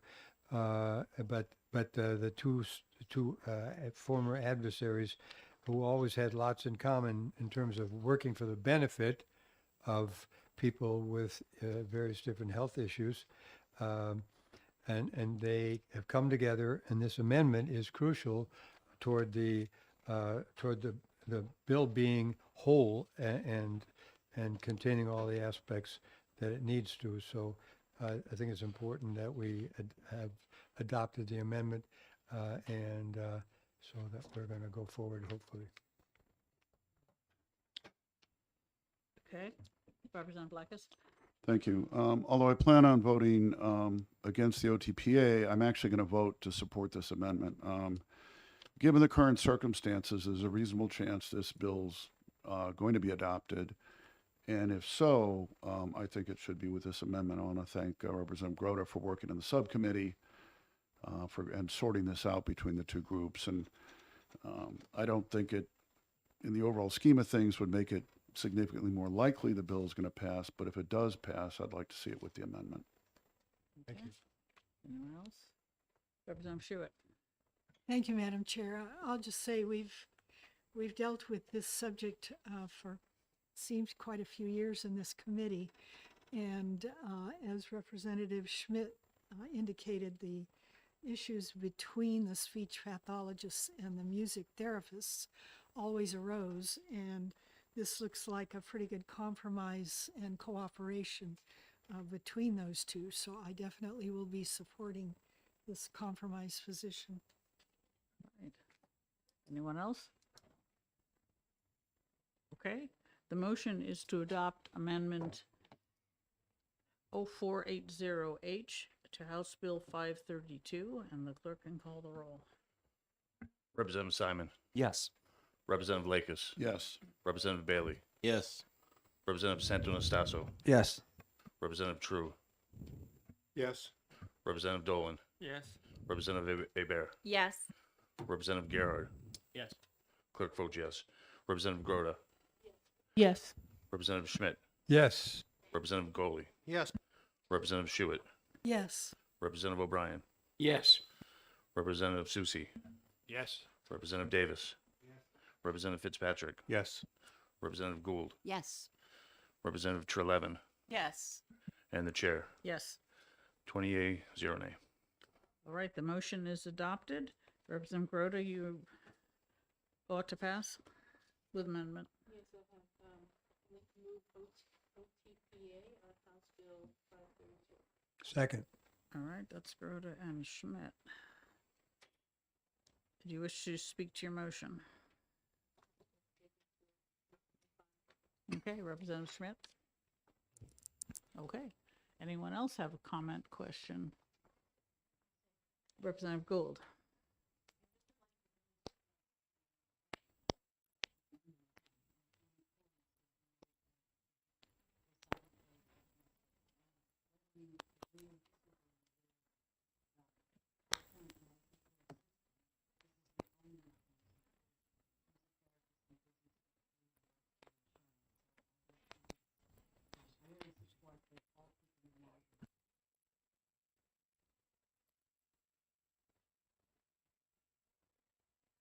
Oh, it's not where, oh. Okay, and I'll be a little briefer. I just wanted to say I was really touched by the veteran who came in and testified at the committee, and I think this is a really important service for a lot of people in our society, but especially I have a heart for our veterans, and that for people in business, whether we support our current healthcare system, the way it's organized, the way insurance set up, there's other remedies if we disagree with that, but to the extent that's what we have, that music therapists need to be able to get reimbursed so that people of all income levels, especially our vets, can have access to these services. Thank you. Anyone else? Representative Gerhard? Thank you, Madam Chair. I'm just a little concerned about, so at the end of the day, somebody's paying for the insurance. And at $150 to $180 an hour, that's what I have the notes from the initial hearings. it just seems excessive. But besides that, I'm just curious as to if insurance can cancel coverage for this service. I don't know where that is legally, but that's my concern, and I'll just put that out there. So, Private insurance can do whatever they want essentially Okay. within the scope of what we've mandated they cover. But this, I believe, would be optional. Representative Lekis? Yeah, we heard that in the subcommittee that, I mean, this doesn't require private insurance or anything else to cover it. It just says if they cover it, they generally want licensing. So that's why it's there. Okay. Thank you. Anyone else? Okay, the motion is ought to pass with amendment on House Bill 532, and the clerk can call the roll. Representative Simon. No. Representative Lakis. Representative Bailey. No. Representative Santo-Anastaso. Representative True. No. Representative Dolan. No. Representative Hebert. No. Representative Gerhard. no. Clerk votes no. Representative Groda. Yes. Representative Schmidt. Yes. Representative Goley. Yes. Representative Schuett. Yes. Representative O'Brien. Yes. Representative Susie. Yes. Representative Davis. Yes. Representative Fitzpatrick. Yes. Representative Gould. Yes. Representative Trelevin. Yes. And the chair. No. 10 yea, 10 nay. Okay. Both ought to pass and ITL have failed on a tie, therefore it'll be going with no recommendation. Representative Hebert will be writing the report in favor of ITL and Representative Groda in favor of ought to pass with amendment. All right.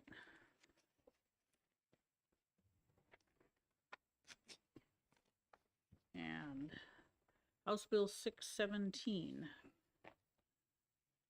Representative Lekis has a motion. Yes, I'd like to move ITL on this. This is another one of these open. Do we have a second Oh, first? sorry. I second. Okay. It's another one of these open free software things, and I have certainly some sympathy. There are reasons to be concerned about having to run proprietary software, especially if you have to run it on your own equipment. And during the public hearing, at least I was confused initially. It wasn't clear, and I thought that the fiscal note might have been a little crazy. However, after we heard further testimony, I looked at the wording, the language carefully. It did apply more broadly, not only to the software run on people's equipment, but also everything on the state side of it that people interacted with. And, you know, that, and whether the over 3 years, almost $1 billion fiscal note is excessive, I don't know, but it's going to be huge anyway, even if it's not quite that. And then on top of it, this applies to political subdivisions, including schools. We never even saw a fiscal note on what the cost of that would be.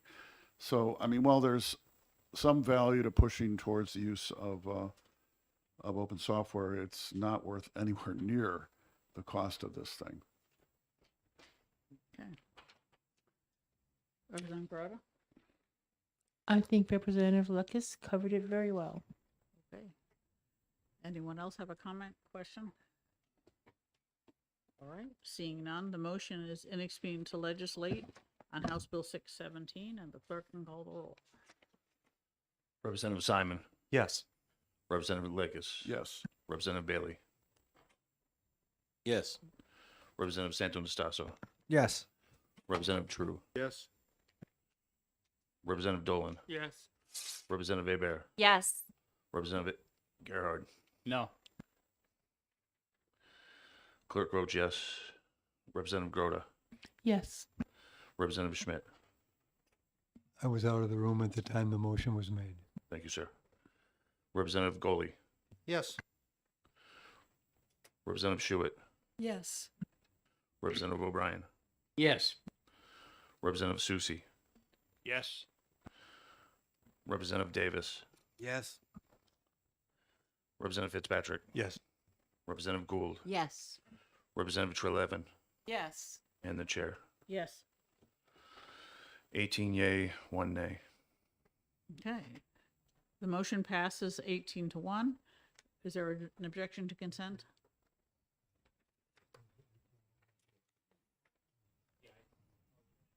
Was that?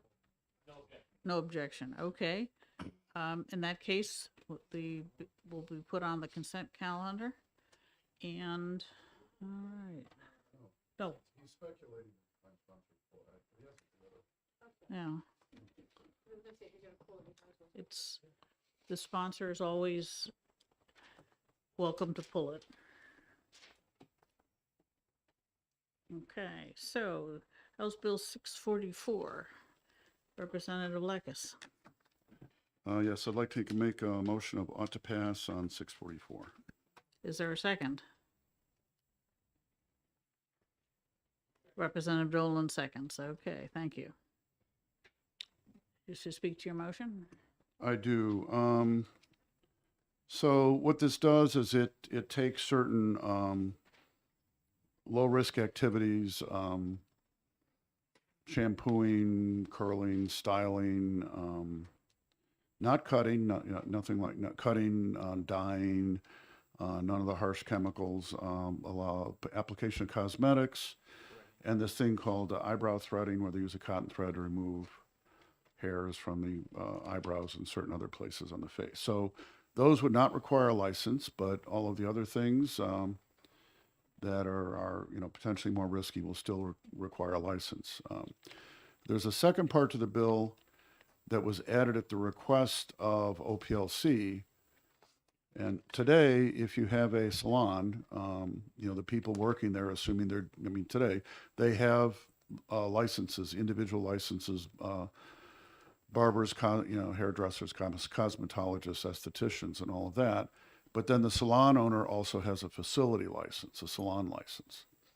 But today, let's say they have some extra chairs and they want to rent it to somebody who at this point has an individual license to just practice in their salon. That person may not have their own salon, their own place to do it, but they're doing it not as an employee, but renting it. Currently, the way the statute's written, they have to go and get another whole salon license just for that chair within what's already a licensed salon. And under the statute around salon licensing, the salon owner and the holder of that license is responsible for all the activities that take place in the salon. And so OPLC feels, and I agree, that that's redundant. There's no need for a separate license for this one chair that's already within a licensed salon. I think it's kind of an oversight in the law, and that's it. Okay. Representative Dolan, do you wish to speak to your second? Okay. Any discussion? Representative Grota and then Goldie. I have a question. So, but this doesn't prevent someone from opening up a business to just do blow drying. So it's more than just involving the chair. There's sort of two separate issues here, because that was tacked onto this bill. So the renter of the chair, if they're doing things which are, assuming this bill passes, if they're doing things that still require a license, they're cutting hair, they're doing dyeing, they're doing any of those things, they'll still need an individual license. They just won't have to, in addition, get a salon license. If this bill passes and the salon owner rents the chair to somebody who's is limiting their practice to what we would allow without a license, then they won't need an individual license, but they're still being overseen by the salon owner because it says they're responsible for what happens in their salon. They could also set up business somewhere else that's not a licensed salon and do it on their own, and that's true. Okay, so I'd like to make a comment on that. This is where I have an objection to the bill. If this was, a license, if this involved something within the salon and we had somebody supervising all that, I would be okay with it. But the fact that some individual can open up a facility and do this on their own is where I get concerned about creep. Because there is no way that if someone has a client who has just washed their hair and dried it, and that client wants a trim, or she wants their bangs cut, or something, their hair layered, there is no way that someone's going to say, oh, I can't do that. I just don't see that. And it just is the client relationship that I think makes it difficult for that person to say no. and what we're saying is they can't do that, but we're putting somebody in a position where they may do that. And so that's my issue with this bill. That's my only issue with the bill. Chair. Okay, interesting. Yeah. You would, Representative Blackus? Yeah, I understand that concern. I mean, but there's, a huge number of things that people may do that they're not permitted to do. I mean, somebody may cut their neighbor's hair and get paid for it or something. I mean, we don't. So, and these activities that they are allowed, which I understand you're okay with, they're what people normally do at home. I understand the concern, but I think that that's true in many, many areas, and restricting what people can do based on that concern, I don't think is reasonable. Okay. Representative Goldie? Thank you, Madam Chair. I will be voting against the motion. I'm looking back in my notes, and I think being part of the subcommittee, the recommendation was to retain out of the subcommittee 5-0. And I will be voting against the ought to pass and support, hopefully, this motion failing and the motion to retain coming forward, because I think this needs to be looked into a little further. I mean, we discussed the cosmetology part and the airbrushing and some of the other factors in this that I think can, be a danger to the public when you get around the face and the eyes with airbrushing. Thank you. Okay, thank you, Representative Schmidt, and then Gerhard. Thank you, Madam Chair. So I understand the arguments Representative Leckis was making before, and I think I would support that aspect of letting the salon owner have a independently licensed person working without a second license. That to me is a no-brainer. But I really don't have that much of a problem with somebody washing hair or styling hair. The two issues that I do have problems with, where I think hygiene and sanitation are not just, I don't see it that way, and that is makeup, for one thing. When you're putting your hands on somebody else's face and putting makeup on them and so forth, and the possibilities. I don't use makeup myself, unlike some other high-ranking politicians. But the thing is, when you're putting makeup on people, there's a possibility of a contamination, as I understand it. But also this threading stuff where you're putting something into somebody's eyebrows and do they yank on them or something and pull out the eyebrows? To me, that even if it's done by people who learned it at home because it's part of their cultural heritage, not all the people are going to be in that category. And I'm not comfortable with letting people work on somebody else's face that don't have the necessary training. And they ain't going to get it if they're only going to be doing hair washing, shampooing, and styling and so forth. So I can't support it in the form it's being offered. Thank you, Representative Gerhard. I've said this before. Let me go to something I'm going to say no. So last night, for instance, I was doing kickboxing, and we're putting hands and feet on each other. Nobody died. Nobody gets infections because the guy, he's an old school brawler who's the coach, instructor. Use Lysol wipes, wipe your stuff down, and I've never heard of any incidents of issues. If there's maybe somebody gets ringworm, you wrap duct tape around it, you move along, you keep it moving. I just think that we're trying to get into this idea that everybody is 3 years old and has a room temperature IQ. I think we need to start treating people with respect. And I mean, I don't know. I don't see the idea of having scissors near somebody's face as a reason to call the police and start sending, the reinforcements in. I mean, I'm a carpenter. I can build a house. Now, yes, you have building inspectors that'll check your work, but we could do the same thing. We can make sure people leaving the barbershop don't have cuts all over their face. But I just can't understand how in New Hampshire you could build a house without having a license, but you need a license to cut somebody's hair. I'm just confused. So that's where I'll stand on that. The contractors have powerful friends in the legislature. Representative Gould. Yes, thank you, Representative Gould. Thank you, Madam Chair. I went to cosmetology school, and I did send you all videos from YouTube on how the threading happens and the hair washing, so you'd know exactly how much training. I really want to support this bill. I'm going to vote no to the OTP, but I really hope we can do a retain and do some work on it, because I think with just a little tweak and we can get it over the finish line. Thank you. Okay, Representative Blackus. So first, Thank you, Representative Goley, for reminding me. I should have mentioned what happened in the subcommittee. I just forgot, and that is there was an attempt to OTP, which failed, and then we did a retain, which was 5-0. But I later heard from a member of the subcommittee that changed their mind on it, which the OTP, I think, would have passed in those circumstances. So that's why I went and brought forward the OTP, not to try and get around the subcommittee. So. Okay. Representative Abear? Yes, I'm inclined to support the OTP.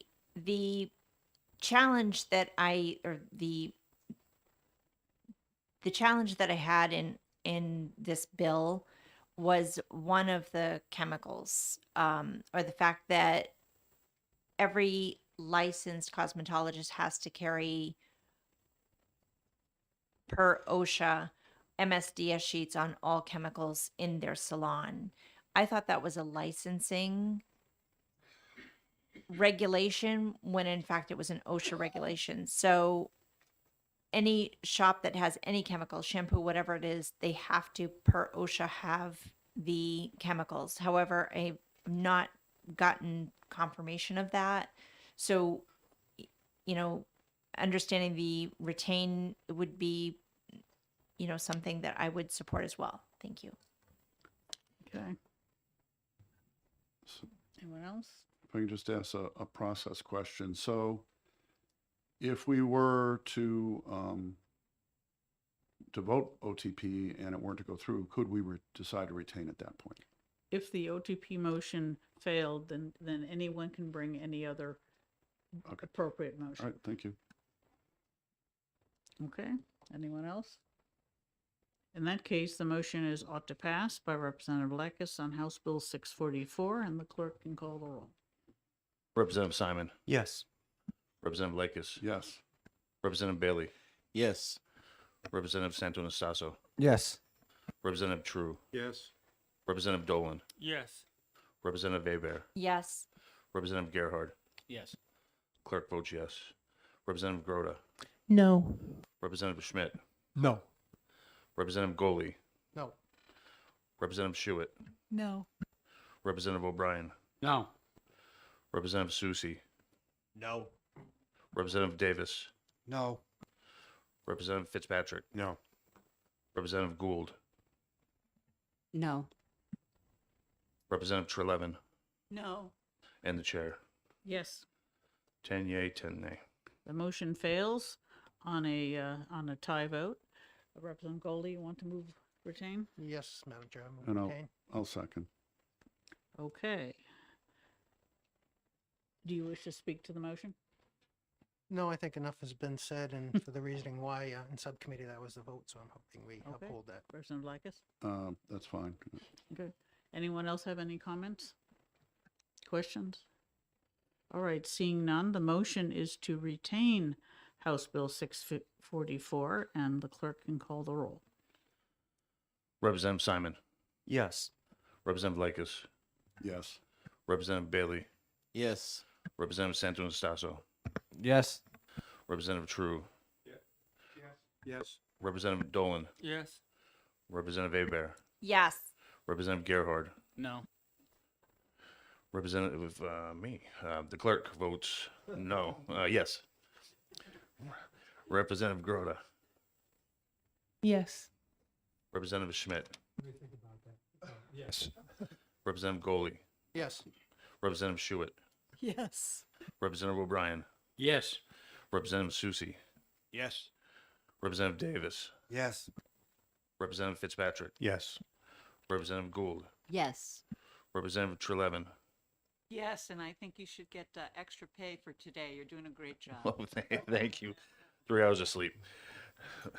And the chair. Yes. 19 yea, 1 nay. All right, House Bill 644 is retained in committee. And yet again, Representative Goldie, you do not owe a committee report. Yes, indeed. All right.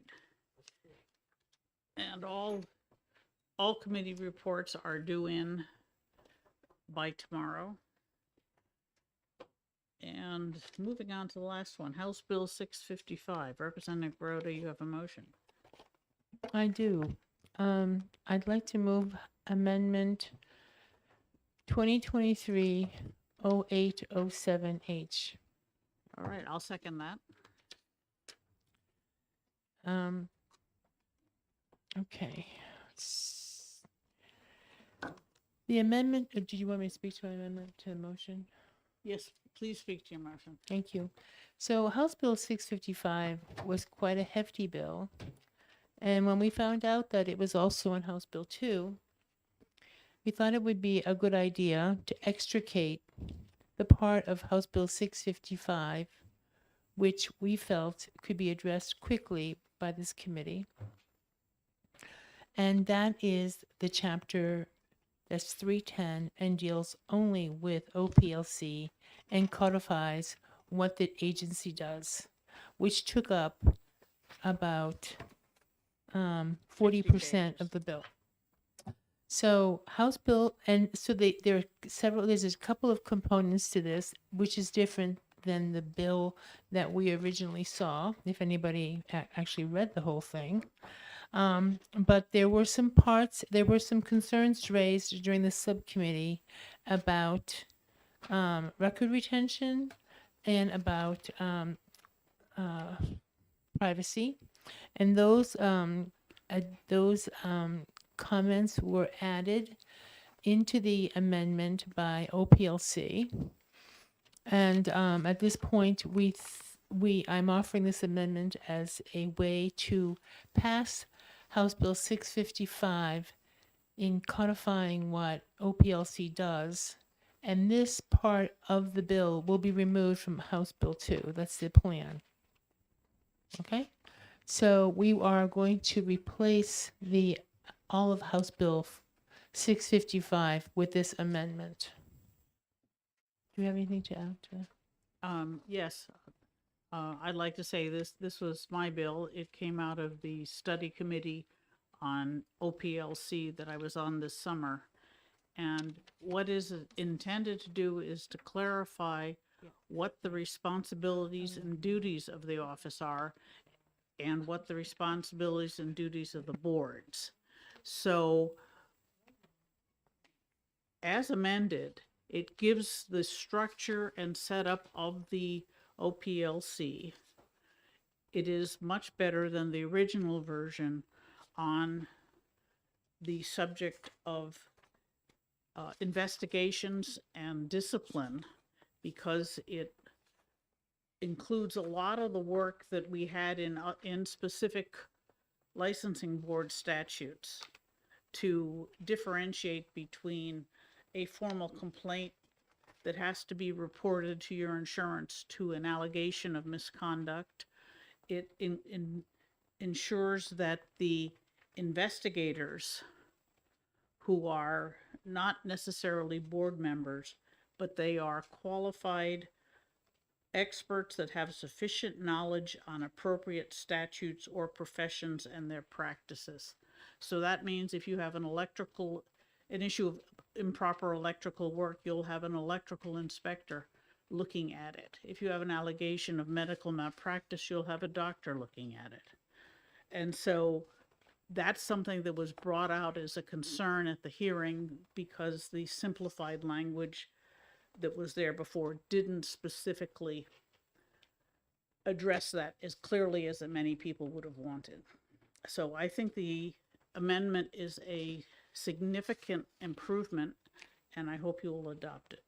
Representative Lekes. Thank you. I just have a question on that. So the investigator has some expertise in the area, the electrician, the doctor, are they a member of the board? Are they an employee or contractor of OPLC? Who would that be? Normally a contractor.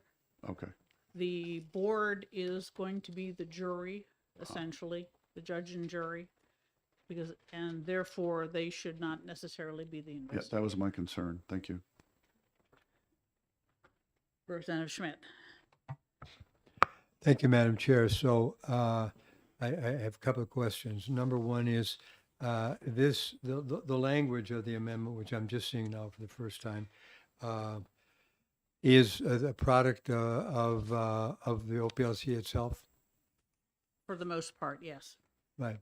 And I see we have one of the attorneys from OPLC is here, and so perhaps there will be some other questions. But I certainly think this is a step in the right direction. I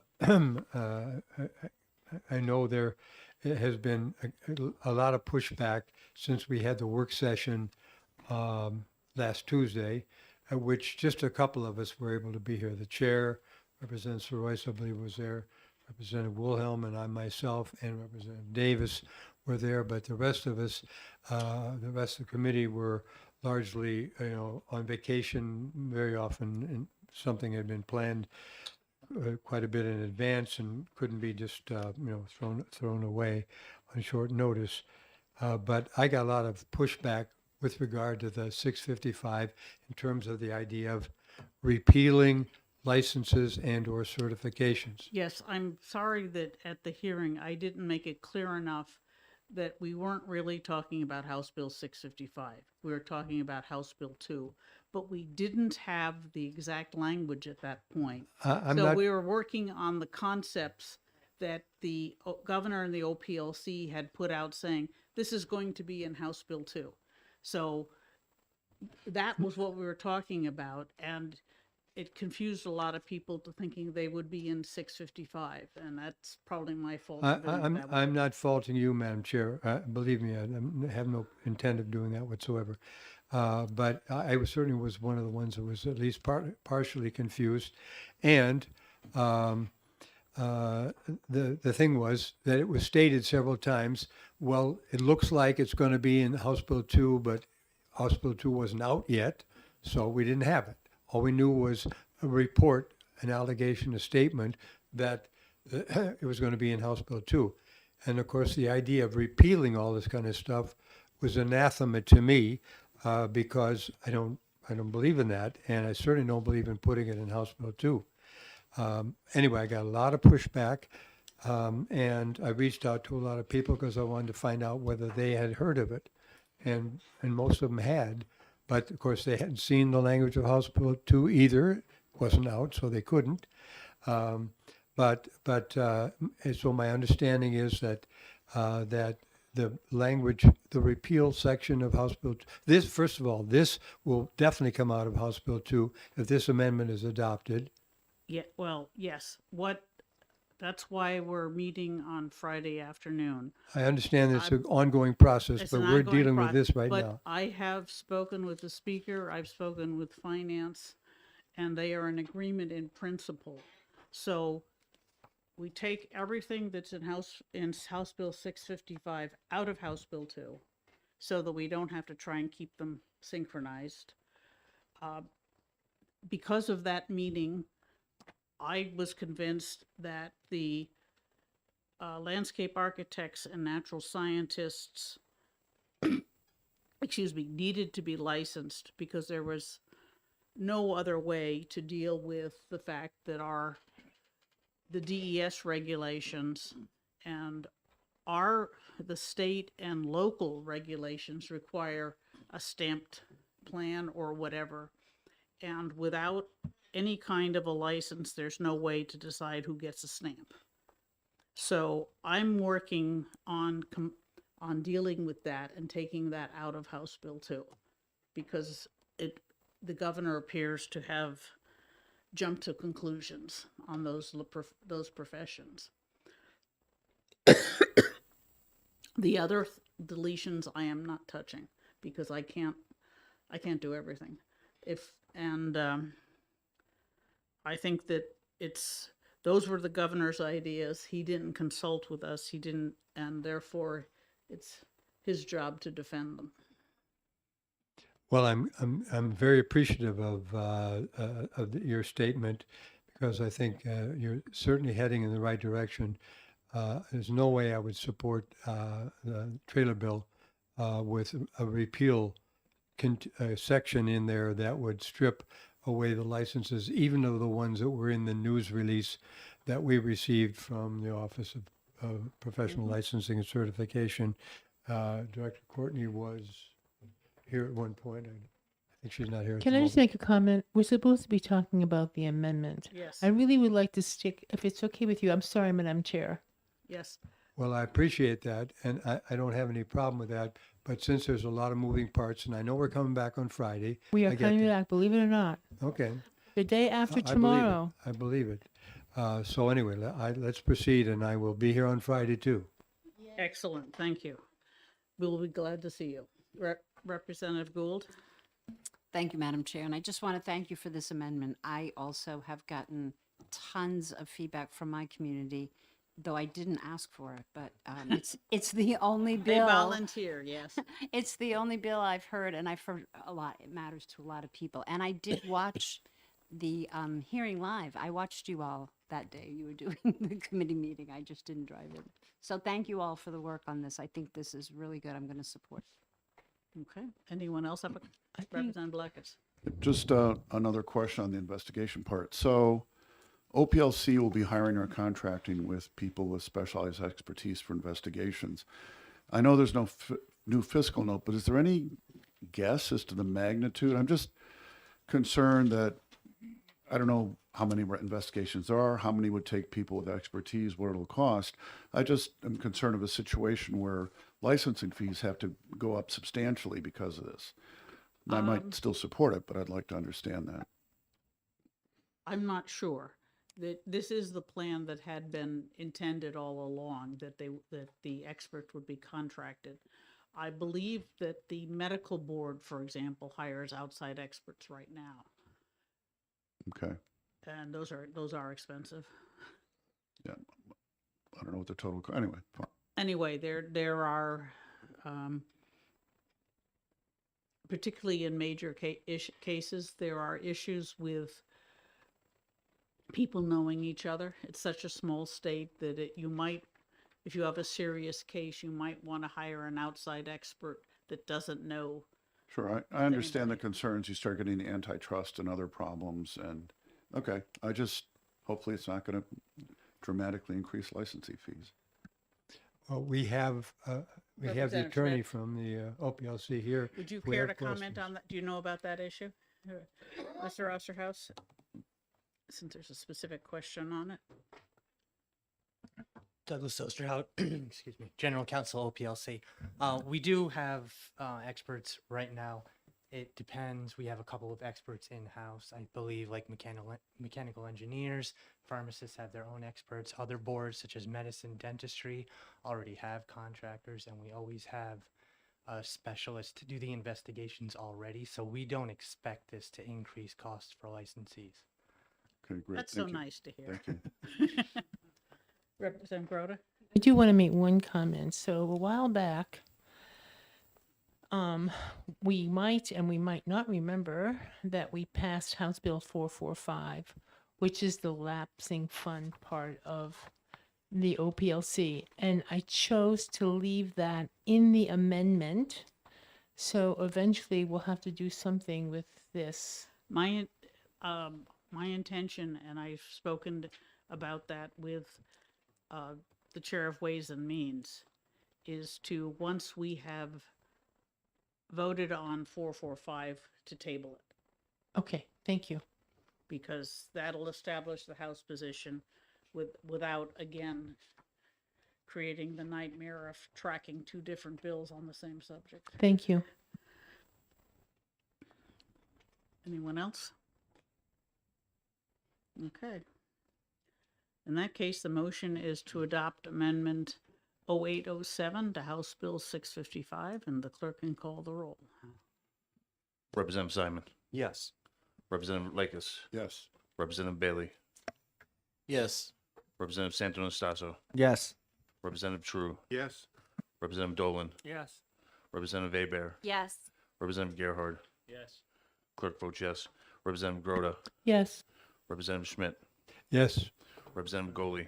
Yes. Representative Schuett. Yes. Representative O'Brien. Yes. Representative Susie. Yes. Representative Davis. Yes. Representative Fitzpatrick. Yes. Representative Gould. Yes. Representative Trelevin. Yes. And the chair. Yes.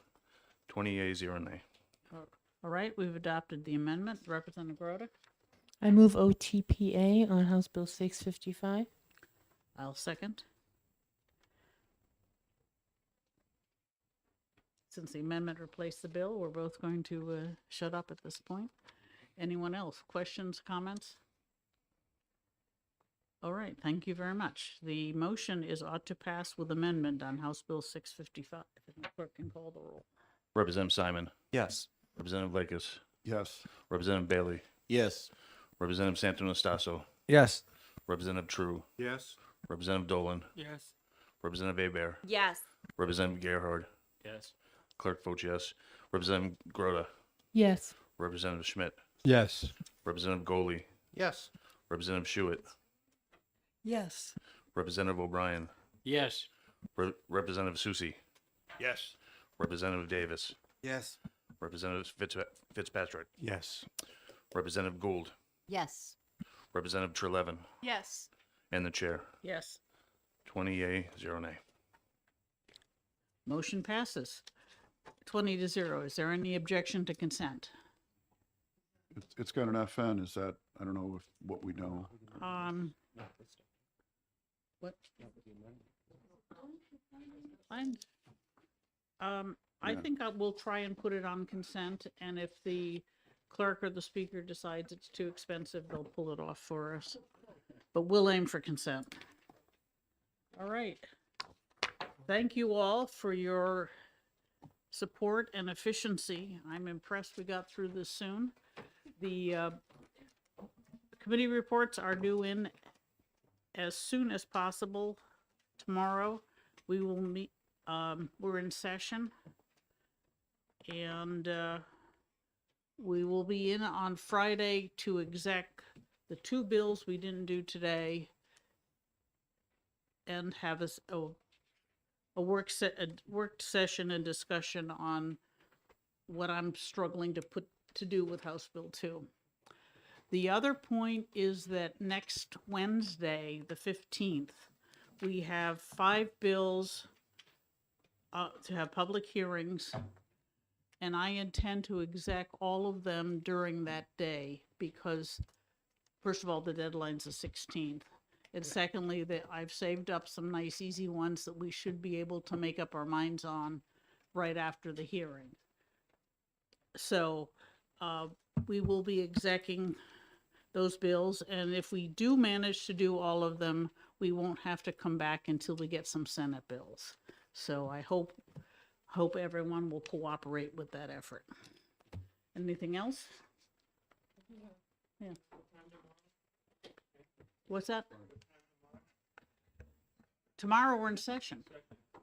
I believe it starts at 10 o'clock. It's normal. No, that would be wrong. The majority leader would kill me if I tried to schedule a subcommittee in conflict with caucus. Madam Chair, you did indicate that you had to announce something Yes, on I will Friday announce on the House floor tomorrow. I will announce the executive session on those two bills, and it will be at Is quarter to- Representative Simon going to tie a bow around your finger to they'll- remind you? I've already told the clerk, and he's expecting. it. Okay, But we wouldn't want to forget that. so that if you're not on the subcommittee, we will be resuming with the exec session at 1:45 on the on Friday for those two bills, and then we'll go into the information session. So I know there's some activities on Friday morning involving us, but just for your information, as you probably know, the JCEC with Representative Lekis and me in our original go-around is meeting at 1 o'clock. Yes, For I a was quick informed of meeting, I that. hope. That's why I'm scheduling the exec to begin at 1:45 rather than 1 o'clock. I realize there's already some coordination going on, so I appreciate that. Okay. 1:45, yes, on Friday. Pension, it's pension subcommittee. It's got two bills that we didn't vote on. And Carol, Yes, I want to verify that all of the committee reports that I owe you, you've already got? I believe I got a bunch from you. I never counted them. And I got one back. I mess up the time. 3 hours of sleep.